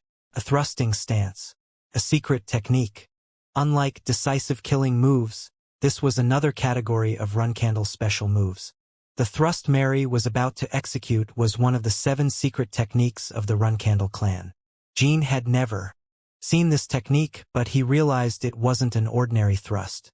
Last time, he taught me the transformed version of the volcano. Is he trying to surprise me again? There was no time to deduce which technique it was. The rhythm, which had been natural until now, suddenly accelerated. Before Mary's motion could complete, Jean had to prepare his magic at the same speed as her. It seems the Lord cared for the 7th flag-bearer. Judging by the stance, it seems he taught her personally. The man watching them became interested. Moreover, she is undoubtedly new to the 12th flag-bearer. Yet she's already following his lead and providing support. It was a good decision to come and see for himself. While the man organized his thoughts, swack, Mary extended the chain sword in a straight line. The 5th secret technique of the Runcandle clan. Light speed thrust. Push at the speed of light. That was the name of the unfolded sword technique. Chapter 356. Ozdoc 3. Jean squinted reflexively. The gleam of poison extending from Mary's hand had stung his eyes. It was a blinding light, comparable to a direct hit from a flash cannon. A final move? Or perhaps a secret technique? It didn't seem like an attack patterned after the Sword of Legends. When Jean had these thoughts, Mary had already completed her move. White smoke billowed from Mary's sword, extending diagonally toward Ozdoc. Who? Mary took a deep breath. The move had ended, but nothing had changed yet. I couldn't even see the moment the sword struck. Not even for someone like Jean. No, not even for a warrior more skilled than Jean. Reacting to that light was impossible. True to its name, light speed, an attack with which even a pinnacle being wouldn't be able to evade with just reaction, since no one in the world could respond to it. Could be evaded by prediction that surpassed reaction, or some kind of realization that exceeded prediction. The light speed thrust was a sword that could never be evaded without those elements. Furthermore, a monster that didn't even grasp the basics of swordsmanship couldn't react to that mysterious strike. The gleam had already pierced through Ozdoc's chest 3 seconds ago. Squelch dash. A moment later, the sound of something tearing and bursting in Ozdoc's chest could be heard. A hole, large enough for a person's head to fit through, was punched through the center of its massive chest. Ozdoc lowered its head in despair, staring at the hole, while Jean looked on the other side. He beheld a scene where an even larger hole had opened in the sky. The light speed thrust had reached the sky. It stretched like a circular island through the dense clouds floating in the sky akin to the Black Sea, creating a rift. A shiver ran down Jin's spine. As a warrior, he couldn't help but be amazed. That was the result of a single thrust. Fortunately, my magic managed to hit alongside the tremendous speed of that thrust. Maybe older sister Mary adjusted her speed for that. It wasn't just luck. Maybe older sister Mary lined up her synchronization. Ozdoc couldn't defend against both magical and physical attacks simultaneously. Jean nodded unconsciously, recalling that fact. But even if my magic had missed, it seems that thrust wouldn't have failed Ozdoc. F-dash. Ozdoc spat out a chunk of black blood. It roared in agony, writhing in pain, and pounded the ground with its fist. Chuck! It felt like threads were breaking, and from the hole that had pierced through its chest, a new crunching began. Lines appeared on Ozdoc's body like blood vessels, randomly etched across it. There were hundreds, thousands of these lines, all stemming from where the light speed thrust had passed through. Its fingers had been severed, its tail sliced into dozens of pieces, its ankles and thighs torn apart. Literally, Ozdoc's entire body was disintegrating. A shock worthy of the name secret technique. However, Mary seemed unsatisfied, despite this almost divine power. Tsh, it's still far from enough. Anyone who had witnessed a thrust approaching this level of power would never think to use the phrase, "It's still far from enough." However, if someone had seen Siren Runcandle's sword erasing opponents in a single strike, if you were a Runcandle who had grown up watching such a scene, they might believe it's still not enough, or they might seem too proud. comparing themselves already to their father. But there was something that sent shivers down Jin's spine even more than Mary's light-speed thrust. This isn't over yet. Ozdak. Jin and Mary sensed that this 1,000-year-old monster wasn't dead yet. High-level demonic creatures with super-regeneration abilities weren't rare. In the case of a named monster like Ozdak, it was a given. If Ozdak were simply at the level of a decent core monster, the heroes from 1,000 years ago wouldn't have had so much trouble. Ozdak was undoubtedly the most powerful among those with the core monster, possibly the strongest of his time. Thud dash. Ozdak's shattered body began to shrink rapidly. Superficially, it didn't seem threatening at all. It almost looked like the separated bones and flesh were turning to dust and vanishing. However, this was the preparation for a transformation. Ozdak's body, which had turned into particles, was shaping a new figure in the air. Mary's pupils dilated, and Jin called for his phoenix. Tess! Godash! Tess emitted blazing blue flames. It was a concentrated burst of all the flames it could muster at that moment. It was an instant when Tess completely consumed Ozdak's form. Still, the insufficient blue flames formed barriers in all directions, completely imprisoning Ozdak. However, Jin and Mary couldn't let their guard down and adjusted their stance. A rather unpleasant fellow, isn't he? After taking a direct hit from the light-speed thrust and still standing, it's been a long time since I've seen someone like that. FSSSHHHH. Tess, who had been staring at Ozdak for a moment, gradually shrunk, and its summoning was released. It wasn't because Tess had exhausted all of Jin's mana. I have a bad feeling. I need to conserve my power and prepare for a new move. Jin couldn't predict the extent of Ozdak's power after the transformation, so he had to be ready for variables. If a situation arose where he needed to use the secret technique of the magic sword, he would then summon Tess. It's been a while since I've seen that annoying form. Murakin looked at Ozdak, who was finishing his transformation, at the spot where Tess's blue flames had disappeared. The monster who had been wounded by the swordsman pondered countless moments of defeat, until one day it evolved into a core monster with a body shape resembling a sharp sword, or a monster who had been afflicted by a mage became immune to magic. In Ozdak's case, it was greed. Hadn't always fed on gold. It was a common existence like other monsters, feeding on beasts, humans, or other monsters. However, one day, Ozdak noticed the habit of the humans it killed. They didn't release their gold coins even in death. Before acquiring a core, it lived near a trading city.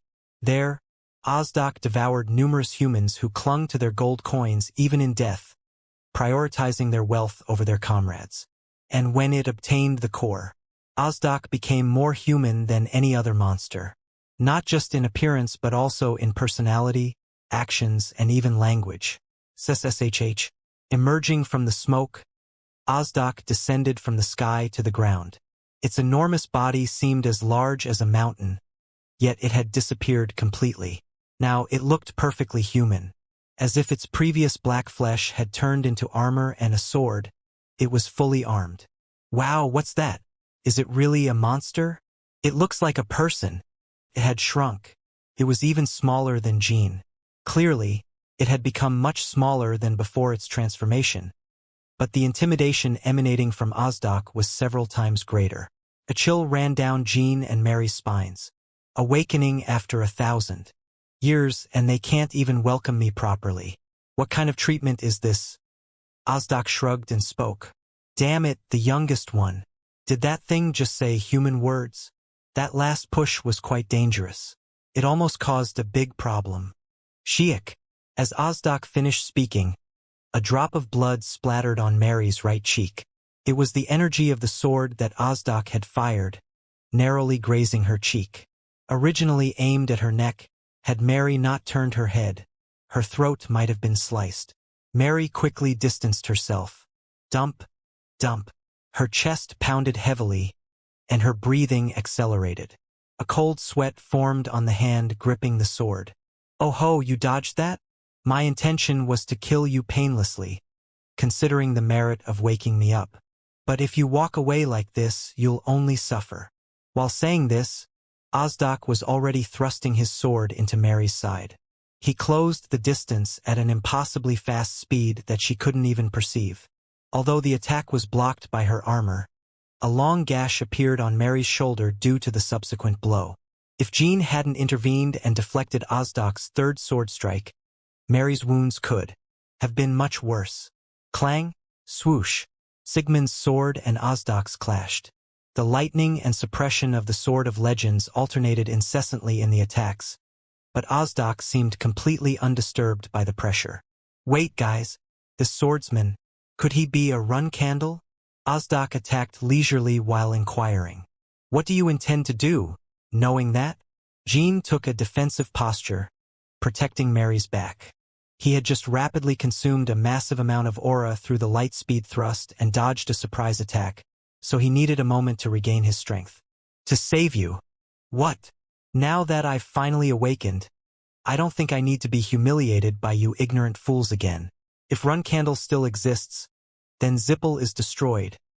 Isn't it?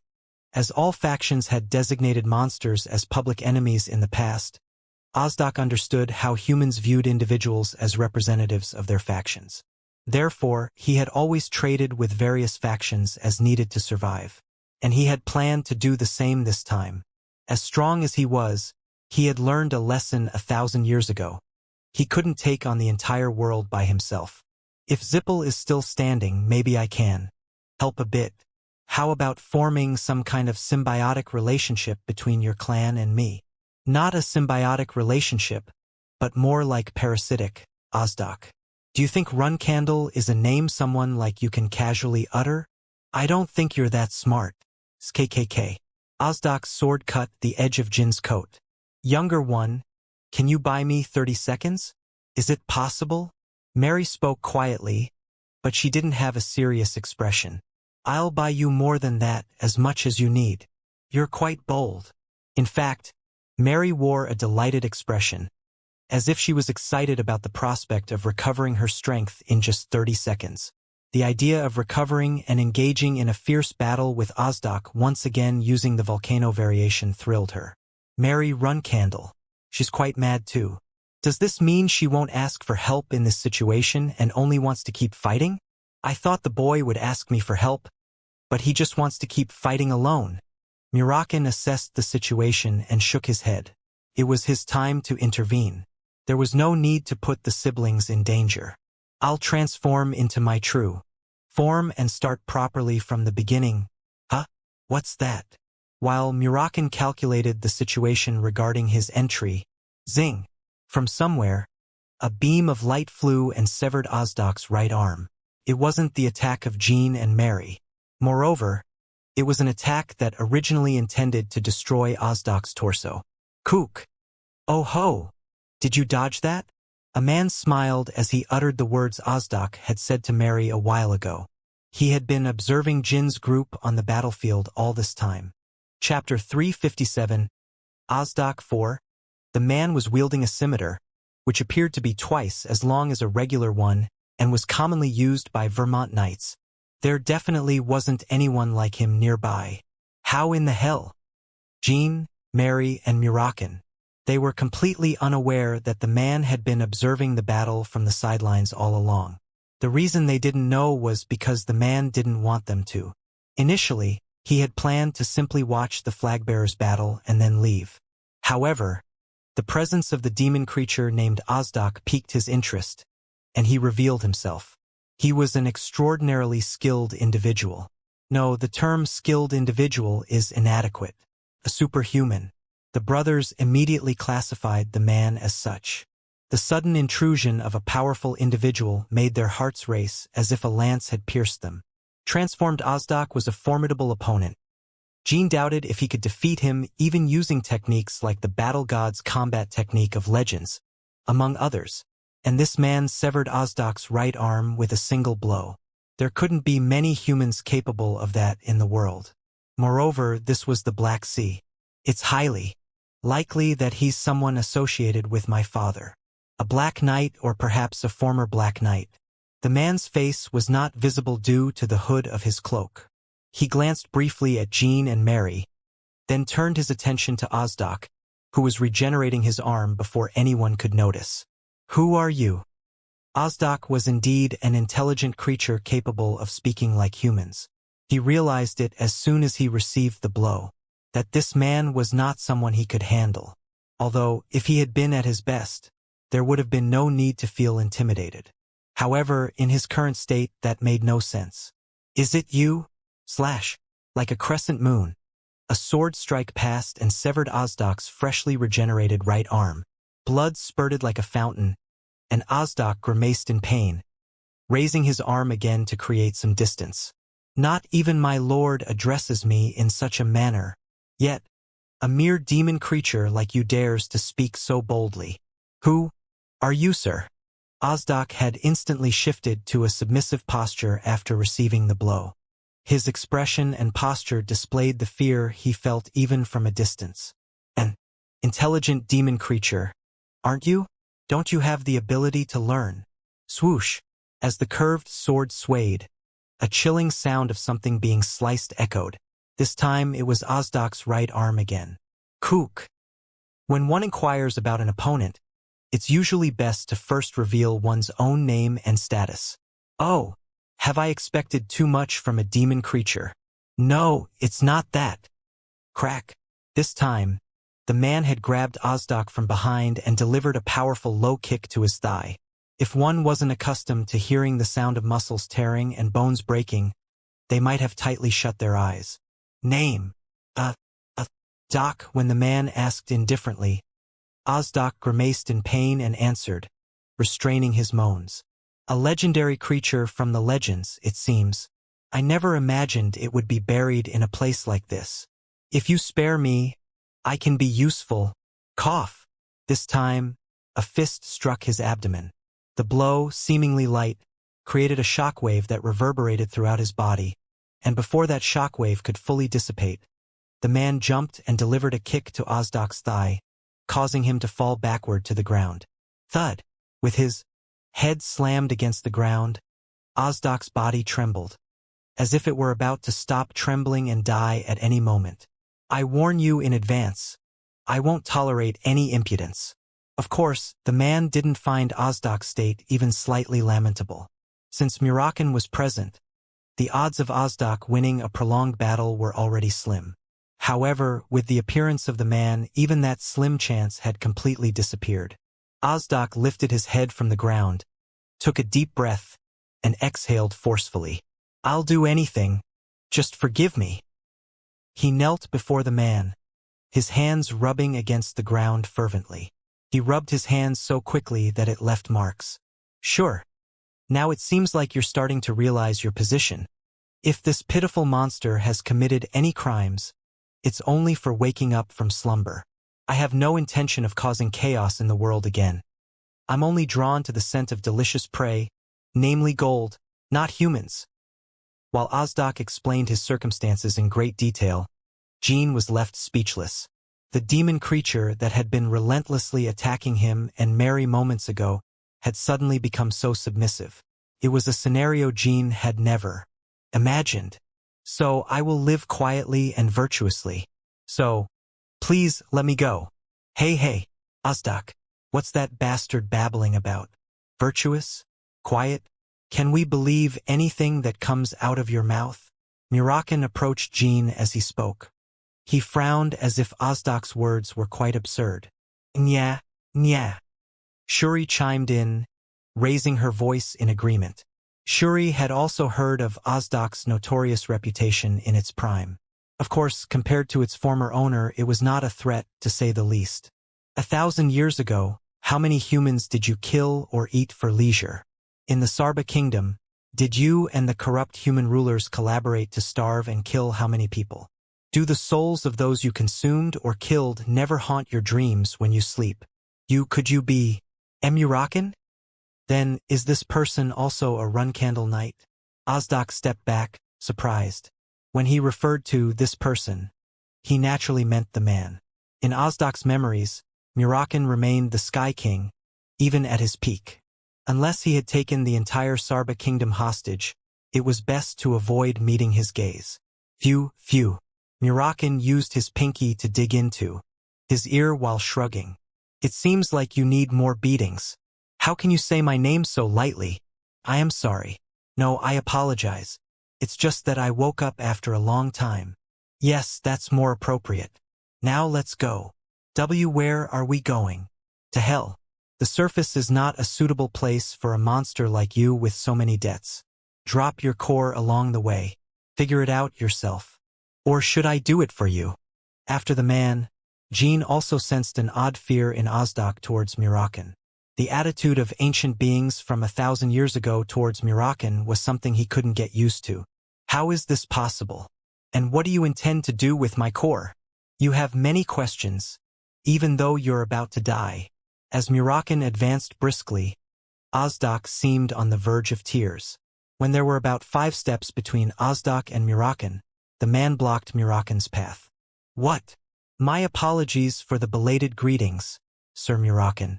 The Runcandle sword greets the dragon guardian of the clan. My name is Tubin. The man introduced himself and respectfully bowed his head. Murakan smiled in apparent satisfaction at Tubin's demeanor. Oh, are you a Black Knight?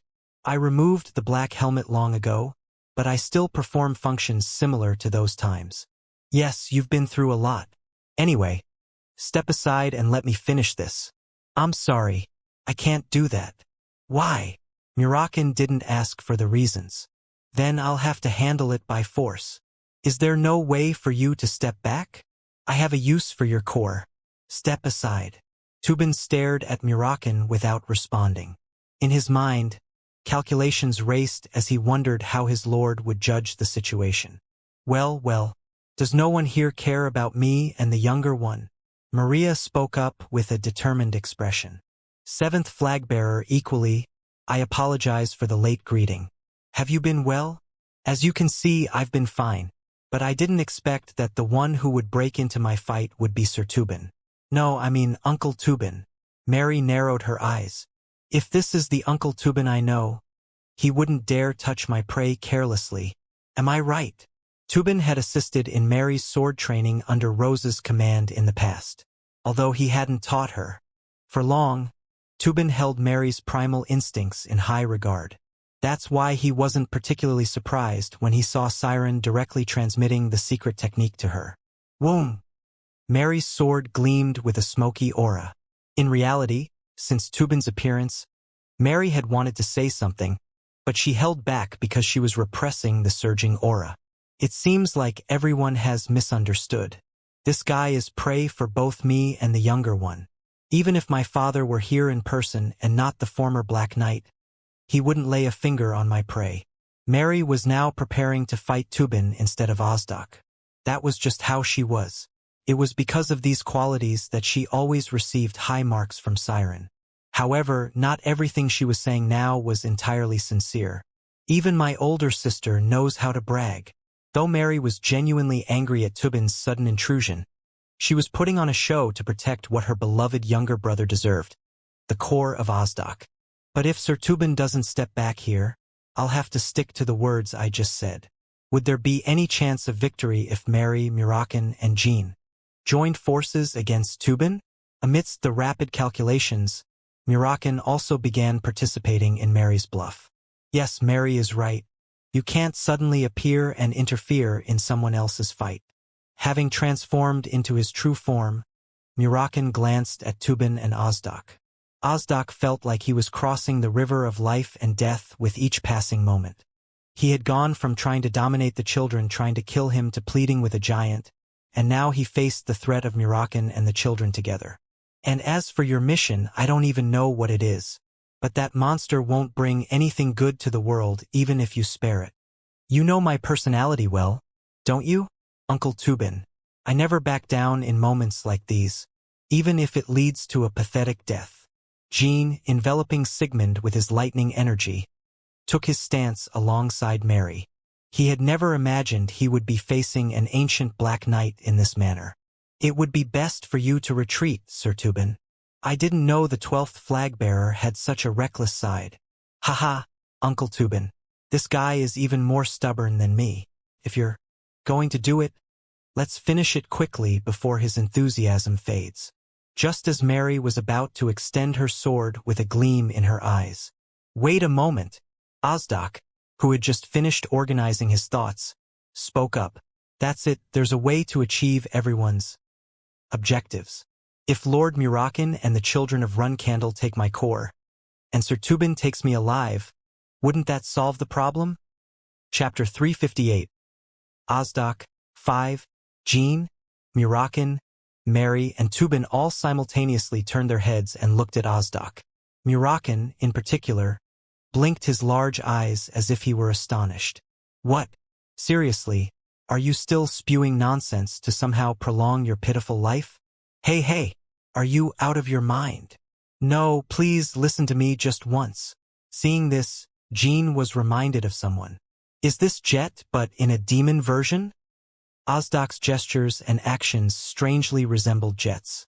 Up until just before Tubin appeared, the legendary demonic creature that had displayed immense power was nowhere to be found. Drip, drip. Tears even rolled from Ozdak's eyes like small drops of chicken dung as he let out a sigh of despair. Perhaps someone not immune to such dejection might involuntarily look away due to his appearance and spare him.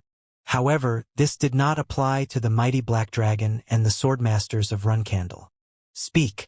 I will at least try to listen for now.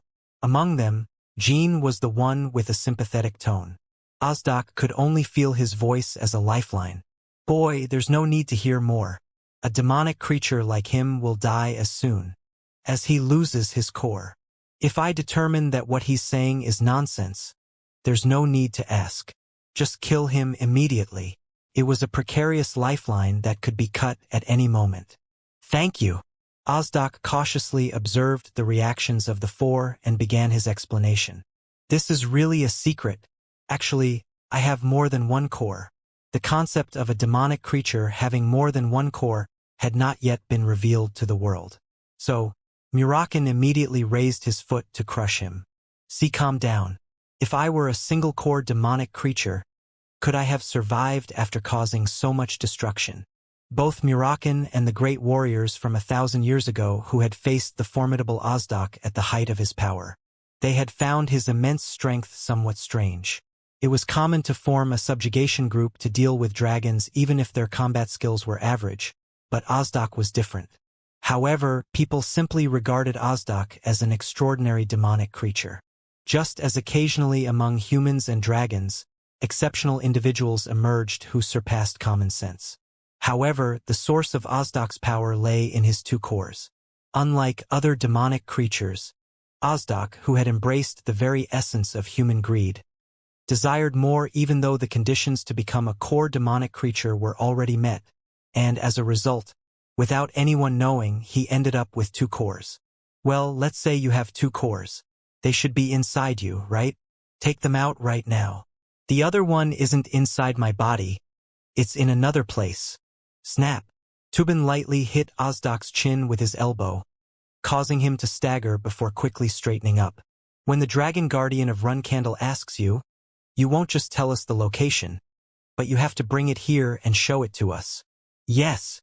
Originally, Ozdak had planned to lie, saying that his other core was buried far away from here. He had thought of using it to escape when there was an opportunity. But once again, he realized that the situation was not in his favor. Helpless, he spat out his second core and allowed himself to be captured by Tubin. It was the only future left for Ozdak. Swallowing a deep sigh, Ozdak took a step back to where he had awakened. How did I end up in this situation? And why do I have to hand it over like this? As he retrieved the core buried in that place, such thoughts crossed his mind. However, Ozdak wasn't just seeking gold and power. He was a demonic creature with an insatiable greed for survival, much like all living beings. After a while of digging, Ozdak emerged from underground, holding the buried core. Huh, do you really have two? The core looked like a golden apple, emitting a vivid glow that clearly set it apart from common gold, even to the eyes of an ordinary person. It seems your second core is even better than the one you have inside. Why did you hide it? Was it some kind of insurance? Murakin instantly recognized the immense energy contained within the core. If Ozdak had held this core within him, he wouldn't have fallen so easily into Tubin's hands. At the moment, My body lacks the nutrients to contain it. I see. So you were planning to recover, use the second core, and then regain your full power? After causing quite a stir outside, I suppose. Yes. Give it to him. Not to me, to the kid. No, not that kid, this one. Ozdak, who had addressed Mary, extended the core to Jean. His trembling hand seemed reluctant to let it go, as if he didn't want it taken away. If you had recovered and used the second core, you could have reached around 60 or 70% of your full power. I wonder how much chaos you would have caused. It's quite a spectacle to imagine. While Jean held the core, Ozdak managed to shake off his reluctance and said, "Please, use it for something good." The words of a demonic creature like him seemed ironic. However, instead of laughing, Jean simply nodded. It wasn't too difficult to show such kindness. And you must not forget this, Ozdak. Someday, I hope to be of service to you. Indeed, Ozdak was a calculating demonic creature. He realized it was important to make a favorable impression on Jean, not Mirakan, to hold on to a glimmer of hope for the future. You must not forget. By emphasizing this, he meant that he hoped Jean would rescue him from Tubin in the future. Would my father and the ancient Black Knights forgive Ozdak? It was natural for Tubin to try to capture Ozdak alive. He was unique enough to be reported to Siren. Furthermore, Ozdak possessed memories from 1,000 years ago. Based on Mirakan's reaction, he may not know all the details of that time, but if we dig a little deeper, there might be useful information for Runcandle or my father. Ozdak looked at Tubin with a sullen expression. It was a look that begged to be left alone. It was because he thought the situation would become more troublesome if that human named Mary attacked again, claiming that Ozdak was her prey. Lord Mirakan, may I withdraw now? Mirakan nodded. In fact, he had grown fond of Tubin for some time. The way Tubin treated him without excessive arrogance, as an ancient Black Knight, was quite commendable in his eyes. Yes, go ahead. Tubin offered a gesture of respect. After a while, he made eye contact with Mary. You've grown stronger, 7th flag-bearer. Impressive. However, you've changed too. Have I changed? The previous 7th flag-bearer didn't resort to lies to achieve her goals.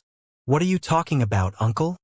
The moment I said I would take the demonic creature with me, you would have drawn your sword without hesitation. If you were the girl I remember, that would be certain. Lies to achieve the goal. Not only Jean but Tubin also knew Mary's bluff to help the younger one. If you want, we can fight for real right now, until one of us dies or is left disabled. Tubin laughed as if he were in front of an adorable niece. I didn't mean that in a negative sense when I said that. You've aged quite a bit too, uncle. It's been a long time since you officially retired. If the flag-bearers had done better, I might have retired for real. Tubin slung the enormous curved sword onto his back. Though his words were true, Mary showed no signs of irritation. In fact, she believed what he was saying was true. 12th flag-bearer. Yes, Sir Tubin. I sense that you're curious about something. Of course, she hadn't managed to find an opportunity to ask a question, so it was a relief that Tubin had brought up the topic first. He'll probably ask about Lady Luna, since Lady Luna holds the 12th flag-bearer in high esteem. Or maybe he'll inquire about the mission in the Black Sea, since Siren had taken Luna. On this mission to the Black Sea, Tubin had naturally had numerous conversations with her. Apart from mission-related conversations, Luna had talked mostly about her younger brother. To Tubin, who had observed her for a long time, he didn't look the least bit familiar. Moreover, he remembered how another former Black Knight, Vanessa Olsen, had mentioned Jean several times. Since when have you been on the battlefield? Jean posed a completely different question than what Tubin had anticipated. Until you revealed yourself, I couldn't sense any presence at all. I'm an expert in reading auras, and I felt completely dominated. Dominated? If you had wanted to kill me, it wouldn't have been difficult. To conceal your presence to such an extent, I'm curious about what kind of enlightenment is required for that. Tubin's eyes deepened within his black hood. Have I asked something foolish? No. It's just that it's a completely unexpected question. Honestly, I thought the 12th flag-bearer would ask about the mission in the Black Sea or inquire about Lady Luna's well-being. As for the Black Sea, I will naturally find out once my father deems it necessary for me to know. And though I'm curious about the well-being of older sister Luna, I believe there must be a reason why she hasn't told me anything yet. For a few seconds, Tubin didn't reply and simply stared at Jean. Then he responded, 12th flag-bearer, you are impressive. You flatter me. I was able to conceal my presence not because I have a natural talent like Lady Yona or some advanced stealth ability like the Nameless King. It's as simple as this. Tubin waved his hand lightly in the air. In that instant, Jean could feel an invisible energy extending through the air, distorting strangely along his touch. Ha! The sensation conveyed through the air that Tubin had dispersed felt peculiar. Like the path was blocked, he couldn't sense anything from that direction, no matter how much he focused his attention. It was as if not even the wind passed through there. It was a slight deception. Using my aura, I created a kind of barrier in the air. But both the 7th and 12th flag-bearers were so focused on the battle that neither of you noticed. You couldn't perceive the unusual hidden space. Calling it a slight deception hardly did it justice. It was something that demanded an extraordinary level of skill. He can twist the sense of space in such a small area using aura. However, even that would cause a significant amount of fatigue. Nevertheless, Tubin had filled most of the battlefield with that aura to deceive them. And even with that, the fact that he could handle Ozdak as if dealing with alleyway thugs was astonishing. It seems you're intrigued. Yes, Sir Tubin. I will inform my lord that the 12th flag-bearer was the first to discover this demonic creature. If my lord deems the demonic creature valuable, you will receive a reward befitting it. Chapter 359. New Bradament 1. The bodies of unknown demonic creatures were scattered to the point where the ground was not visible. When the knights stepped, there was a dull sound as they trod on the blood-soaked ground, and their clothes and armor were stained with a dark and sickly hue. However, there was only one person who remained untouched amidst it all. Siren Runcandle. Though he had single-handedly turned over more than 50% of the demon creatures into pulp, not a single drop of blood had marred his immaculate appearance. Despite the black blood reaching up to his ankles, his steps were light, as if treading fallen leaves, and his boots remained impeccably clean. This was the depths of the Black Sea. For decades, only Siren and his knights had set foot in the depths of the Black Sea. Excluding them, no one else in the world had ventured into this infernal region. Apart from the map they were creating as top secret, there were no official maps of this place. No one knew what dangers lurked, and even killing dreadful demon creatures only yielded a few useless bone fragments as a reward. For people in the world, there was no reason to venture into the depths of the Black Sea. There were reckless warriors who embarked on solitary journeys to grow, and even the few good warriors among them didn't know what the depths of the Black Sea were like. However, Siren and the Runcandles explored the Black Sea because they believed the fate of the clan was at stake. Luna. Yes, father. We will soon reach the territory of the 5 kings of the Black Sea. I've been thinking it's time to meet one soon. Are you exhausted? Luna pushed back her blood-soaked hair. She remembered the demon creatures they had fought on their way here. The relentless tide of demon creatures had prevented them, Siren, and all the knights from closing their eyes for even a moment over the past 10 days. No, I find it rather dull. Even when I fought by your side, father, it felt like I was slashing through an endless sea of things comparable to dust. For the first time, she realized that such a long battle could feel so secure. Siren turned his head. Haven't you learned anything from these battles? Learn? Only Siren could pose such a question to Luna, a knight who had already reached a transcendental level. Luna looked at Siren for a moment and then glanced around. She saw the Black Knights checking their equipment and sharing water. I've learned to trust my back to others. Siren nodded in approval. The eldest daughter, the first daughter of the man named Siren Runcandle. From the moment Luna was born, she had always impressed and raised expectations in Siren. Until she decided to step down from the patriarchy, Luna had not disappointed Siren a single time. Even when she withdrew from the competition for the patriarchy and declared her intention to become a guardian sword of the clan, Siren did not let go of the expectations he had placed on her for a long time, with a human feeling that was somewhat unfamiliar to him. He also hoped that his eldest daughter would live a full life as a warrior and as a human being, regardless of her position as patriarch. However, Luna, even after reaching a certain age, showed that she could not knock down some walls that confined her. To Siren, that had always been a bit disappointing. Not knowing how to fight as a team, that was the biggest flaw Siren had identified in Luna. She had been born with absolute talent and the fate of solitude. Now you're realizing that.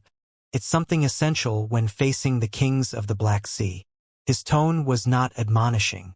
Rather, Siren seemed pleased, wearing a faint and almost imperceptible smile. It was a loaded statement and Luna knew it. That's why she found it difficult to respond. More distant than the stars in the universe, or a sun that was impossible to approach, Luna felt that kind of relationship between her and her father. Not only she, but all the children had felt that way towards Siren since they were very young. Compliment? No, it's not just that. I don't know what to say. She awkwardly scratched her head.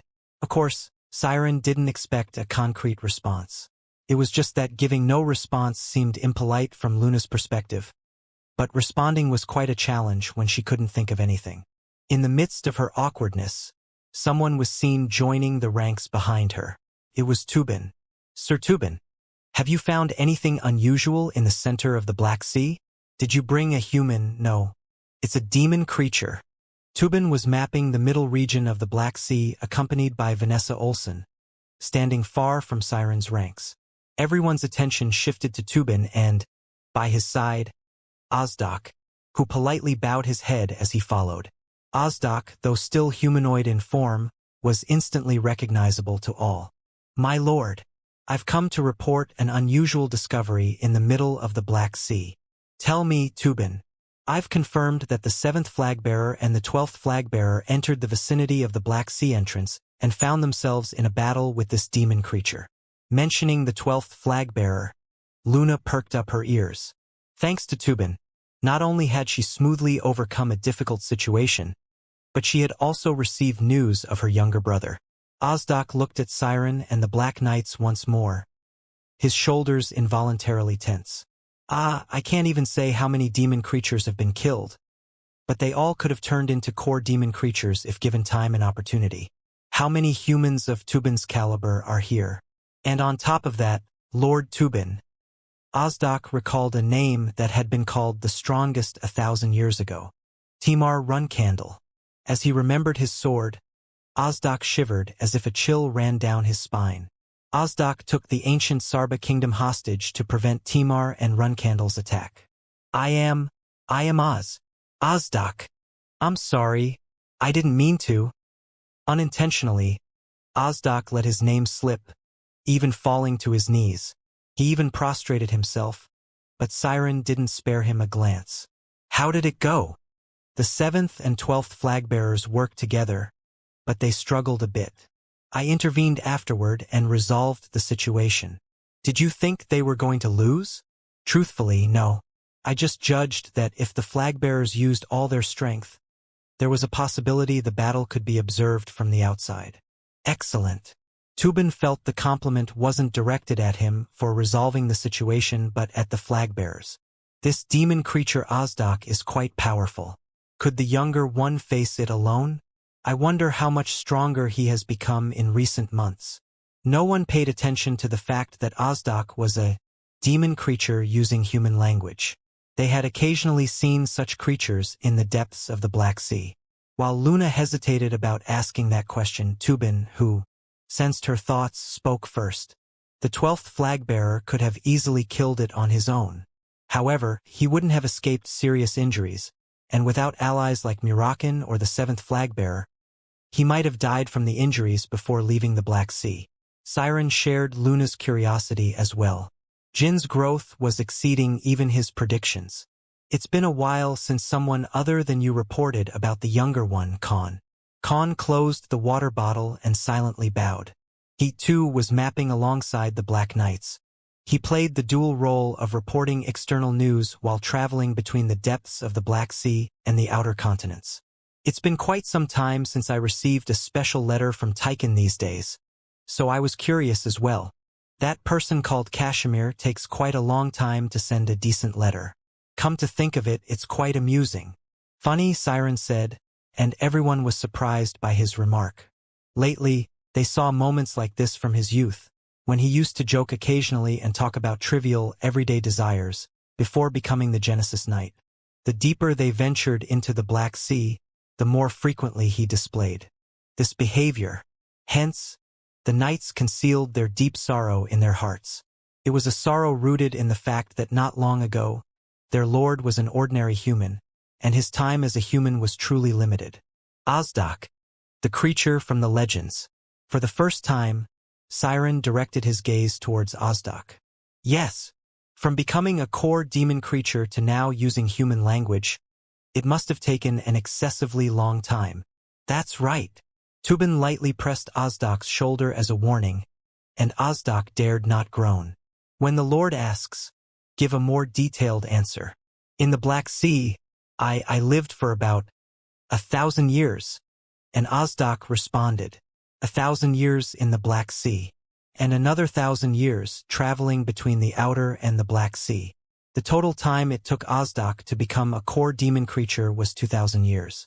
In that case, you must also be familiar with the geography of the Black Sea and its kings.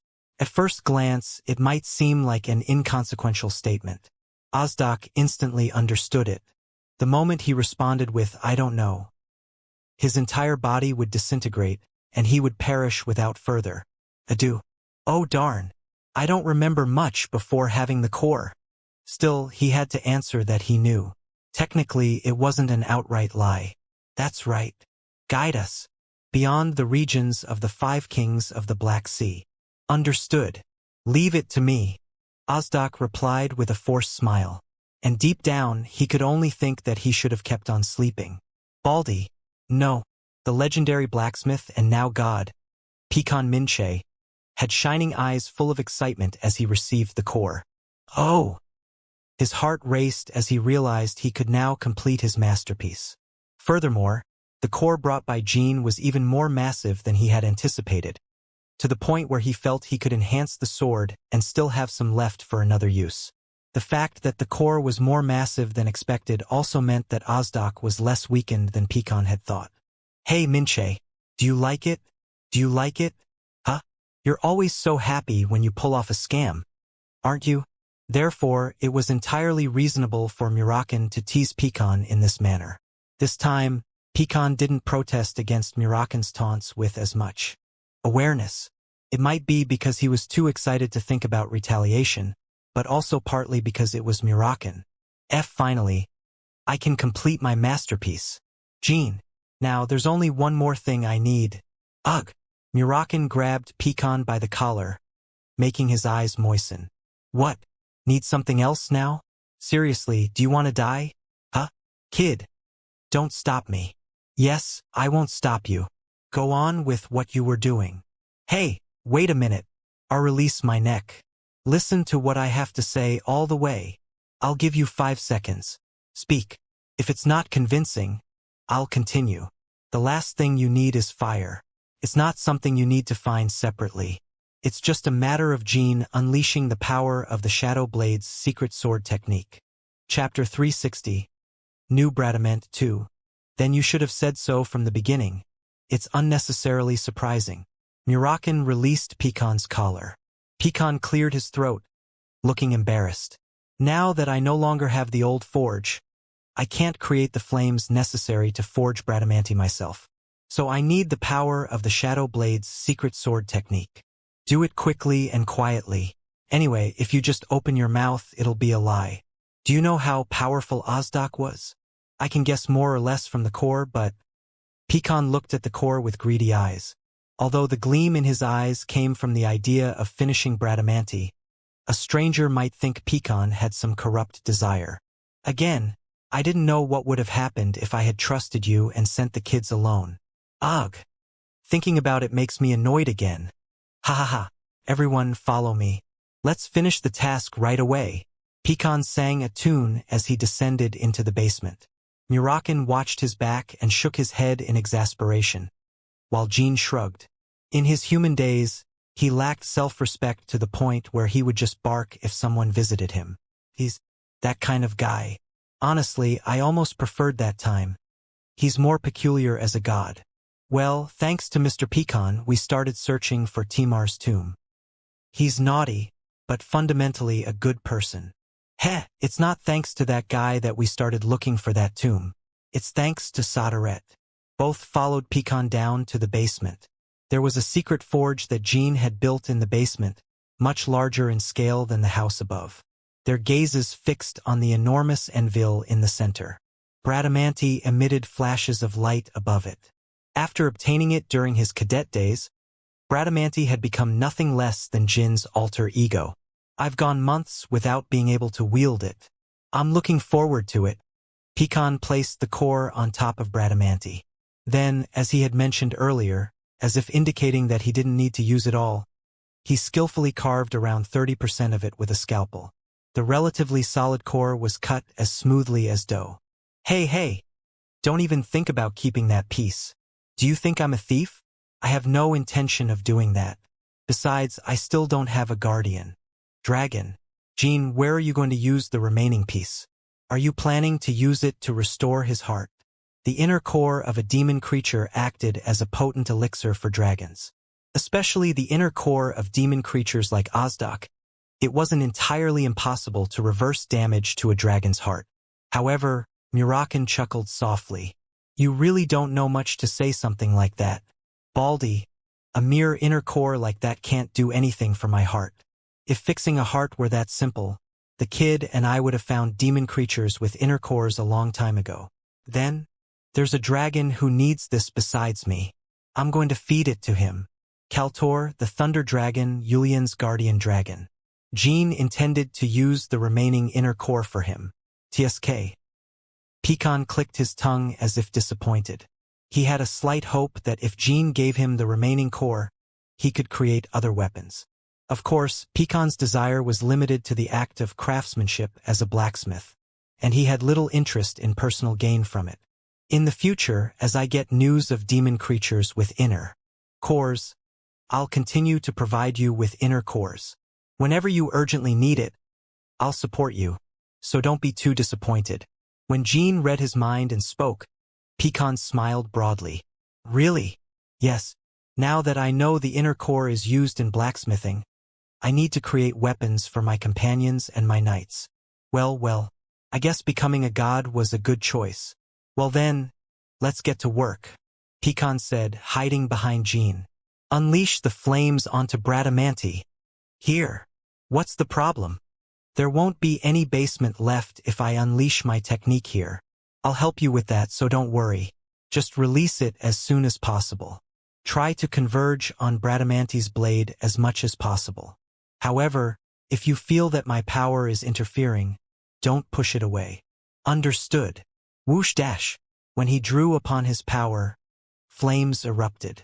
Simultaneously, the flames colored Jin's pupils, and mana and aura flowed through the runic marks engraved on his body. The energy of a colossal flame, to the point that even Murakin shuddered, instantly filled the basement. As skilled as Jean was, he couldn't fully concentrate such a massive flame into the small object. That was Bradamanti. With a slight misstep, not only this basement but also the surroundings could catch fire. In a moment of unease, Jean thought so. Phew dash.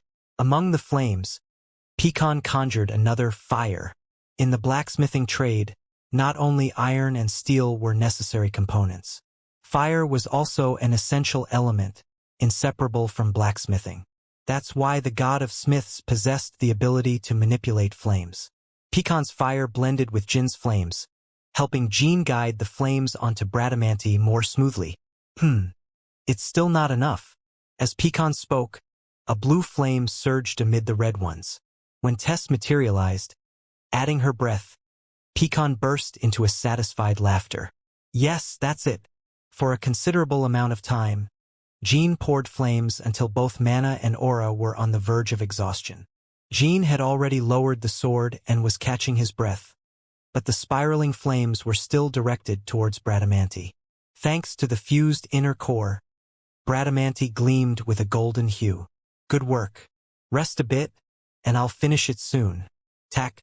Suddenly, a dimensional portal opened in front of Pecan.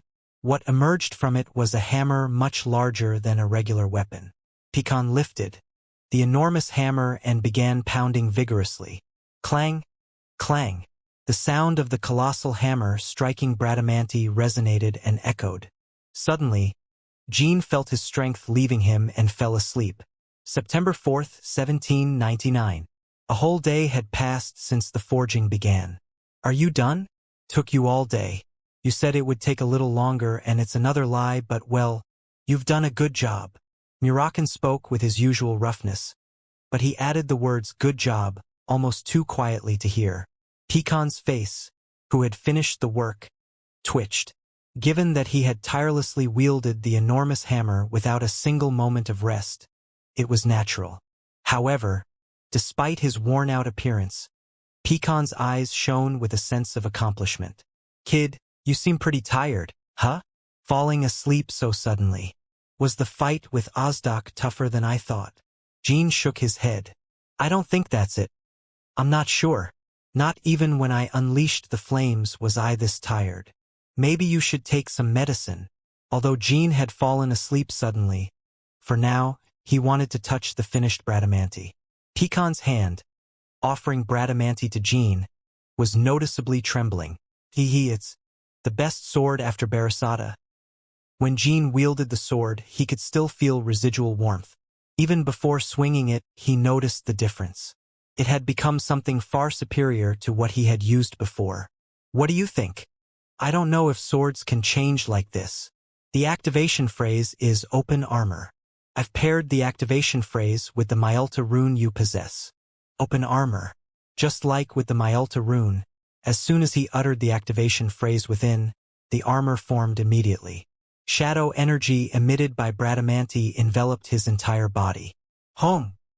In less than a second, armor had formed over his body. It had an elegant design overall, but instead of gleaming like steel armor, it radiated with the unique nature of shadow energy. In the armor Bradamanti formed, there were no seams or gaps. Despite that, there was no hindrance to moving the joints. Jean couldn't even feel its weight. The armor was glossy black and utterly flawless. It exuded a presence that could undoubtedly be called a masterpiece made by the god of smiths. And the grandly fluttering cape was quite impressive. I've added the cape with your future dignity in mind. Of course, it's not without function. It specializes in repelling magic. Most importantly, the cape can detach, making it very useful in situations where you need to protect others. Do you like it? Yes. Thank you for your hard work, Mr. Pecan. Ha ha ha. Seeing you make that expression is quite rare. If you also check its offensive capabilities, you might be speechless. As he said this, as soon as he infused shadow energy, Jean lifted the corners of his lips. Different. When he infused shadow energy into Bradamanti, compared to before, Jean felt a very distinct sensation. Just by infusing shadow energy, he felt a surge of power akin to when he used a sword technique. Originally, I couldn't further improve the offensive side, but, you're Phoenix. Thanks to Tessa's fire, the weapon suddenly gained a new power I didn't even know about.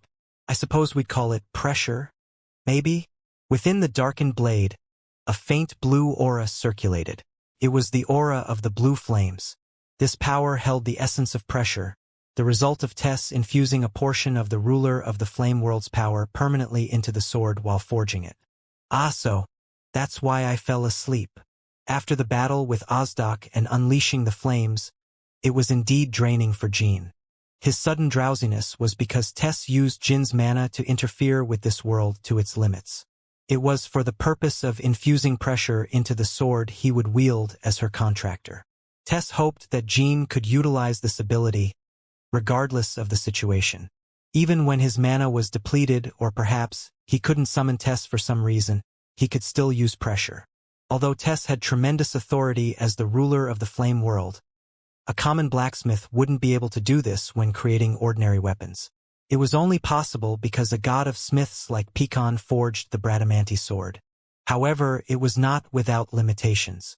Is the dimensional portal leading to the flame world not opening? He had tried to summon Tess to convey his gratitude, but even after completing the summoning spell, the dimensional portal didn't open. Only the blue flames used to open dimensional portals in the air flickered. Could it be because of the power of the blue flames imbued in the sword? Through Bradamante, Jean could feel Tess's will to manifest herself again in the human world. Tess needed time to recover.